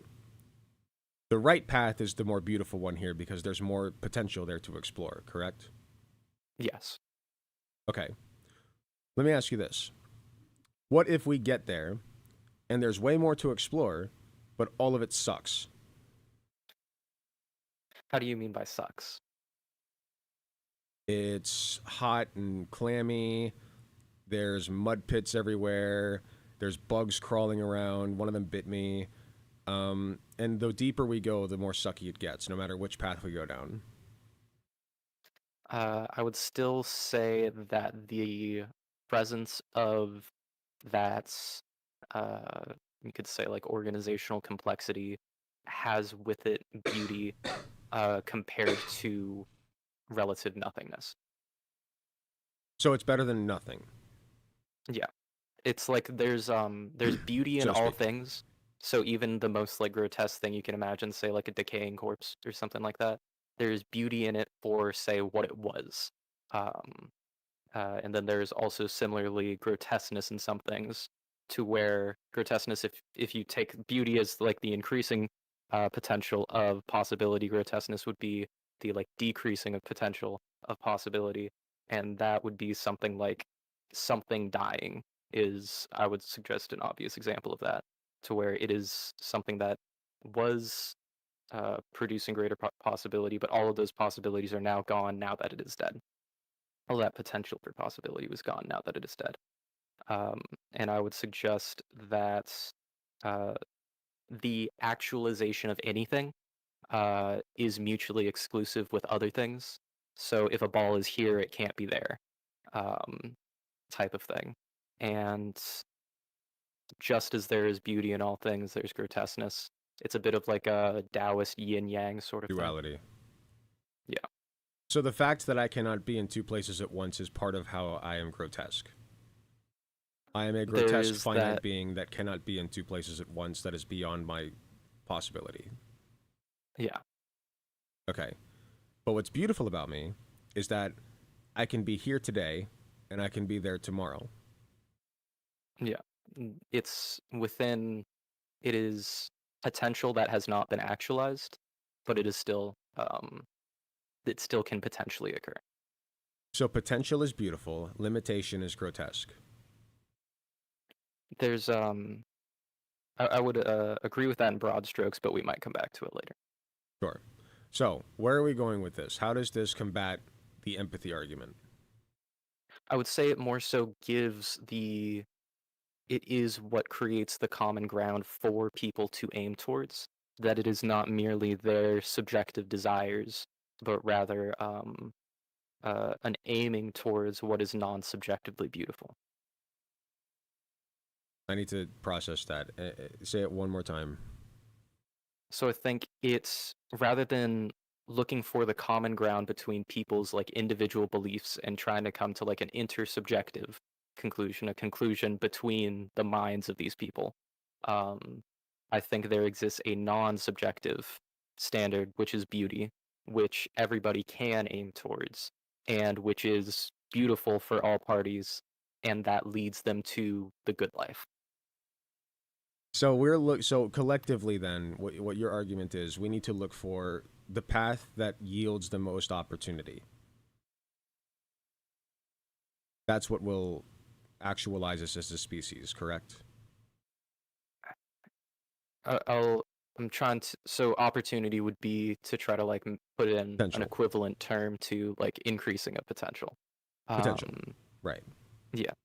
And I would say that,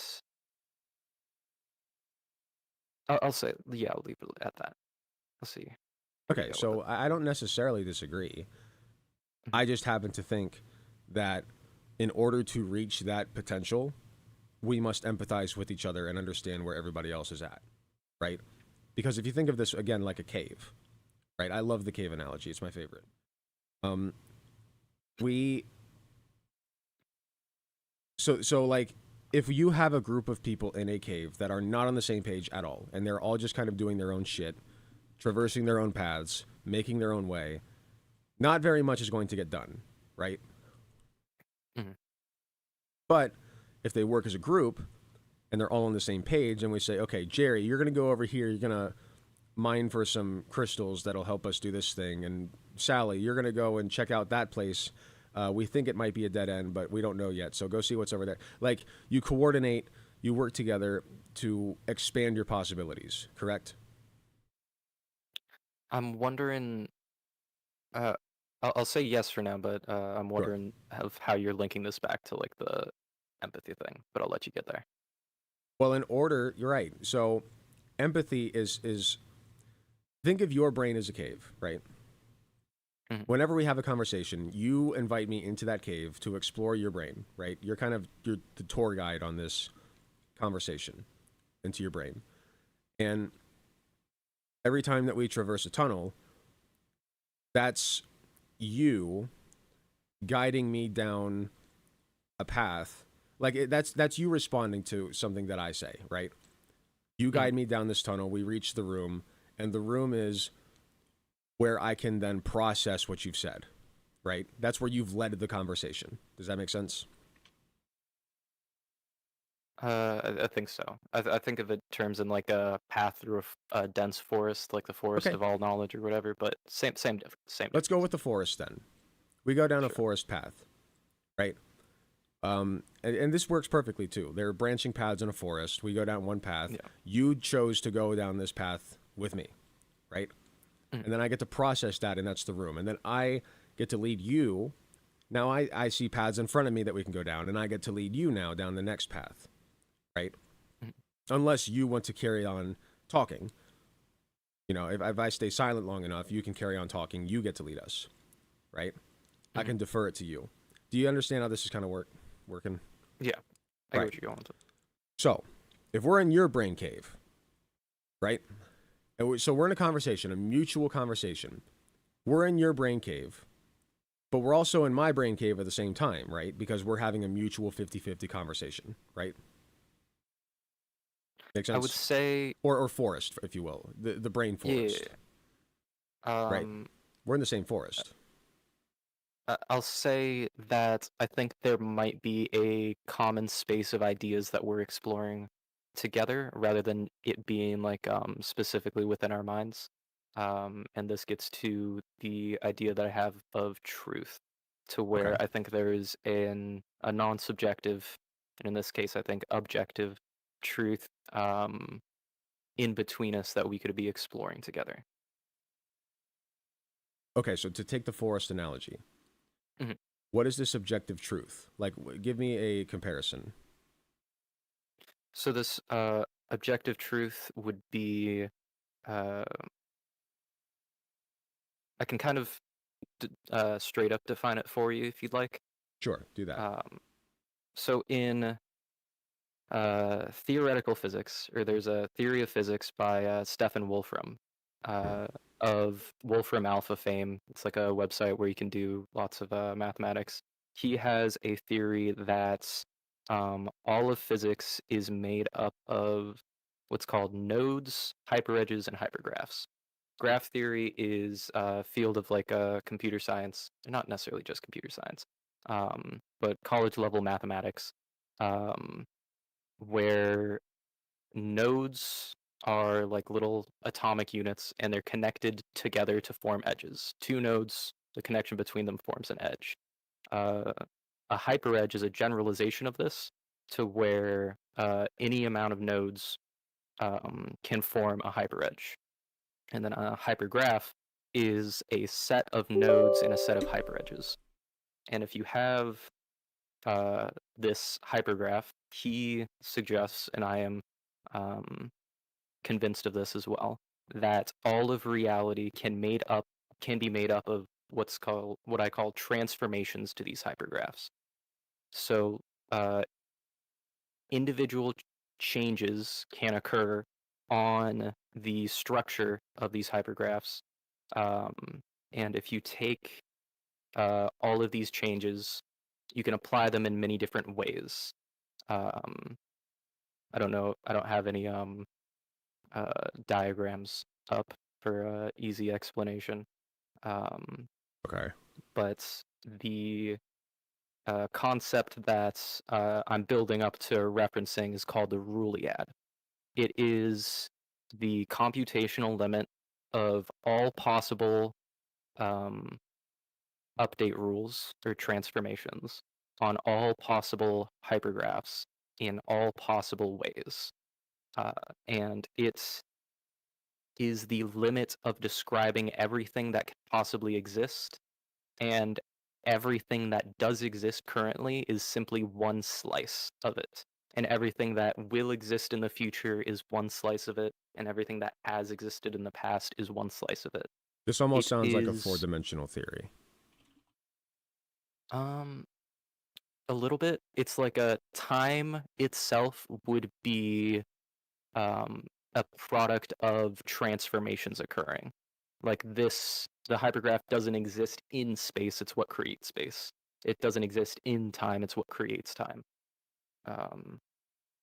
But the Roolead is, if you've ever heard of like the idea of like the Library of, I think it's Babylon, Library of Babel, sorry.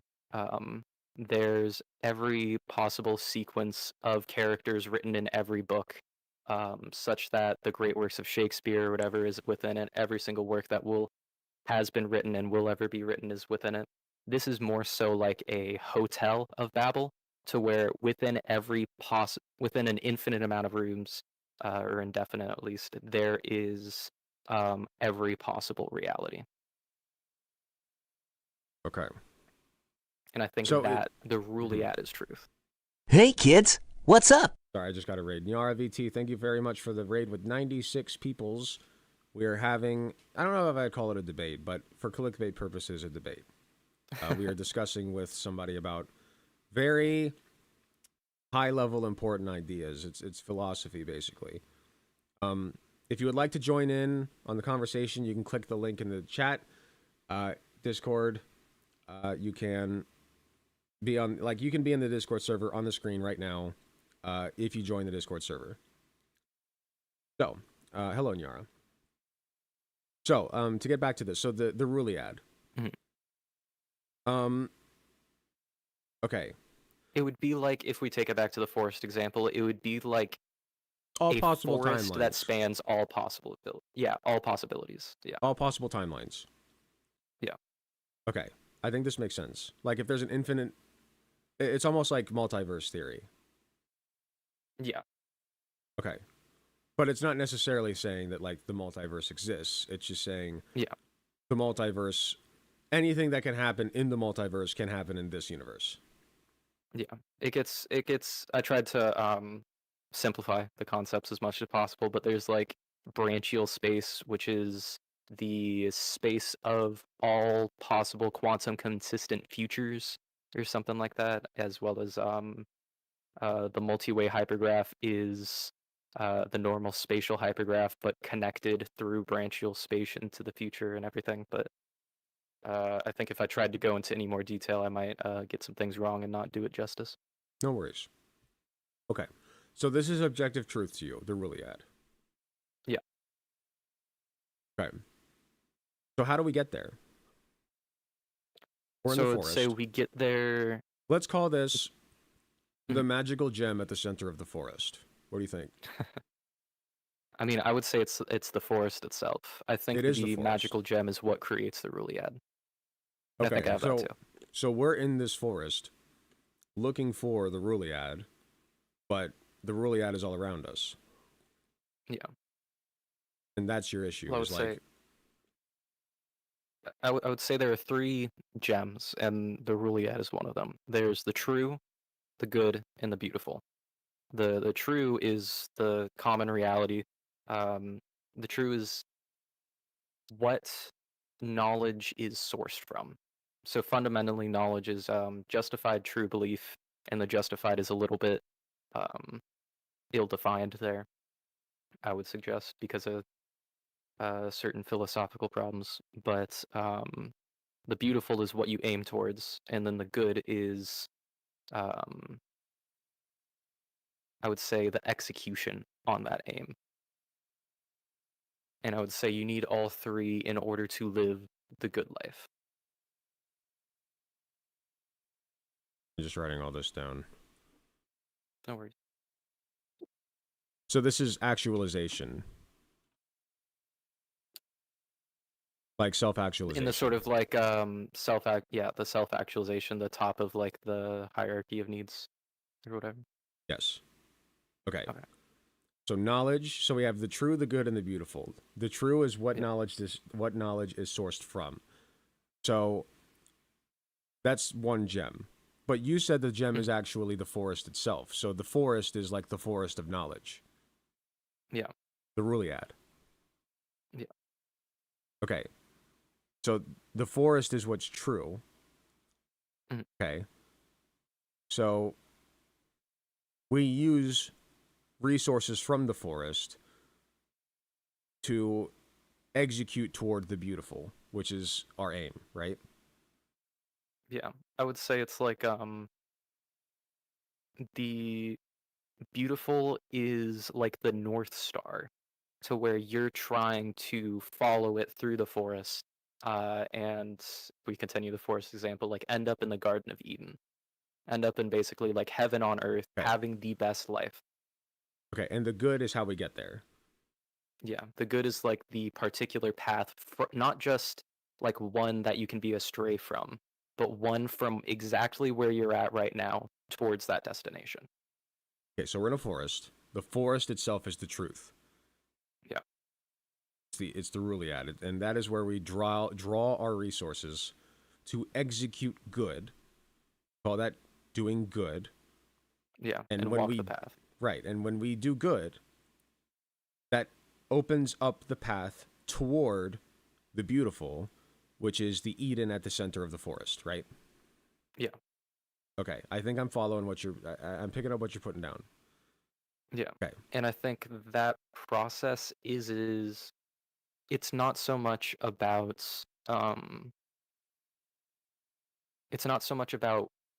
figuring out what other people think, because I don't think the answer is within us. Exactly. I don't think the answer is something that can be conceived of by unifying people's conceptions. I think that the answer is found partially within analytical philosophy, and then partially within an investigation of reality. So I think that you need to critically engage and seek knowledge. I think the highest virtue is curiosity, to really seek knowledge, and try to have a love of wisdom, a philosophy, in order to better understand the true, so that you might chart the path of the good in order to get to the beautiful. Let me ask you this. What if the true, we're describing it as a forest, right? Mhm. What if there are people who live in the forest? Are they part of the true? I would say yes, in the way that like we are all, the Ruliad is like the summation of everything, and we are part of that everything. Yeah. There you go. So what knowledge is sourced from is not just the forest and inanimate objects and objective truth, but also other people, right? I would say, yeah, certainly. Yeah. Other people are definitely well springs of knowledge, and it's good to engage with curiosity when you talk with them. Oh, I look different because I'm using a different camera. So it turns out split cam is a resource hog, so I stopped using it, and now I'm just using my old Logitech for Discord. That's why I look different. If you go to my stream, you will see that it's much cleaner, but Logitech works fine. It works fine. So anyway, okay, so we have people that we pull knowledge from. So we want to understand the forest, right? Yeah. Because understanding it to the best of our ability will help lead us to do good, which is the path toward the beautiful, which is Eden, right? Yeah. Okay. So then we also want to understand people to the best of our ability, right? People of the forest. I would say so because there are the associations between people can be a means to get to Eden as well. Yeah, so that's empathy, right? How would you specifically define empathy outside of this analogy? Empathy is the ability to put yourself into the position of others.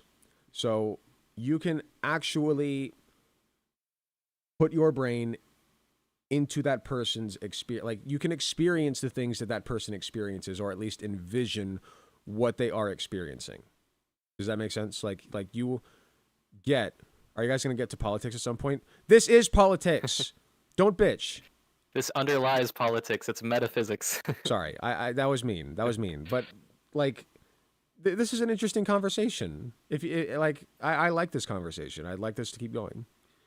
And it is a big part of politics. So, where we're at, so we're talking about empathizing with other people. So I view empathy as the ability to put yourself into the minds of others, see what they see and feel what they feel, and understand what they understand. Make sense? So it's like modeling and understanding their perspective. It is understanding that person as a, not to dehumanize, but as like a machine, you know, like as a construct. Like, because that's what we are. We are constructs of the universe. And so the better that we understand other people, you know, like the better we can understand ourselves, because we're like 99.9% related anyway. And the better we understand the forest as a whole, because people have major influence on this forest.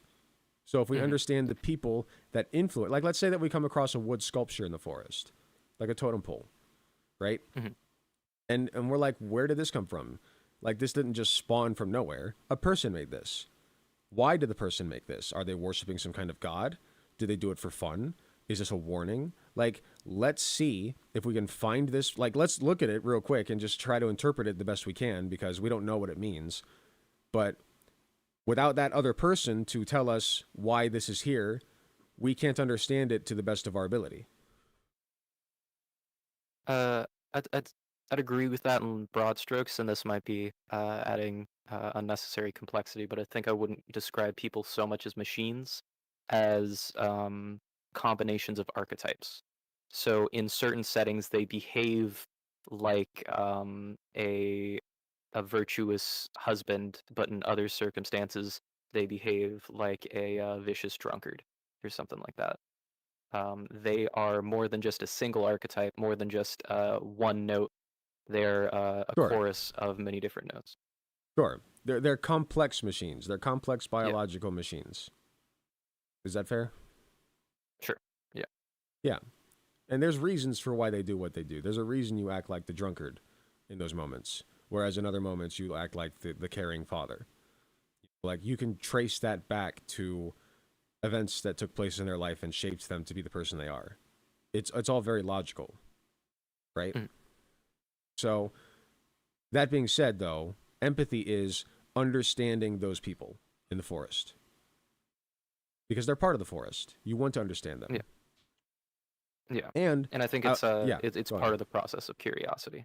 Yes, exactly. Yeah. Empathy is simply deriving as much knowledge about a person as you can. So you can use empathy in an antisocial way as well. In fact, that's the best way to be antisocial, is to be empathetic. Because the better you understand somebody, the better you can hurt them. Yeah. Make Do you sense? see empathy and sympathy as synonyms? Not really. I know that they're often conflated. If you want to call it sympathy during the conversation, that's fine. I don't care. Like, it does not matter that much to me. My understanding of sympathy is, you come to think of it, I think if I had to describe it, sympathy, when people say sympathy, like the visual I always think of is somebody drew a picture of like somebody stuck down in a hole crying. Sympathy is you call down in the hole and say, hey, I feel bad for you. Hope you're doing okay down there. I'll be back. Whereas empathy is actually like climbing down into the hole with them. You know what I mean? Like sympathy is more like, I see you down there, but I'm not going to understand what you're actually going through. I just know that whatever it is, it's not something that you like. It's kind of like a limited form of empathy. I get But, you know, my understanding of the origins of the words is like they basically meant the same thing at first, and then like we naturally kind of, you know, separated the two. I'm not sure exactly, but, you know, that's my understanding. Yeah. From what I see in terms of the etymology, which I tend to like to use more than the dictionary, it comes from en, which means in, and then pathos, meaning feelings. So empathy is like being in their feelings, versus sympathy, which means comes from sin, meaning together, and then pathos, meaning feelings. So sympathy would be feeling together with them, and then empathy would be being in their feelings with them. Okay, I like that. I think that even helps my case that it is empathy that I'm talking about. Okay, so yeah, like seeing it from their perspective, feeling what they feel. Okay. Or at least understanding their feeling. You can take empathy too far and be like constantly inundated with other people's emotional states. You know, like they're constantly like their brain is like a remote control for yours. You know, like they're turning these things on inside of your brain that make you cry, make you anxious, make you angry, and then you get empathy overload. You know, like a master of empathy will be able to separate themselves emotionally from that, understand the emotions that other people are going through, while shielding themselves from experiencing the same emotional state. Yeah, and just one more touch on this, and then we can move to something else or keep talking about the semantics. But I think what you might be describing more so would be sympathy, because that like master empath would be knowing what they're feeling together, that understanding, but that knowledge of it separated from feeling it themselves, I think is the difference between sympathy and empathy. Whereas empathy would be someone feels sad, and then you see that, and then because you're empathetic, you start to feel sad as well, due to the reasons that they're feeling sad. I watch a lot of Dr. K, Healthy Gamer GG, and he describes that as emotional empathy. Whereas like logical empathy would be you understand how this person reached the conclusion they did. But if you want to call it sympathy for this conversation, that's fine. I find this whole thing, like I find this semantic thing a little boring personally. Yeah. So whatever you want to call it, we can run with that. Yeah, no issue. We could keep calling it empathy. Sure, empathy's fine. Okay, so we're talking about empathy. We're talking about we want to understand the people who live in the forest because they're part of the forest.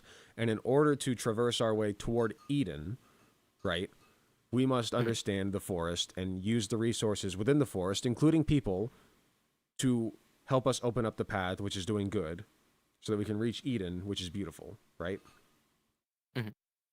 That's how I view empathy. I would say empathy would be the specific, like, using of people, but the investigation of the objects of the forest rather than the subject would go outside of the scope of empathy. You think so? Yeah.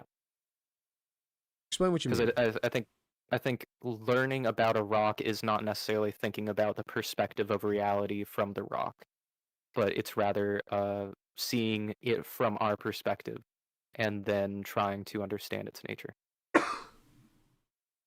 Sure. Empathy is a tool that you can really only use on other life forms, right? Like, and really only... Yeah. We empathize best, obviously, with other humans.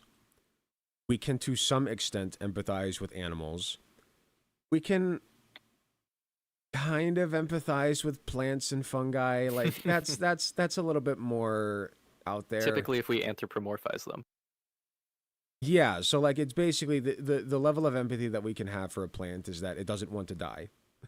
Like, it doesn't want to die, it wants to keep growing, it wants to multiply. Like, that we can empathize with that as far as plants go, right? With animals, it's just a little bit higher up than that, where it's like we can empathize with the fact that they feel pain, that they feel emotional states, that they want to do certain things, they want to have fun, they want to play, they want to eat real good, they want to eat tasty things. Like, we empathize with all those things, but we can't empathize with them on the level of we don't know what's going on cognitively in their skulls. Like, we simply don't. Like, it's all baser instincts, right? Yeah. For the most part. Obviously, there's like a totem pole of animals and how well, like, we can empathize with crows and dolphins better than we can empathize with, like, bugs or scorpion, like, or whatever else, mice, I guess. Mm-hmm. You get it. So I get you. So with rocks, no, you can't empathize with a rock. Like, a rock has no desire. It has no. It doesn't even have baser instincts. Nothing. It has no. It has nothing. So to study a rock, you can't empathize with it. You must just observe it and measure it. Yeah. And I would say, like, digging in, like, deeper, like, you can't really empathize too much with, like, cells other than like animal cells other than, like, plants as a whole. It's like at a level of scale that you can't really empathize with the same way that you can with the whole animal. Sure, but I would argue you can empathize with a cell better than you can empathize with a rock. Empathy is what we call the tool by which we observe the minds of other people. Sure. Yeah. And other life forms. Yeah. And I guess, like, in terms of plants, I don't know if you'd call it a mind, but you get my point. Depends on depends on your solution to the problem of consciousness. Depends, right? I personally think consciousness is all around us.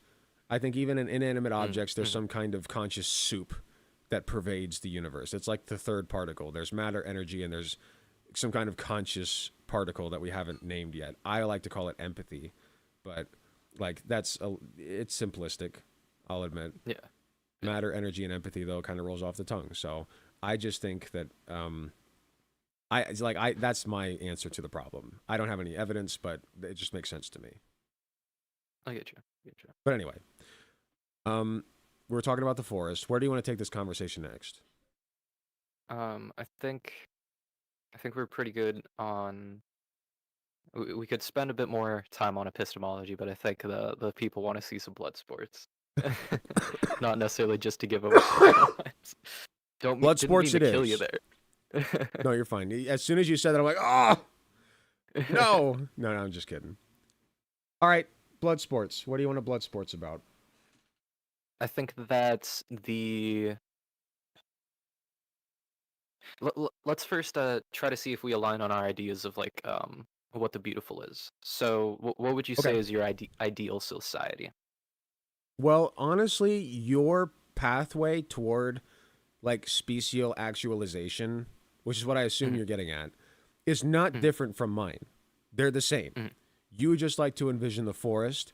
You have these different tools that you use in order to reach Eden. I'm the same way. The difference is, in my personal schema of this, how I envision this is we're all in a cave, thrashing and flailing about, right? And we need to start waking people up and making them understand that the people around them are not trying to hurt them, okay? Nobody really is trying to hurt other people. That's not the goal of any human being, really. Like, there may be a handful, but they're so few and far between that they may as well be negligent or negligible, right? So just ignore that. Nobody is actively trying to hurt anybody else. When they do hurt other people, it is a result of the fact that they themselves are hurting. Hurt people, correct? Yeah, I would say there's some ideologically driven, but those tend to be, like, hurt other people in order to gain some greater amount in the future for yourself, potentially on a spiritual level. Which is a lie. And then there's madmen. Yeah. That's a lie that they've been fed. And they're hurting as a result. They don't want to hurt other people. They just feel like they have to in order to get what they want. Yeah. Right? If they had the choice, they would never hurt anybody. People don't want to hurt other people. That's not human nature. And so the way that I view this is people are flailing about in this cave just looking for some kind of relief. I'm trying to wake them up. I'm trying to say, those other people aren't trying to hurt you. You need to depersonalize yourself from the fact that they are in pain themselves, or that they're trying to hurt you. Sorry, you need to depersonalize yourself from the pain that you feel from them, because they're not trying to hurt you. They're just lashing out because they themselves are in pain. Does that make sense? Okay. So the more people that we can pull out of this, right, the further we can progress through this cave. Okay? And what we're looking for is the way out. We're looking for the way out. We are looking for the light. Okay? Because once, and that can only happen if we all come together as one species, as a superorganism. Okay? And the human superorganism will find the way out of this cave and broaden our horizons to places that humanity has never envisioned before. There's this is reminding me a little bit of Gnosticism, Hermeticism. Are you familiar with that or no? No, I'm not actually. Okay. It's but if you'd like to expand on it. I could do it like somewhat briefly, but I think it inspired Hegel to a great degree, which then inspired Marx and so on. It's the idea that there are two gods. There's like the actual omni-god, the one that created literally everything, and then there's a lesser god called the demiurge, who created specifically this physical universe that we find ourselves in, this physical world. And the demiurge, thinks he is the only god, but he isn't. He's also imperfect, and that is why the problem of evil exists in this world. And then if we take like the Christian perspective, this would be like Yahweh of the Old Testament, the Jewish storm god. That's kind of what I was getting in my brain. Yeah, it's like he's a wrathful, arrogant, jealous god. Sorry to my Christians out there. This is just a theory. This is just like a religious doctrine. Yeah. It's how could you say, heretical. But then the true God, in order to undergo that first act of creation, he split himself in the minds of all humans. And so all humans must realize that they are there are two wolves, fraction of God. Yeah. And in order for God to know himself again and come about, in which case that'll be heaven on earth. Do you know anything about Dragon Ball? No, not too much. That's okay. Piccolo, the only reason I bring it up is because I was reminded, King Piccolo from the original Dragon Ball split himself into two. Or no. It was a Namekian that was outcast from society that split himself into two because of trauma. Because he didn't want to hurt anybody, right? But he was so frustrated with humanity that he literally just physically split. He's an alien, right? He's a Namekian. So he just split. He split into an evil person and a good person. And the good person we called Kami, and the evil person we called King Piccolo. And King Piccolo was this evil, vengeful guy, and that Kami was constantly trying to stop, right? So I'm not sure exactly like what I could read into this further than that, but like eventually what ends up happening is Piccolo merges back with Kami. Piccolo kind of becomes the dominant force, and he actually is quite a good person, as it turns out. Like even his evil side wasn't trying to hurt anybody; he was just angry. Gotcha. You know what I mean? So like that's kind of what you can take from that. But anyway, back to this. So I like that. I like that a little bit because, it's true.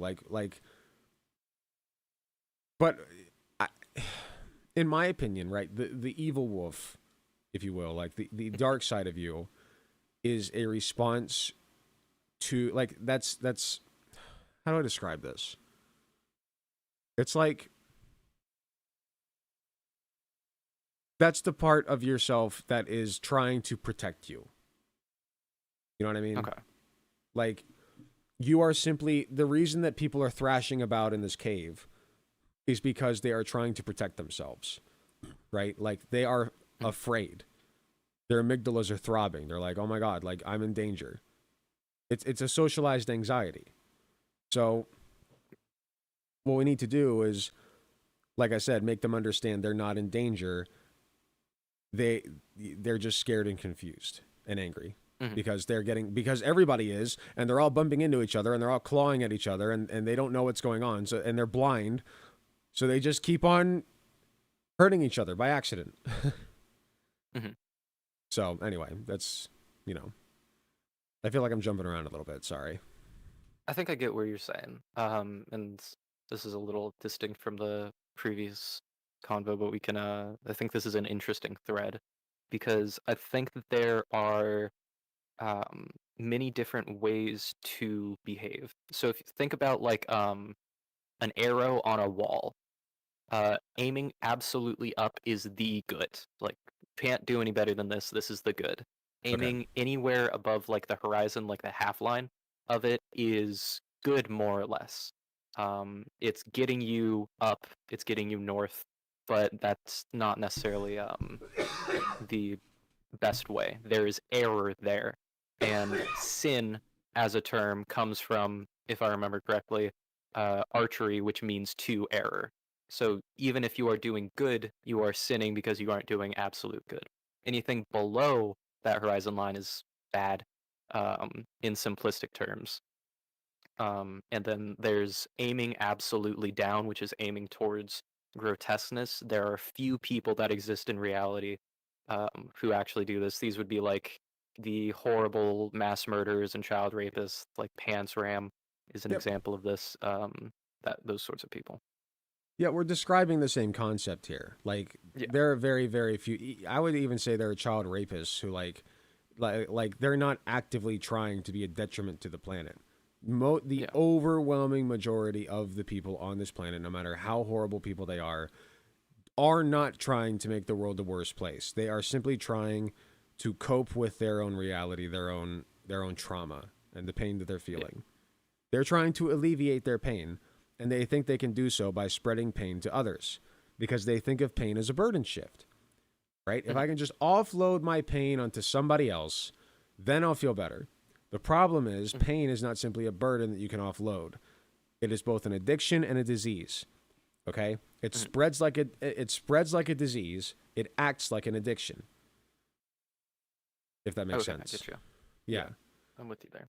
So people are just addicted to pain.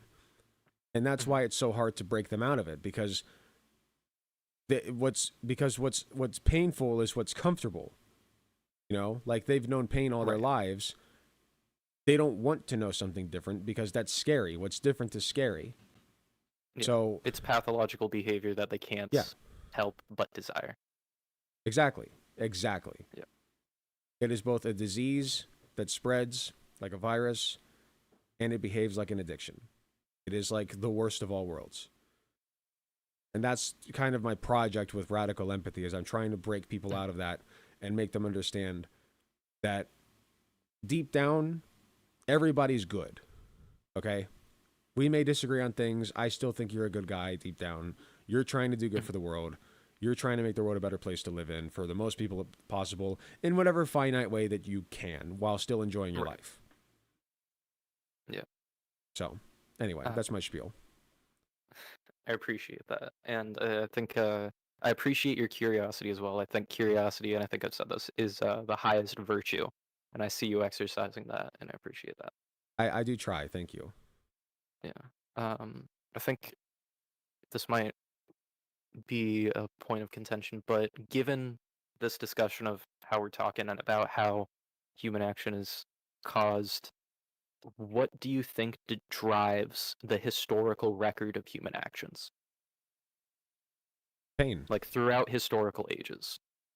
Pain. Pain? Pain and fear. Pain and fear.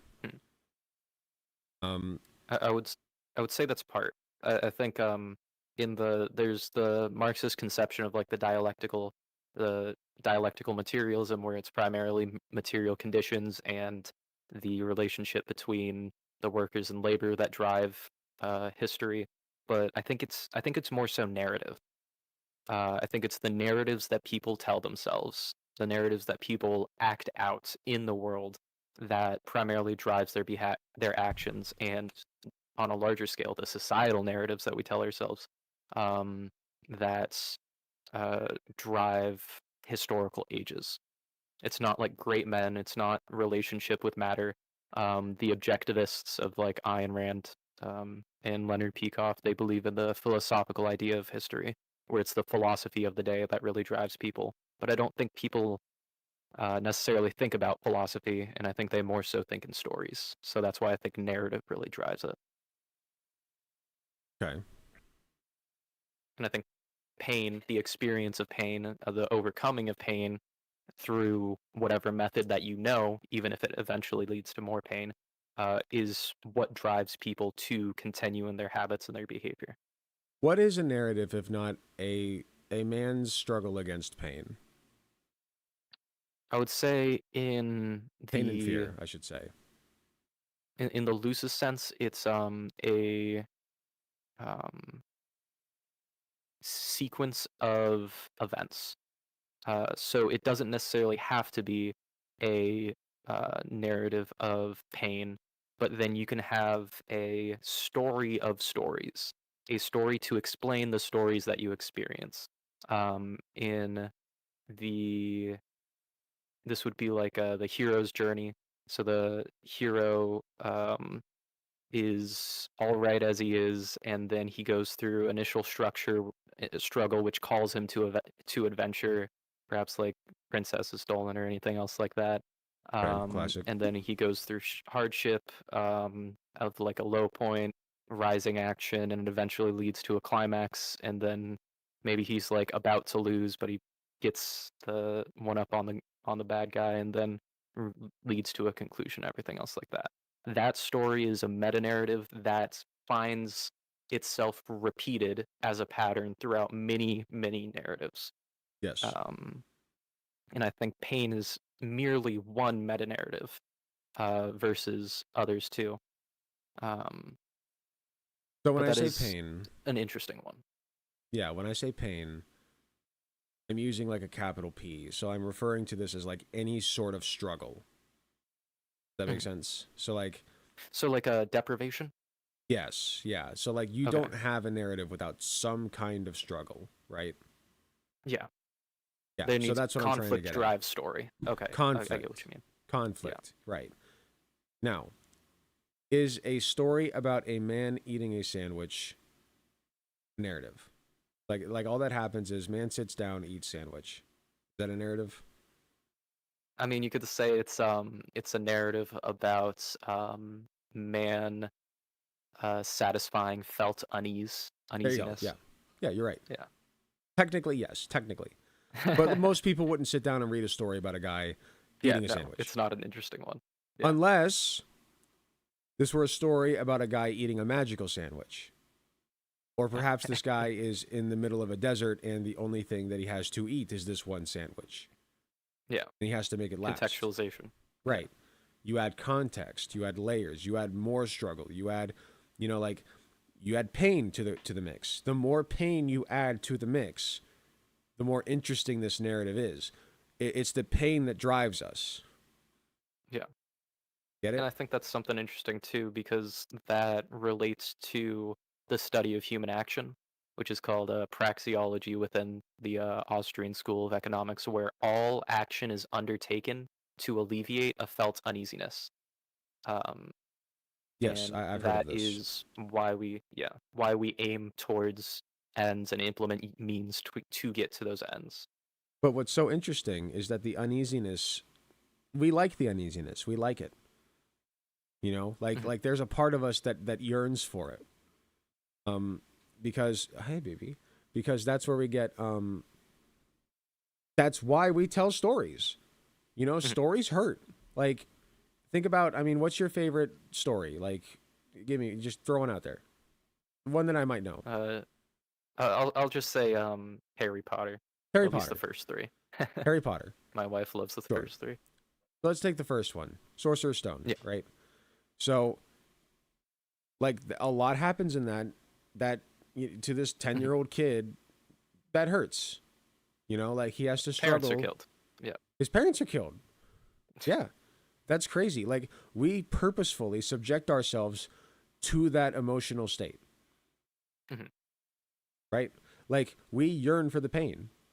And like, I just find that so interesting because at one, it's the duality of man, you know, to go back to that. Mm-hmm. In one sense, we're trying to escape pain.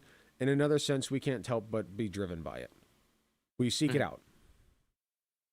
You know, that's why I call it both a disease and an addiction.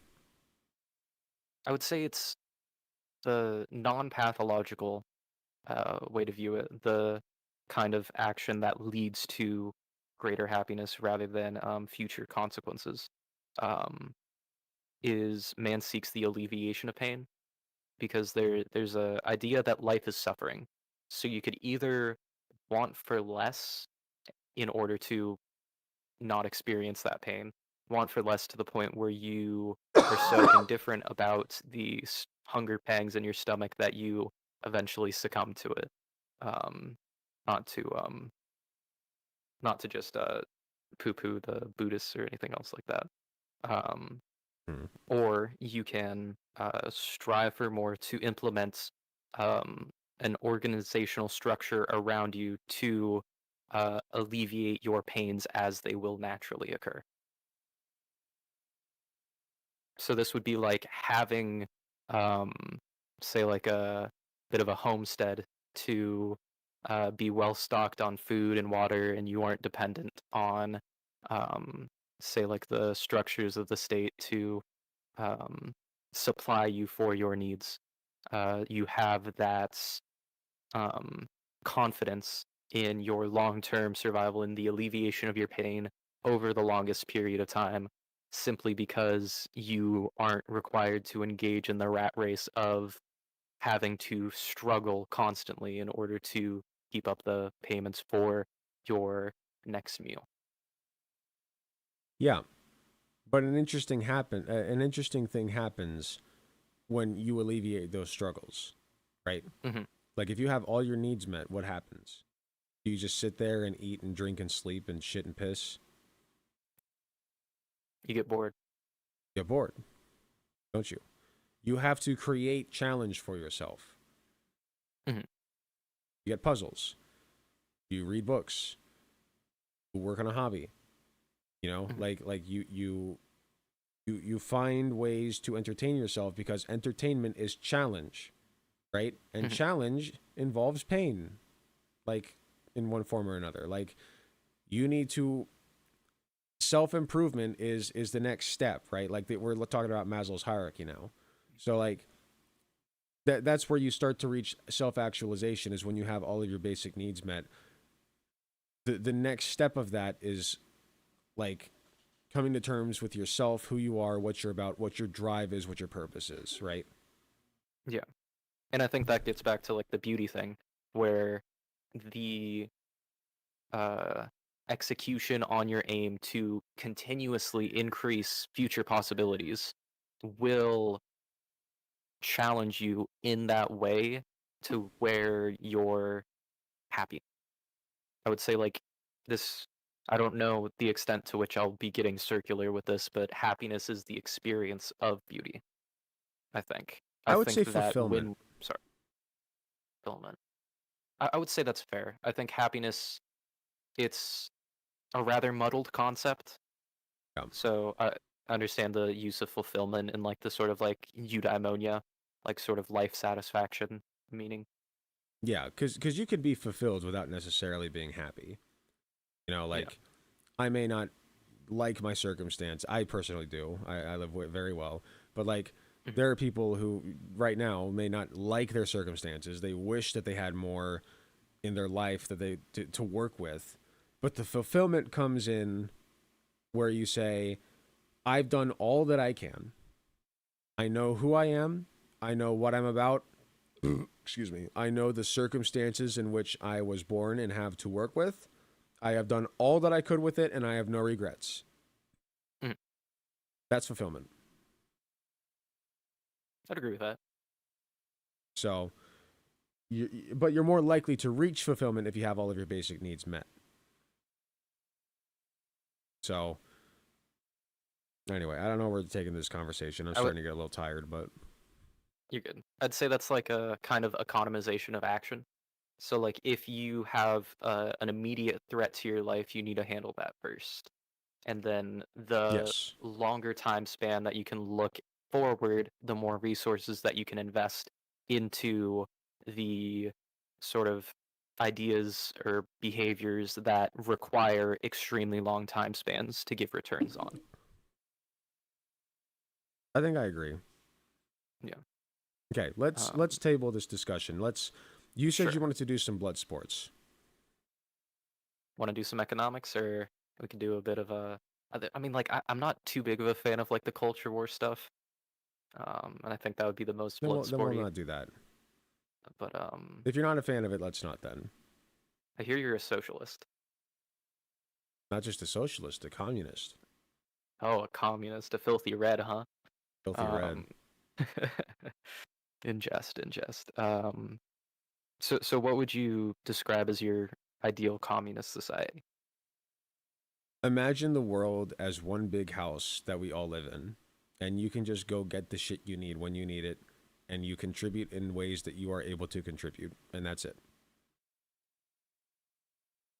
What are the requirements for this to come about? So there's self-actualization, and then there's species actualization. We must actualize as a species, which means that we must empathize with each other, understand that the other person is not the bad guy in their own story, and just find a way to get along, for lack of better ways to put it. Just get along. Do you think this requires any level of technology, or like a post-scarcity society where like you have the fabricator design you whatever you want, or no? It doesn't require technology. Technology certainly helps. Like, take the internet, for instance. This is one of the greatest achievements of all mankind. You and I are nowhere near each other, yet here we are speaking as though we're in the same room. Isn't that incredible? Right, yeah. Yeah, like in another world, just because you and I have slightly different ideas, we'd be in a war killing each other. Right. You know, like you never know. But here we are sitting down. I don't know you that well. You don't know me that well. But here we are basically across the world from each other. Might as well be. Having a discussion. And I think that's very special. Yeah. I get you. Kill commies when they're aggro. Dog, calm the fuck down. I'm deleting that comment. Don't do it again. Christ. I'm going to pretend that didn't happen. Okay. I'll ask, there's from Austrian economics, there's something called the economic calculation problem, and I like to phrase it as follows.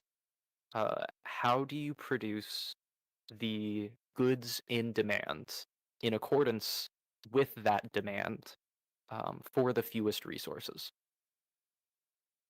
Say that one more time.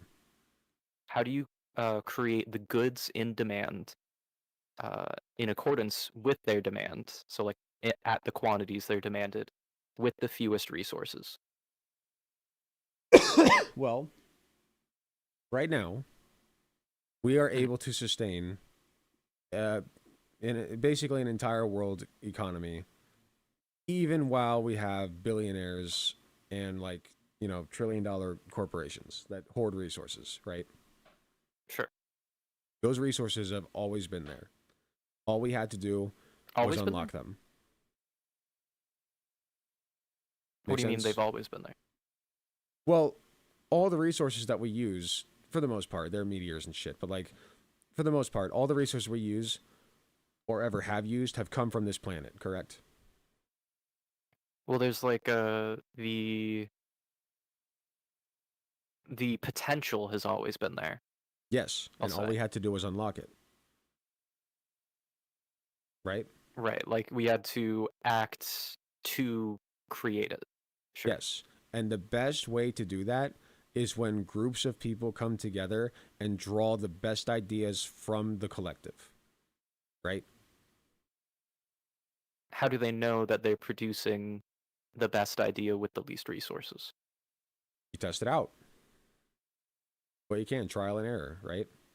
give it a shot. And if it works, then it works, and if it don't, we try something else. How do you determine if it works? Like, what's your validation test for it? We're looking for more resources, right? Okay, yeah. Yeah, so if it yields more resources, I would say that's a fair measurement that it works. Like, for instance, farming, right? Farming came about after hunting and gathering, right? Hunter-gatherers yielded farm work because that way you didn't have to be nomadic, right? Nomadicism was a way of life that worked, but there was a lot of energy, a lot of time, a lot of travel, and it wasn't that efficient, right? Yeah. So what people ended up discovering was, well, wait, if these things grow in the wild, they can just as easily grow in one spot. We just have to learn how to cultivate that, right? And so the greatest minds of the time basically figured out how to farm. And that revolutionized the world. Farming was a mainstay of human. I mean, it is how civilization began, right? Farming. Mesopotamia. There's a great deal of resources that are higher order goods. Say like an iPhone. An iPhone is the creation of however many other goods before it combined into one single product. It's how do you know when you're creating these? Yeah. How do you know when you're creating these like higher order consumer goods that they are valuable? Okay, well, what like does the iPhone do for they us? produce more. When it came out, it was like calls, texts, some apps, that sort of thing. I'd say that's valuable. But how do you know that's more valuable than the resources it takes to produce it? Question. What resources does it take? Say like in the case of the iPhone, I forget if there was lithium-ion batteries at the time, but like it takes like the Gorilla Glass, it takes the gold and silicone and all the other stuff to be created into like PCBs and microchips and everything. Right. So we have to decide as a species, are the extraction, the extraction process, the refinement process, and the construction process worth it so that I can have a device that accesses the internet, lets me make phone calls and text messages, and lets me play video games? Is that all worth it? Right? That's the question. So we as a species have decided that yes, it is absolutely worth it. Because we have let's iPhones. say like some people do and some people don't. Okay. Like because I'm talking about like specific. I'm talking about like specifically when you have any good, only a certain percentage of the population is going to adopt it. And then that can like say grow over time. Initially the good is going to be more expensive, but as more people purchase it, that's going to grow over time. And this is just purely a model about prices. I'll spoil the answer a little bit, but I would suggest that price, the cost of the factors of production, can be used to calculate how much the resource costs to produce. And then afterwards, the price that you are able to sell it for on the market, you can just subtract those two and see if you make a profit. And that profit is the feedback, is the validation that your idea is good and you should continue to do it. If you make a loss when you're creating the product, say like a restaurant over portions how much food that they're putting and their food costs are so high that they lose money every time that they make a sale, even if they have customers and everything, they are using more resources than the goods, than the value that they are producing. They're making a loss. They are misallocating resources. Right. So we weren't having a conversation about capitalism. Well, I'm saying like it's a conversation about the allocation of resources. So my question was economic calculation problem. How do you know? How do you produce goods in demand at the quantity demanded for the least resources? And I would say the answer to that is pricing. And you can only have and the only prices that really matter are free market prices.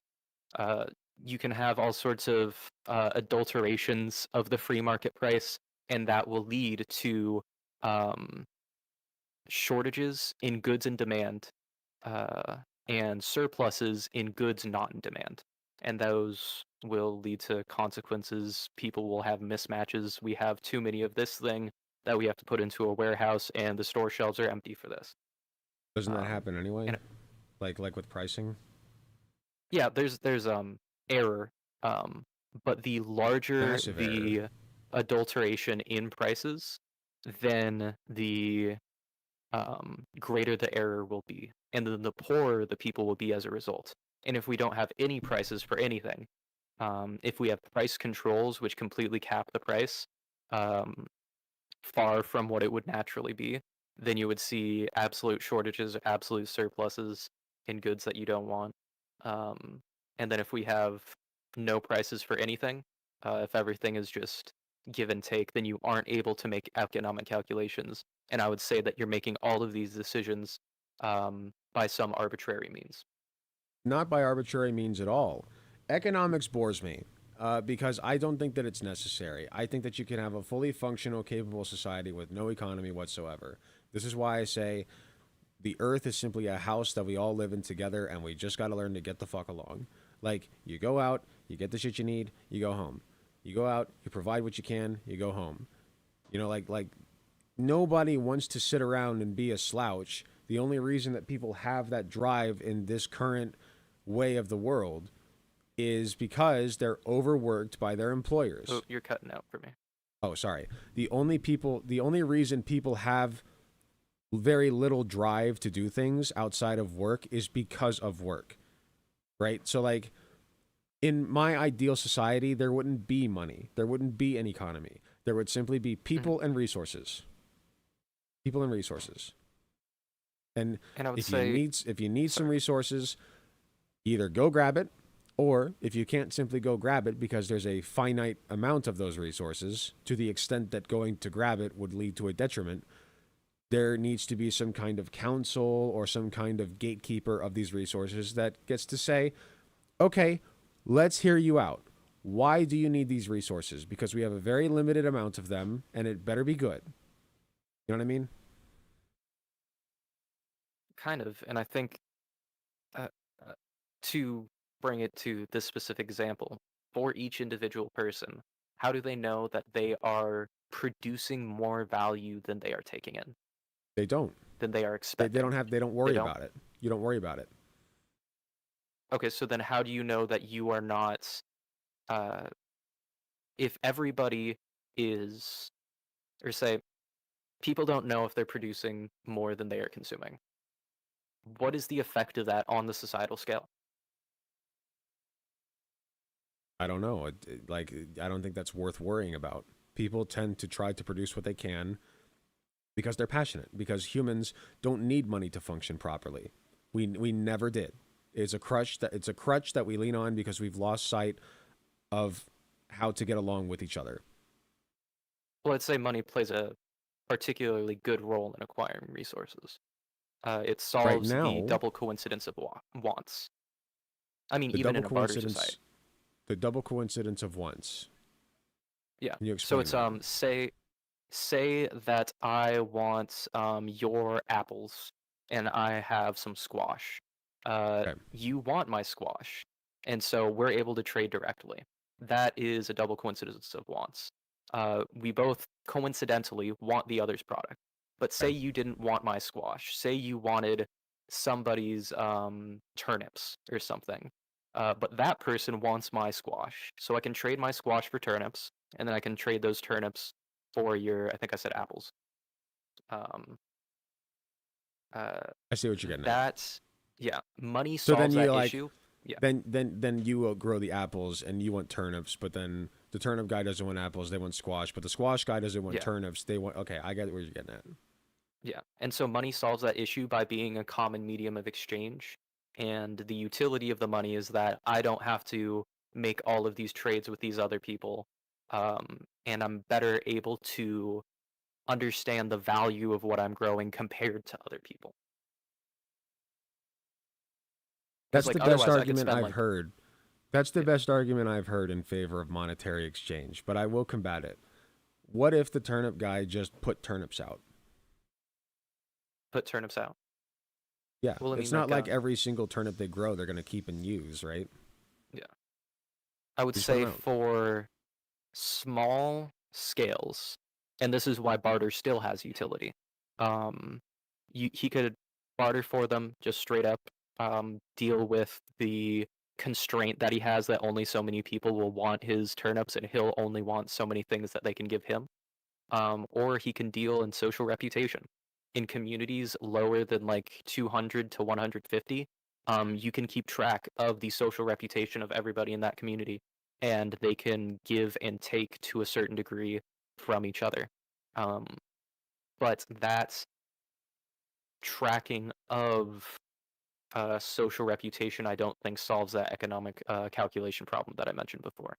My issue with your world is that it has an inherent distrust of the other. And I don't like that. How do you mean? You don't trust the turnip guy to share turnips that he doesn't need. You think that he's just going to let them rot. Right? Could you illustrate how I believe that more? Like, so the turnip guy produces enough turnips to feed the whole community for anybody who wants turnips, right? Sure, it produces a great quantity of turnips. A great quantity. The tomato guy does the same thing with the tomatoes. The apple guy does the same thing with the apples. And of course, this could all be the same guy. You got one farmer. You got one, what else? A chef. You know, you got a teacher. You know, like these are all different people with different skill sets that they utilize to the greatest extent to benefit the community. Because when you benefit the community, you benefit yourself. Because the better community you live in, the better off you are, right? Yeah. And if everybody can internalize that fundamental principle, we don't need money. Don't need it. Well, I would say this. Turnips and apples and all of these things don't like grow immediately the moment we want them. It's not the correct. They take investment from the past. So say the farmer who grows all of these, we'll simplify and say it's one, Farmer John, grows all of these different varieties of fruit and vegetables and everything, grain and everything else like that. He only has so much fertilizer. It's not he can only buy so much seed or anything else like that. He only has so much fertilizer, so much compost, so many hands of labor to weed and do everything else like that, so much land which he can till in a reasonable amount of time in order to plant before it's too late and in order to harvest food before it's too late as well. Those are resource constraints. So he has to figure out what investments can I make now to most benefit my community. How many acres of turnips am I going to plant? How many acres of grain am I going to plant? How many acres of XYZ? But he only has limited resources. So he needs to try to maximize the value that he's going to get and minimize his costs. But without prices, he at best has the incalculable desires of the people. Because I don't think, and this may be an area where we disagree, I think that value is fundamentally subjective. And that subjective value between people is incomparable to each other. There is no measure of like utils between people. I value apples at 5 utils, he values apples at 6 utils, or anything else like that. Correct. You can't do that sort of math. Correct. So then he goes to his community and asks them, how many of each of these things do we want? They tell him some numbers and he gets about an average. People want all these certain amounts and they want more than he can produce. Human desire is infinite. They're like, let's have infinite everything. Okay, now be realistic. He gets a realistic number. By the end of the year, by the end of those investments maturing, people's preferences have changed. He now has a surplus of some goods and a shortage of others. He mismatches what people want, and they have shortages of things that they desire and surpluses of things that they don't. Now, that's always going to happen because there's always going to be some sort of error. Man is not omniscient, he isn't able to. But I would say without prices, he is going to be completely lost, or near completely lost, or he won't have the best means of trying to maximize value and minimize cost. I disagree. I don't see how cost is. See, you keep saying like this happens anyway. This happens anyway. Well, if it all happens anyway, then what's the point of the money? Well, let's say it happens anyway to the extent that there is error, but it's speaking of the way that error is minimized. So price is the error minimization technique, and if there isn't price there, then we only have other, as I would suggest, arbitrary means of minimizing that error. And as a result of that, then you're going to get these shortages and surpluses. But this is the idea of there being no exact market equilibrium. There's like the supply and demand curves, and then where they meet is like the market equilibrium at this point in time. Those supply and demand curves are going to change not only like second by second, but like thought by thought of the individual person. They're going to like change their preferences and everything else like that. So the entrepreneurs who are providing these services at given prices are chasing equilibrium. And since equilibrium changes all the time and they're competing with each other and none of them have complete knowledge, they're going to be approximate to the equilibrium point, bounded by certain factors. But they're going to be approximately around it. There's going to be that region of like haggling, potentially, but they are going to be at a much smaller error from that equilibrium point than you can be without prices. I just don't know if I agree with that because you can have supply and demand curves without money, right? Like if turnip guy is told we need 50 turnips. I don't know when turnips are grown, so forgive me, but we need 50 turnips by the fall for our stuff, for our food, for the harvest, right? We need 50 turnips by then, or like 500, however many you want. Let's say 500. 500 turnips by then, okay? Farmer John says, all right, bet. He plants for, let's say 750 just to be safe, right? Harvest season comes. People don't want turnips. They're like, well, we said we wanted turnips. We don't actually want turnips anymore. Okay. Farmer John says, sure. So how does money help in the situation? Let's stop there. How does money help? So there's the price of turnips in the moment, and then there's the historical price of turnips. Say that we're just talking about like price of turnips in the moment, and then he has to like project that out into the future. Okay, I see what you're saying. Yeah. The Austrian method has this idea of the marginal pairs. These pairs determine where price will fall given certain supplies and demands. Because what you've mentioned so far is just mentioning the quantity demanded. There's the quantity demanded of like 500 turnips, but that's not talking about the curve comes about by analyzing the quantity demanded at certain prices. It's not just the quantity demanded total, or else it would just be a flat line. There would be two flat lines, and then maybe they are perfectly aligned with each other or not. The upper marginal pair is the last buyer. This would be the least capable of the successful buyers. If the price were to continue to rise, he would be the first to drop out. So say you have buyers who would pay for like $3 for a turnip, $2 for a turnip, and $1 for a turnip. If the price is like $1.50, the $2 would be like the upper bound. Like that person would be the first to be priced out if it were to keep rising. Additionally, the other marginal pair is the first excluded seller. This is the most capable of the unsuccessful sellers. He's marginal because if the price were to continue to rise, he would be the first seller to jump back in. So this is someone who's like selling a turnip at like say like he would sell a turnip at 175, and if it went up above that, then he would come back in.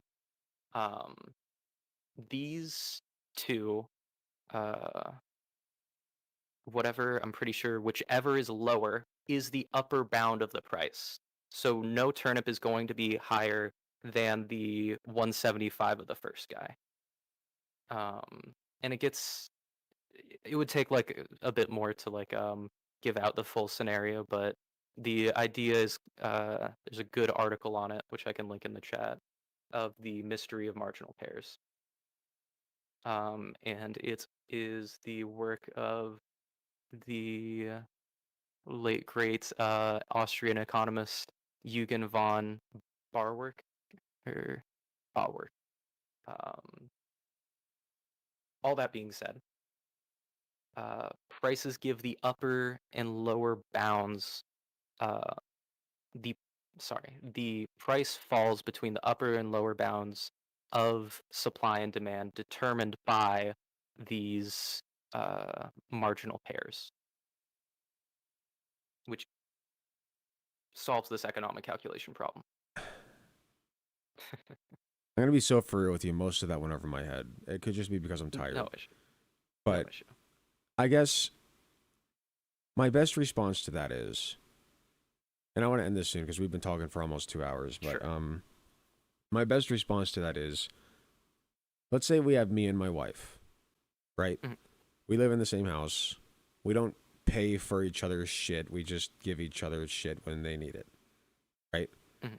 Like, if my wife grows tomatoes and I grow basil and we decide to make a nice tomato pasta with basil in it, we both eat the same dish, you know? And if I just kept my basil to myself and say, aha, wife of mine, but you fail to understand that I need a certain number of tomatoes to satisfy the basil that you're taking from me to make that pasta for yourself, right?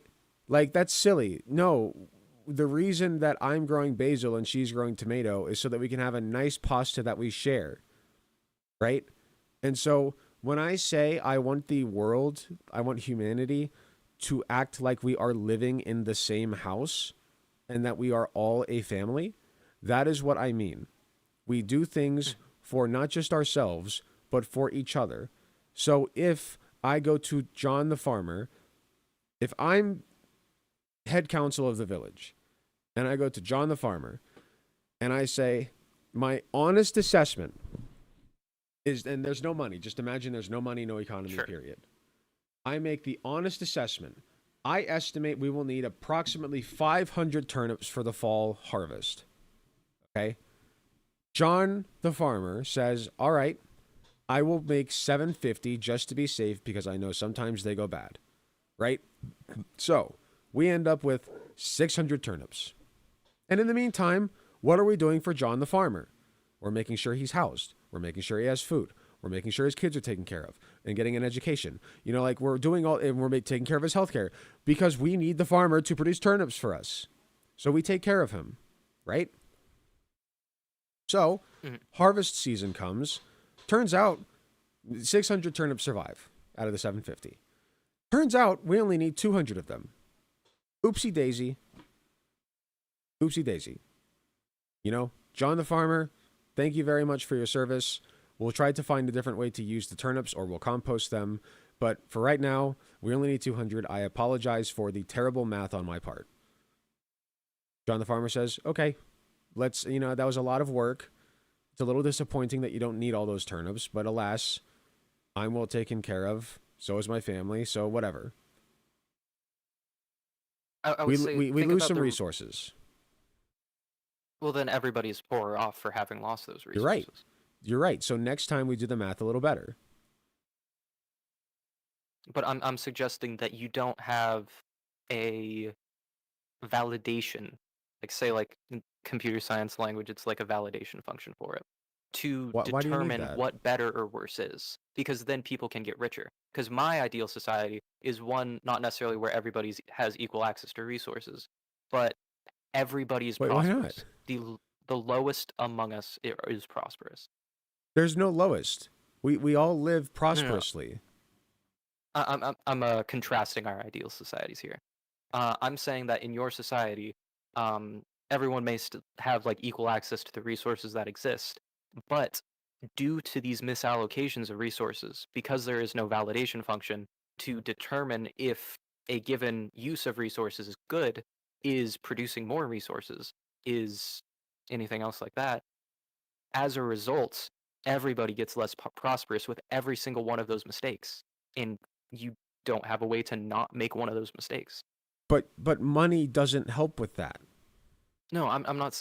I'm saying money is used to determine prices, and prices increases the accuracy of those answers. So you're saying money helps with that? Yeah. I disagree. Not directly, but through the price mechanism. Because this can be done with barter too. This can be done with barter goods and exchanging between barter goods and whatnot. Money is merely just that solution to the double coincidence of wants, and Okay. helps people make those. Let's end with this. Let's throw money into the equation. Just for funsies, okay? I go to John the Farmer. I say we need about 750 turnips. Here is $5,000.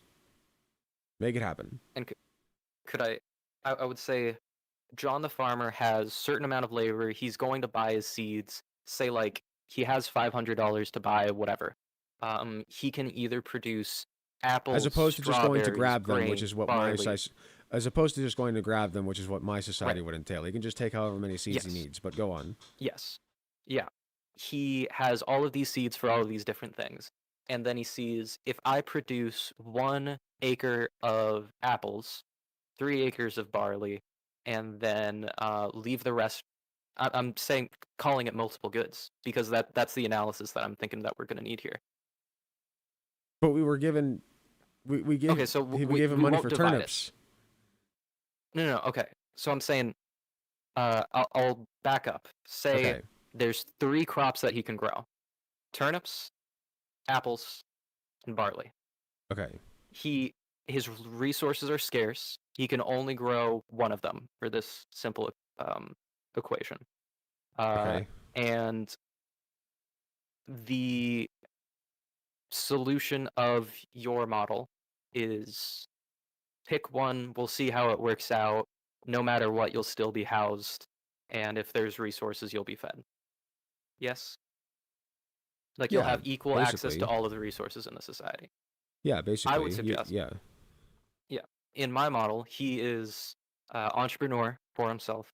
He is looking at the projections based off of, say, historical price data of which one would not guarantee, but entail the highest profit.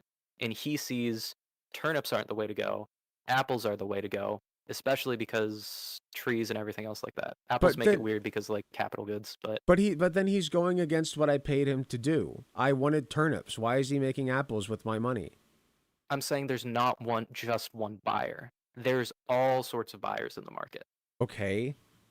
So I'm saying within your model, there's that one buyer or that one agent, that one will who directs production of the council or anything else like that. Okay, fine. Then like the village comes to him, right? And they say, okay, well, I need 10, I need 20, I need 5. Yes. Each person has a different number they need. He calculates them all and he grows the turnips.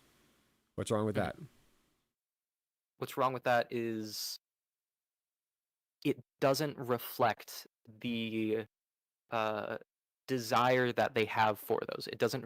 It only reflects the quantity that they demand, not the value that they place on that quantity. One of them could be saying like, I really I could go for it, but it's like not the most exciting thing in the world. But yeah, sure, I'll take like 20 of them. If there's leftover. If there's leftover, sure. What's wrong with that? What's wrong with that is it's still going to misallocate resources. And but why? Sorry, I'm not trying to be. It's going to lead to the shortages in the resources demanded and the surpluses in the resources not demanded. But the guy said, if there's some left over, I will take them. How is that? That's not that's literally a good thing. We have people who don't want. This is giving ground to my argument. We have people who don't necessarily want the turnips like that badly, but will take them if they're left over. We're conserving resources that way. Whereas if they can't afford them, now we just toss them. They go bad and we toss them. Money makes things more inefficient. The more that I talk about money, the less I like it. I would say it isn't so much as toss them, but it's more so use them for their next highest valued ends. I think just throwing them into the landfill certainly isn't useful, but you can just as easily throw them into the compost them, sure, but yeah, but people could have eaten those. Like, isn't that better? And if the person like wants to be charitable and like do a like last day sale on them of just like these are about to go bad, so I'm gonna put them on sale. That's a common practice. Or just give them away. As well as anything. And if they want to make that charitable effort, they're more than welcome to. But the price factor in terms of the directing of resources towards their highest valued ends is certainly important. But if this guy has, if this guy has all his needs met, what reason would he have to keep these turnips from people and just compost them? I would say it's not so much the last buyers that I'm saying the benefit comes in. It's the benefit doesn't come in from letting product go bad that is still on the shelf. The benefit comes in from the first purchases of it rather than the last would-be purchases of it. The profit that they generate from the resources, from the production that they are engaging in, is used to then produce more of the goods in demand. It makes people more prosperous. It allows them to potentially take the loss by engaging in this charity that you speak of towards the end of the process, to where if they didn't make that profit initially, they probably would be putting it towards its highest valued ends of, okay, I really need to make sure I compost enough for this next project next year or anything else like that. But if they do make a surplus of profit, then they're able to go, I'll take the loss. Yes, I'll give some out to the poors. I think the issue is you're individualizing both the gains and the losses. You are putting the entire onus upon the farmer to both gain and to lose by himself. And I don't like that. Yes. I don't like that. I think that as a community, there should be a vested interest in ensuring that what is farmed is used, right? And that is just like the natural way that humans have always operated. Money is something that was invented because people don't fucking trust each other. And so like people would steal, people would take advantage, and they would rip each other off. Like, yes, see, this cow here is magic. That's why I want 10 sheep for him instead of 2. Take my magic cow, right? And so, like, that's kind of how the barter system fell apart, is people being dishonest and distrustful of each other. And so now there's a monetary exchange whereby, I don't know if the cow is a great example because you could still do that with money. But like, if you put a price on something, like, basically what you're saying is, I don't trust you. Like, I don't trust society to take only what they need and then give back to me what I need. Does that make sense? Like, we have to put a monetary value on it so that, like, I personally am responsible for what I gain and what I give. And I don't like that system. I think it's more so the limit that I was talking before of social reputation. So, like, take your wife and yourself, for example. Your social reputation with each other is more so honestly conveying how you feel like they're contributing and interacting with you and everything else like that. To where if your wife was choosing not to work for whatever reason, it's not something that you would like get angry with her about or anything. It would be something that you would talk with her about, and something that like you would encourage her to reciprocate, like the value that you're providing to her. Yes. That tracking of social reputation between people, I think, has an upper limit of like 150 to 200. That's like a matter for psychology to sort of determine. But like above that limit, it is it is physically impossible or cognitively impossible for most people to keep track of social reputations. So in a city of 10,000 or more, you will not remember your social reputation if you try to interact with all those 10,000 But that's people. why bulletin boards exist. Just throw their face up on a bulletin board, say, don't trust Dirty Joe. You know? And that's fair when only a certain amount of like people come up, but like if it's not so much like the don't trust Dirty Joe, but like this person has reciprocated this much value to me, so they're in good standing with me. This person has done a little bit less, this person more, this person less, so on and so forth. But I think But the you economic calculation, bringing it all together. Okay, I'll let you respond to that one. But you don't need that. Like, you don't need that mental calculation of, okay, this person gave me this amount and that person gave me slightly less than that, but so I'm going to go to this person and give them more.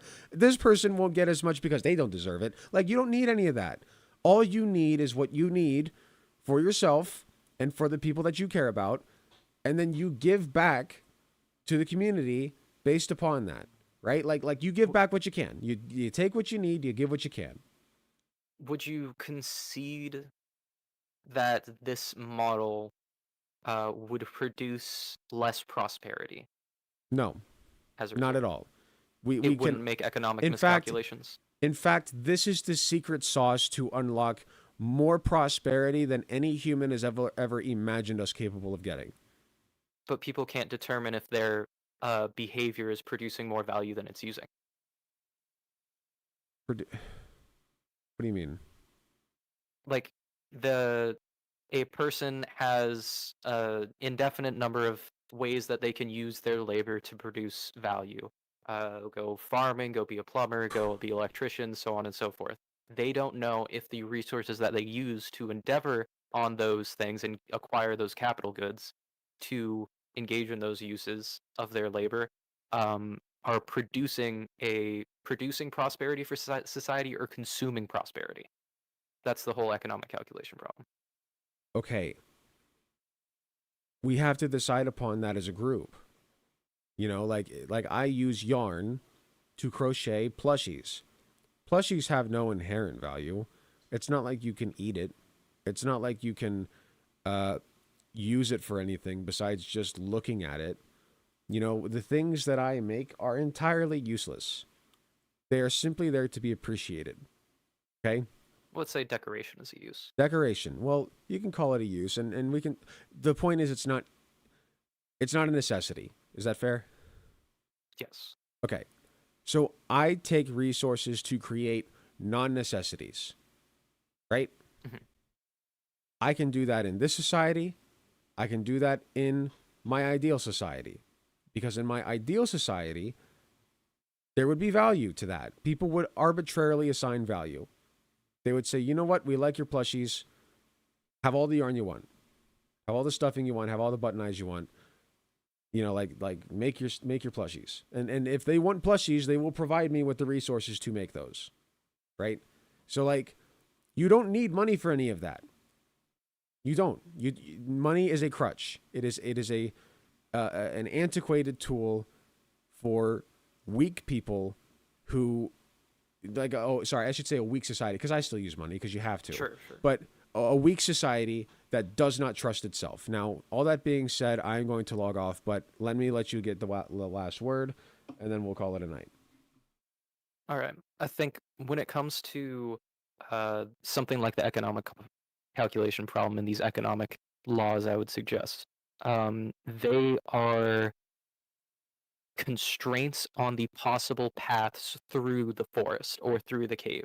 This determines what paths exist, what caverns exist. And the only way that I think you would be able to produce a similar level of prosperity through these sort of society decision-making sessions would be if all of the members of society knew exactly their value scales for all possible, not only actual products, but potential products that could exist. And do so over time. And I think that's specifically, I'm pretty sure, the knowledge problem for it, which is slightly different than the economic calculation problem. But um, that process is nigh impossible due to human fallibility and not knowing everything. Um, and so I think as a result, your system, while prioritizing, you could say virtuously or nobly, the equal access to necessities by all people, I think you sacrifice prosperity, and that leads to issues that you can't get away from, and doesn't lead to the beautiful. Okay. It's a fair perspective. I don't agree with it, but we'll just leave it there. I think we had a very insightful and deep conversation. I think that you're a very intelligent individual, and I enjoyed having it with you. So thank you very much for coming on and talking to me. And I like the forest analogy a lot. Yeah, I do like this. Like I feel like your forest analogy and my cave analogy are just like two ways of looking at the same problem. You know what I mean? Yeah. Like yeah. I appreciate you. You've been very curious in this conversation. Well, I'm glad. I'm glad you think so. I will say, once again, the more I talk about money, the less I like it. I wasn't sure at first, but now I'm like digging this hole deeper for myself. Like, gee, the deeper I go, the worse it gets. But, if you want to keep talking about it at some point, you're more than welcome to come on the show again. We can set something up. Sure. I do have quite a few conversations coming up. But like in a month or so, if you want to try again and get back to this money thing, I'm more than happy to do that. Sounds good. Alrighty. Well, thank you very much for being here, Aurelius. You have yourself a wonderful evening, okay? You too. Thank you very much. Right, have a beautiful night. You as well. Thanks. All right. Water, did you still want to come up? And if so, what do you want to talk about? And how long do you think it's going to take? Because I kind of want to get off for the night.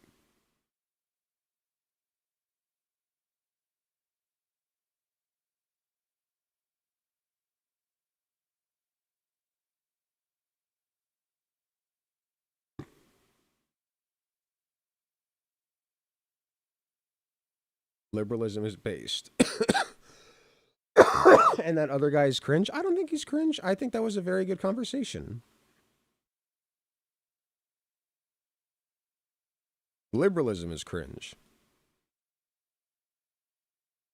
That was a very deep, insightful, philosophical conversation, in my opinion.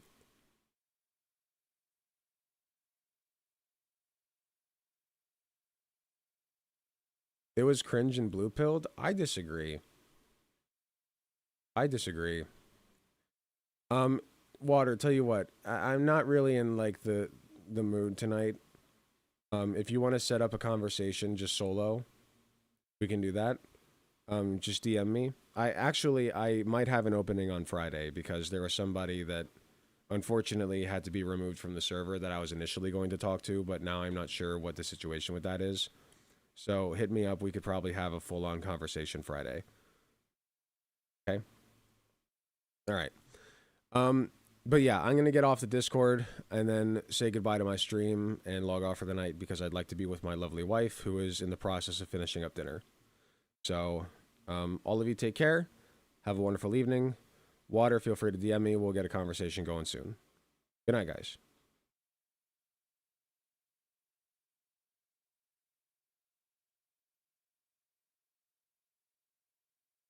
I thought that was cool. I enjoyed that.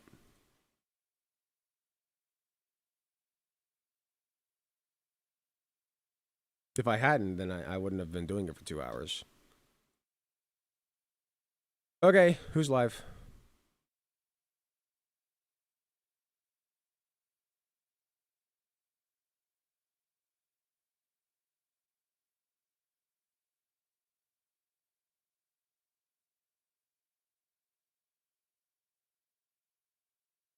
Dead domain.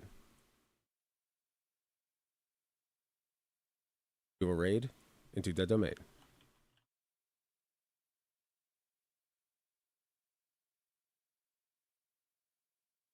I don't know if I can raid on YouTube. I will try, but I don't think that I can.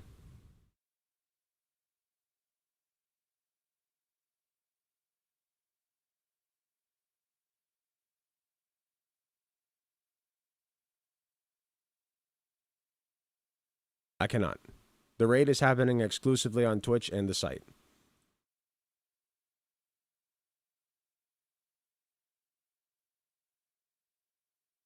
All right. If you're on YouTube and would like to watch Dead Domain, go to their channel. Otherwise, have a wonderful night. Take care. I love you all. I enjoyed the stream. I will be back for you on Friday. We have a lot of conversations to go over. I know that I didn't get to the I did not get to the Metatron thing, and I apologize for that. I am going to get to it soon. There's just like it's not really on my radar. Like I told the guy I want to have a conversation with you. You know? So, like, if he's down for the convo, he saw the video, I would like him to just reach out so we can talk. But barring that, I'll just go over what he had to say and see why he thinks he converted me and what he thinks he converted me on. So, all that being said, take care. Have a wonderful evening. Talk to you all later.